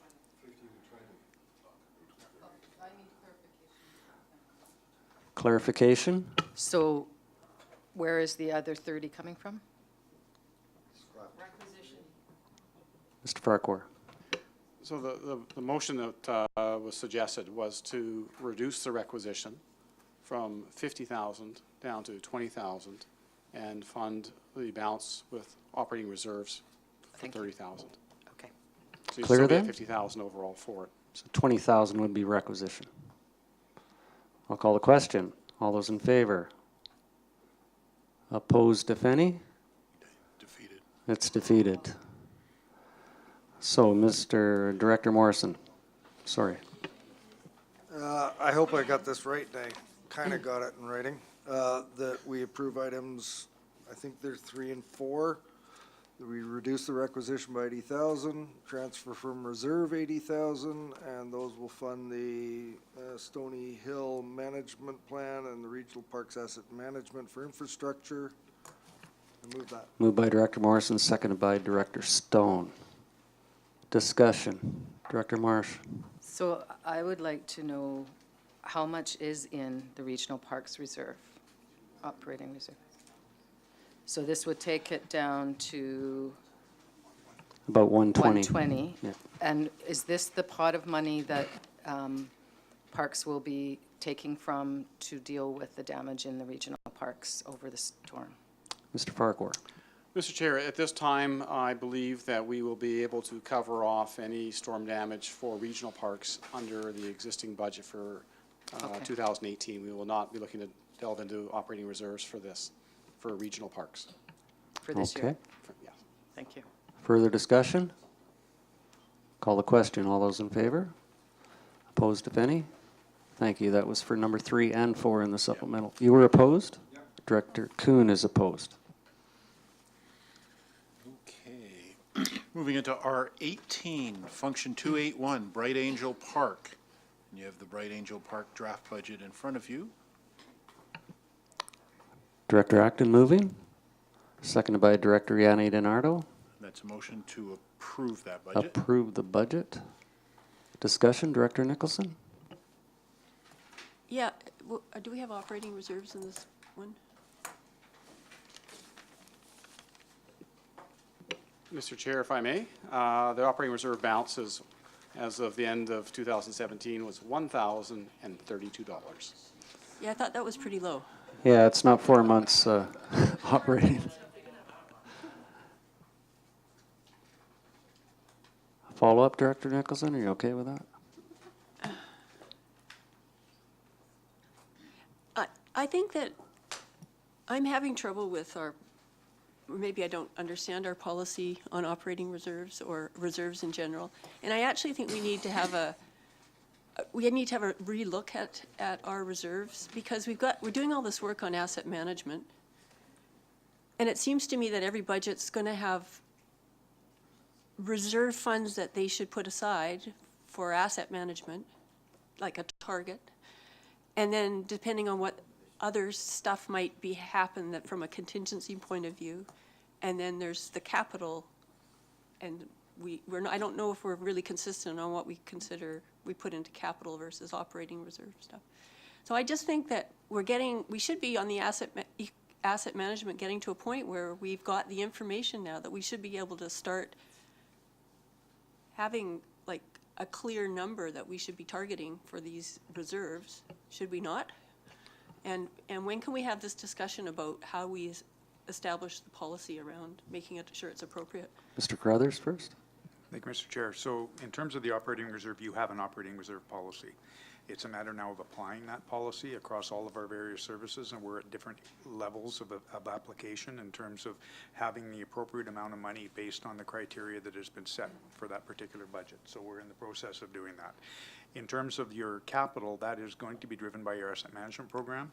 Our asset management team is in the process of developing those policies right now, and I'm anticipating by the end of the first quarter that the board will have some policies in front of them, and that is what will drive your capital reserves in terms of your asset management program. So it is in the works. We're in the final stages of pulling that together, and I'm hoping going into the 2020 budget process that you will have some good solid guidance under our asset management program to help guide those decisions. Okay, that's great on the capital front. I still think that maybe I need to understand our operating reserve policy, but I still think that the operating reserve, there should be targets for each budget, you know, and they will be different. You'll have different contingency requirements for each one, so you may not be, I'm not sure if our policy deals with that adequately. I'll let Finance reply. Through the chair to Director Nicholson, yes, the operating reserve policy is established. It looks at each function on its own. There's a minimum and max, which is the 2 months, and 4 months is what should be of your operating costs should be in the operating reserve. However, some functions do not require an operating reserve, so we've waived those because they're just a grant. The money just flows straight through, so they wouldn't need an operating reserve. And then it also opens for looking into things because it gets reviewed every year for things that may be coming up, say an election every 4 years, you might need extra money in that operating reserve. So that's part of the review process. That's in the policy that has to be done. Absolutely, follow up. So we just did a vote on the regional parks where we dipped into our operating reserve, and I didn't feel I had the information to know what that operating reserve should be and whether we're dipping below what it should be. So can you tell me whether we dipped below what it should be? Yes. We did. And Yeah. what should it be? The maximum it should be is 208,000, and so half of that would be about $100,000 should be about the minimum. 150 is the minimum. Okay. Yeah. And the other piece of information we would need on an ongoing basis would be what we normally expect to move into our, what kind of excess we usually have that goes into the operating reserve, so how quickly it builds up. Otherwise, we need to explicitly put money into it. Unfortunately, it depends on the surplus projects that are going, when we go out for tender, those kind of costs come in, if there's going to be a surplus or not. You can't really define a surplus. We can't budget for a surplus. But hopefully, moving forward, functions, as they're able to, can start budgeting for putting some money into those operating reserves to build them into those areas. Okay. Thank you, Director Nicholson. Did I have anyone else? Okay, motion on the floor. I'll call the question. All those in favor? Opposed, if any? Motion carries. Thank you. R19 is function 282, South Cowichan Parks. So in front of you is the South Cowichan Parks budget. If there's any amendments, Moved by Director Yanni DiNardo. Yanni DiNardo. And Director Staples seconds. Yeah, Chairman McGarrigle, as from a previous chairman. Any discussion on this one? I'll call the question. All those in favor? Opposed, if any? Thank you. Moving on. R20, function 283, Kinsel Trestle, and the recommendation is that the 283 Kinsel Trestle budget be approved. Moved by Director Morrison, seconded by Director Marsh. Discussion? Call the question. All those in favor? Opposed, if any? Carried. Thank you. R21, function 285, Regional Parkland Acquisition. And in front of you is the draft budget. If you intend to make any amendments, you should do those first. Do I have a mover? If not, a motion to approve. Director Kuhn moves. No, I propose an amendment. Okay, Point of process, Mr. Chair. absolutely. I suspect that this one is going to take a long time. There's going to be a lot of discussion on parkland acquisition.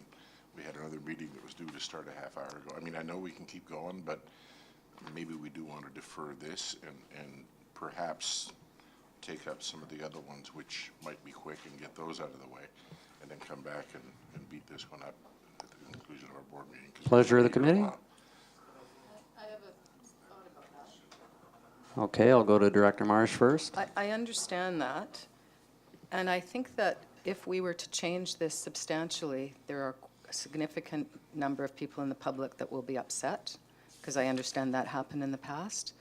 So I guess they could watch it recorded, but they might be watching it right now, and I don't imagine they'll be watching it at 9 o'clock tonight. So I'm not sure what the protocol, what would be best to do, but to me, this is a very important thing, and to change it after it's been something that our electorates said they wanted. And I think Mr. Berry will clarify on the procedural bylaw. Thank you, Mr. Chair. I would recommend that you continue with this meeting until you're finished. The reason being, talking to finance, you may not need an hour and a half or so to go through the special corporate services meeting. If for whatever reason this were to take until 6 o'clock, you can do the special corporate services on a different day. We can even delay the start of the board meeting if we need to.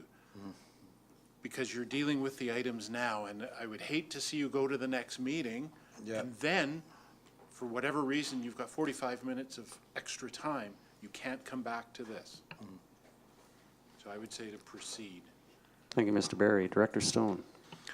Well, to the idea and also to this budget item, there's no requisition increase planned.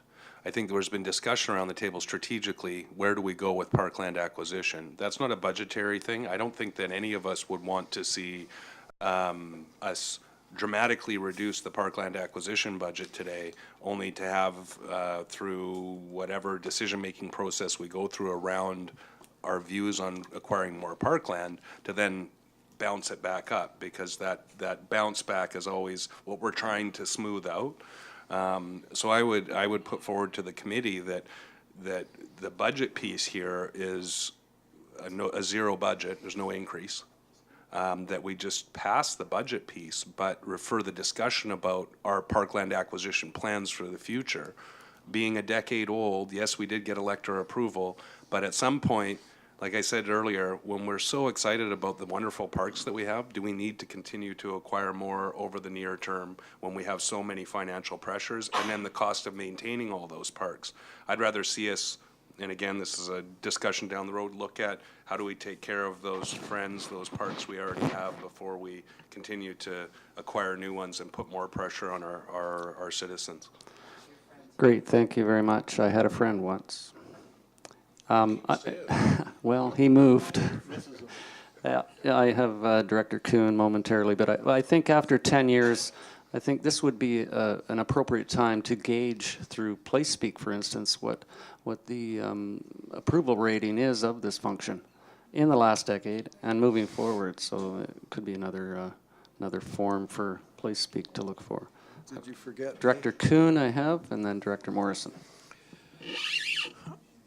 I'm not in favor of pushing this off. I think I would like to see the acquisition or the requisition zeroed out this year, so that we do not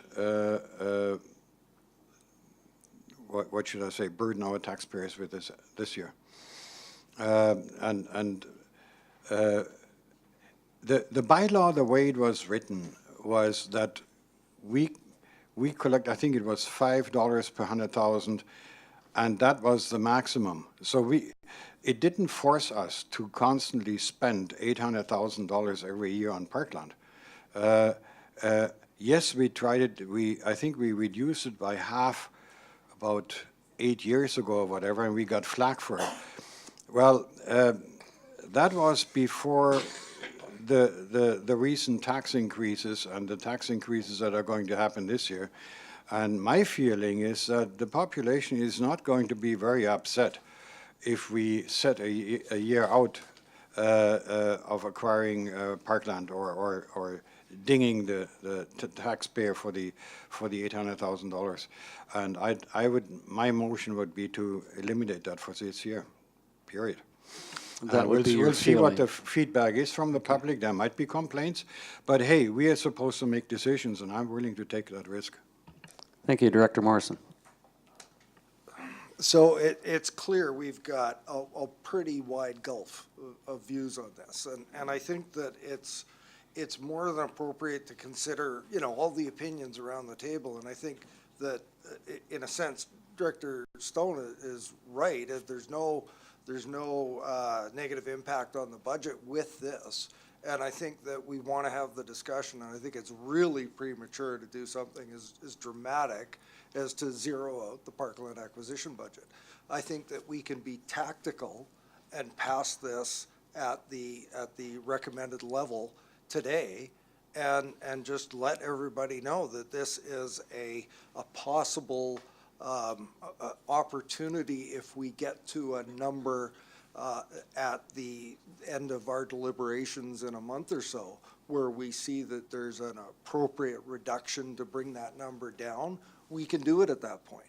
But I think at this point, if we put this through and let the community know that there's going to be a discussion about whether or not, for the purposes of this year's budget and the overall burden to taxpayers, we might be looking at a reduced parkland acquisition taxation for this year. But so I'm supportive to go forward with it on the basis of what's presented today. And if we do feel we get towards the end and there's a number that's unacceptable, I wouldn't go as far as to zero it out, because we don't have any idea what the implication is on current purchasing opportunities that we're engaged in. So until we get some ideas of what impacts that would have, staff could perhaps come back with a reduced number that would allow us to continue with some of the plans that are in play. And we can still make a reduction. So I'm supportive of going forward with the number. And as stated earlier, I think there's opportunities coming forward for further budget discussions where we will make some more tough decisions. I have Director Stone. Yeah, I echo Director Morrison's comment. You know, I was just looking at the overall budget at this preliminary stage. We were looking at an increase of $1.6 million, $1.65 million. Cutting this to zero would half that. That's an admirable goal. However, I think consistency is sometimes as important as being, you know, sort of thoughtful about how we requisition and then spend those dollars. I think that, you know, holding the line on the budget item at this early stage, to me, makes more sense than cutting it and then finding out that people do support that continuing on, and we could have continued on with that having zero impact in the overall budget, but then having a decrease and then the bounce back next year. Like I said, consistency is sometimes very valued, and if we say, oh wow, look at, we did this next year, and then we doubled the impacts the following year because there's a big pushback. And also, I believe, and this would be a question through to staff, out of that requisition that we have established already, we are servicing some debt, I believe. So we're zeroing it out would not allow us to follow through on our obligations. So without that analysis from staff, I definitely can't support zeroing it out because we have debt payments to make on lands we have already acquired. So that's a minimum. So if you want to cut the thing, we need to know what our debt servicing obligations are at a very minimum before we make any decisions to cut the requisition. Thank you. I have a lengthy list, and I'll go through them as quickly as I can. Director Acton. Oh, so a question to staff on servicing debt, the amount? The current amount of debt that's been borrowed, it requires approximately 75,000 worth of servicing for 2019. Thank you very much. Director Acton, you're next. Thank you. Well, I like the idea of looking at it to somehow lower this because I don't see it being a big fluctuation like Director Stone is mentioning when we have some huge items coming in this year. And I believe the hospital was doubled, and then hospice was another million as well. So like to add, this year there's so much coming in that next year I can't see that there's as much as coming down the pipe as there is this year. So at least it would give us the opportunity to defer some of that, to flatten it out instead of actually making it bounce up and down. So is this something like, would we be able to table this and then get some more facts before we go forward? Like some more, how much do we actually owe for sure, and what kind of impact this will have on the requisition? Mr. Farquhar. So, Mr. Chair, as provided by Mr. Kieber, you have before you what the 2019 payments are with respect to this function. So at this point in time, I think from the staff's perspective, we're really looking to the committee to give some overall direction on whether this is an important function to continue with in terms of what's being proposed, or if there's a desire to look at some different level, we could then go with that information. But I think to sort of send us away without any sort of clear direction would be a little challenging for staff to bring something back. Mr. Carruthers, I have a list. I'll add you there, Director Marsh. Yeah, thank you, Mr. Chair. Just don't want the committee to lose sight of the fact that you have another opportunity to review this. So this is the committee review of these budgets. It's then coming back to a 2-day Corporate Services Committee in-depth. And so you have an opportunity now to make some initial decisions around what you're prepared to move forward. When those decisions are all gathered up and put together, we'll be able to give you a complete picture of where the budget looks like, and you will be able to then make some strategic decisions on January 30th and 31st as to what you want to do. So I would recommend to you that you move this forward. In the meantime, staff are cognizant of the comments that were made around the table. We will have some information in our back pocket when we come back on the 30th that if the board chooses, based on what the final picture looks like, to want to be reducing this, we can give you some accurate information as to what the implications of those reductions might be. Thank you. Director Salmon, you're next. Well, we have Mr. Farquhar here, but could you say, so it's $800,000 a year for this acquisition fund. About how much is in the capital now from that, and are there plans in the works for that at the moment?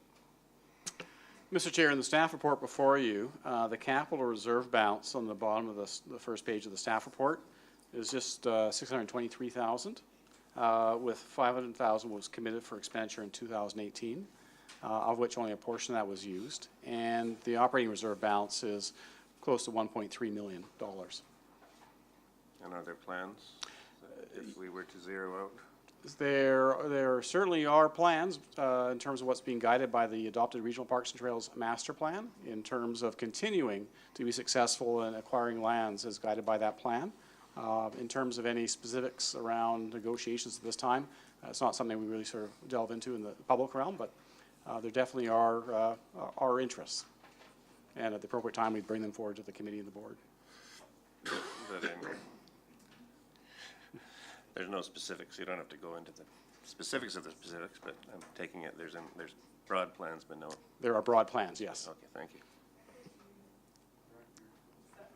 Director Yanni DiNardo.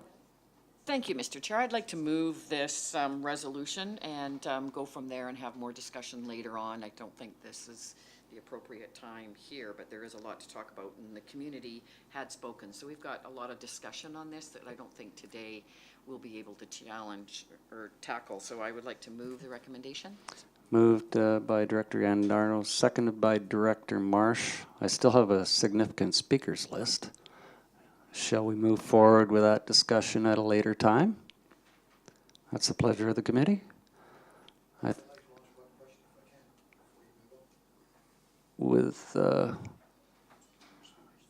I have quite the speakers list. I wouldn't want to broach that list. So if you want to carry on with the questions, I'll carry on through the speakers list.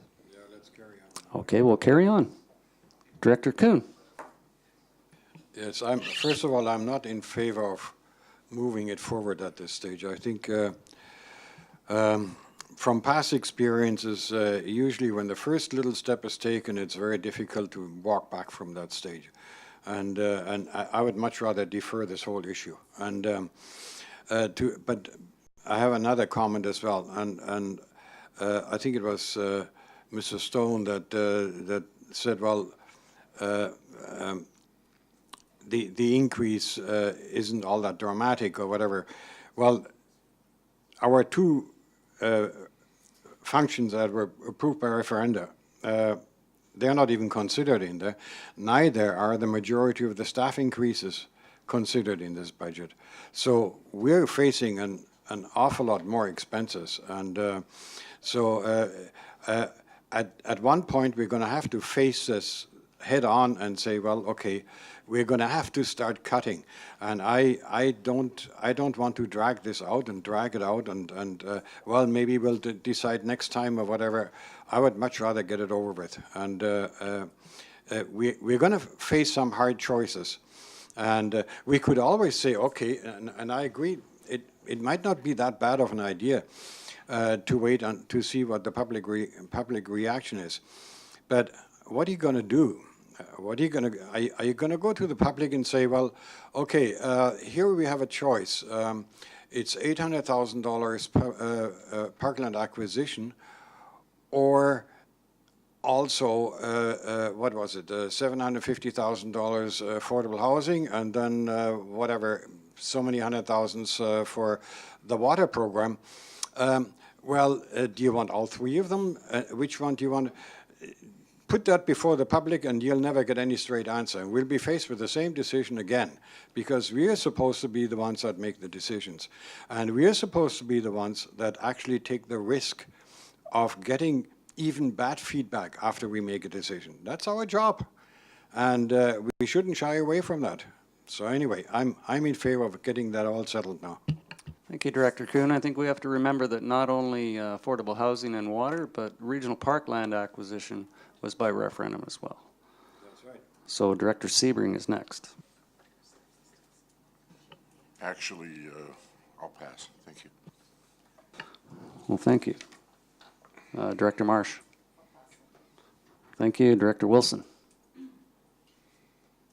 Thank you, Mr. Chair. Can you, maybe I missed this, you've got on 2019 debt short-term principal and interest, proposed parkland, $3,185,000. What's that, what is the proposed parkland? Mr. Chair, the budget is set up to reflect that if, under the budget, under the capital for land acquisition, we were successful in 2019 to fully achieve all the acquisitions, what the debt payments would be. So the budget reflects not only the revenue side, but also the payment side. And so we have to balance the budget out so that it appropriately shows how the dollars would be spent. So at this point in time, it would be based on actual acquisitions in 2019 having actual debt payments. Follow-up? Yeah, so that presupposes then, if I've got this correct, that you're going to spend all $3 million on buying parkland in 2019. Is that correct or not? Mr. Chair, this budget would give the CVRD the ability to acquire up to that amount in land in 2019, correct. But that would be based on willing seller, willing buyer, and the right properties being available. That's one of the challenges with a land acquisition fund is that it's not just buying something off the shelf on a Tuesday. There are strategic parcels of land that are identified in the Regional Parks Trails Master Plan that are currently owned by others. And so it's a matter of awaiting those opportunities for acquisition and negotiating successfully, but also having the capacity to, if we're successful in negotiating, to actually close on those deals, hence the way this budget is structured. So it's not necessarily saying that in any given year this would be the full expenditure under this function. This is just identifying what the capacity of the function is to acquire lands that would be meeting the objectives of the Regional Parks and Trails Master Plan. Follow-up? Okay, so if that went through and you said, oh, look, we've got $3 million that we could spend on it, here's a nice piece of land, we'll go and spend it, the annual just payments, principal and interests would be $760,000 per year for until 2023? That's correct, Mr. Chair. If that's the minimum that could be requisitioned, then? It would be, yes. If we fully expended out with lands that were available to acquire that would see us spend that much in 2019. And just one more follow-up then, and I'm trying to get this bit around my head here, that the proposed parkland of 3.2 million is, yes, we could have it, or no, we might not have it just in case the opportunity comes up. Is that a good way of putting it, or is that maybe a little bit naive? I think it's a fair summary because the lands that are identified in the Regional Parks and Trails Master Plan are fairly specific across the region. So it's just, again, waiting for those opportunities for the owners to be willing to sell them to the regional district to achieve the objectives of the plan. So every year we're looking at those opportunities, but who knows, somebody might be enjoying their property for many years to come with the idea they eventually want to sell to the regional district, but we don't know when. Thank you. I have Director Smith and then Director Kuhn. Can you tell me when the master plan for Parks and Trails was last looked at? The actual Regional Parks and Trails Master Plan, after going through engagement with the regional community in 2006 or 2007, was adopted by the board in 2007. So staff certainly feel that 10 years on, through the term of this current board, it would be very good to re-engage with the regional community to reaffirm the priorities of the plan or any changes to the plan that the current community feels would bring value in terms of the regional parks program to the region. My apologies, I bypassed Director Stone. So do you have a follow-up, Director Smith? No, I think it's, I agree with Mr. Farquhar that it's definitely a long time since it's been reviewed, and there's lots of other pieces of property that may also be a priority that people are now, since we've had some acquisitions take place, that maybe people have changed their direction. Thank you very much. This is also good. Thank you. And I couldn't read my own chicken scratch. I apologize, Director Stone. You were on the list, so you are up now. No problem. Yeah, and I just want to go back to these are all things that should be discussed strategically, and also some of these items I think would be very clear to the board. For those who are not aware, if we could discuss them in a non-public session, in a closed session where we can talk, where Mr. Farquhar can explain to us status of negotiations. Many of these parcels that are targeted for acquisition are completion of park areas that we already have. So there might be one private parcel that's, essentially surrounded by park, work. This would be the completion of it. It's a highly strategic piece. But again, willing buyer or willing seller. This has been the situation for my short one term on this board, and I think only 2 or 3 major acquisitions have taken place during that time, and they've been much smaller than the target list. There was a large one acquired not long ago in Ladysmith Harbor, Butte Island.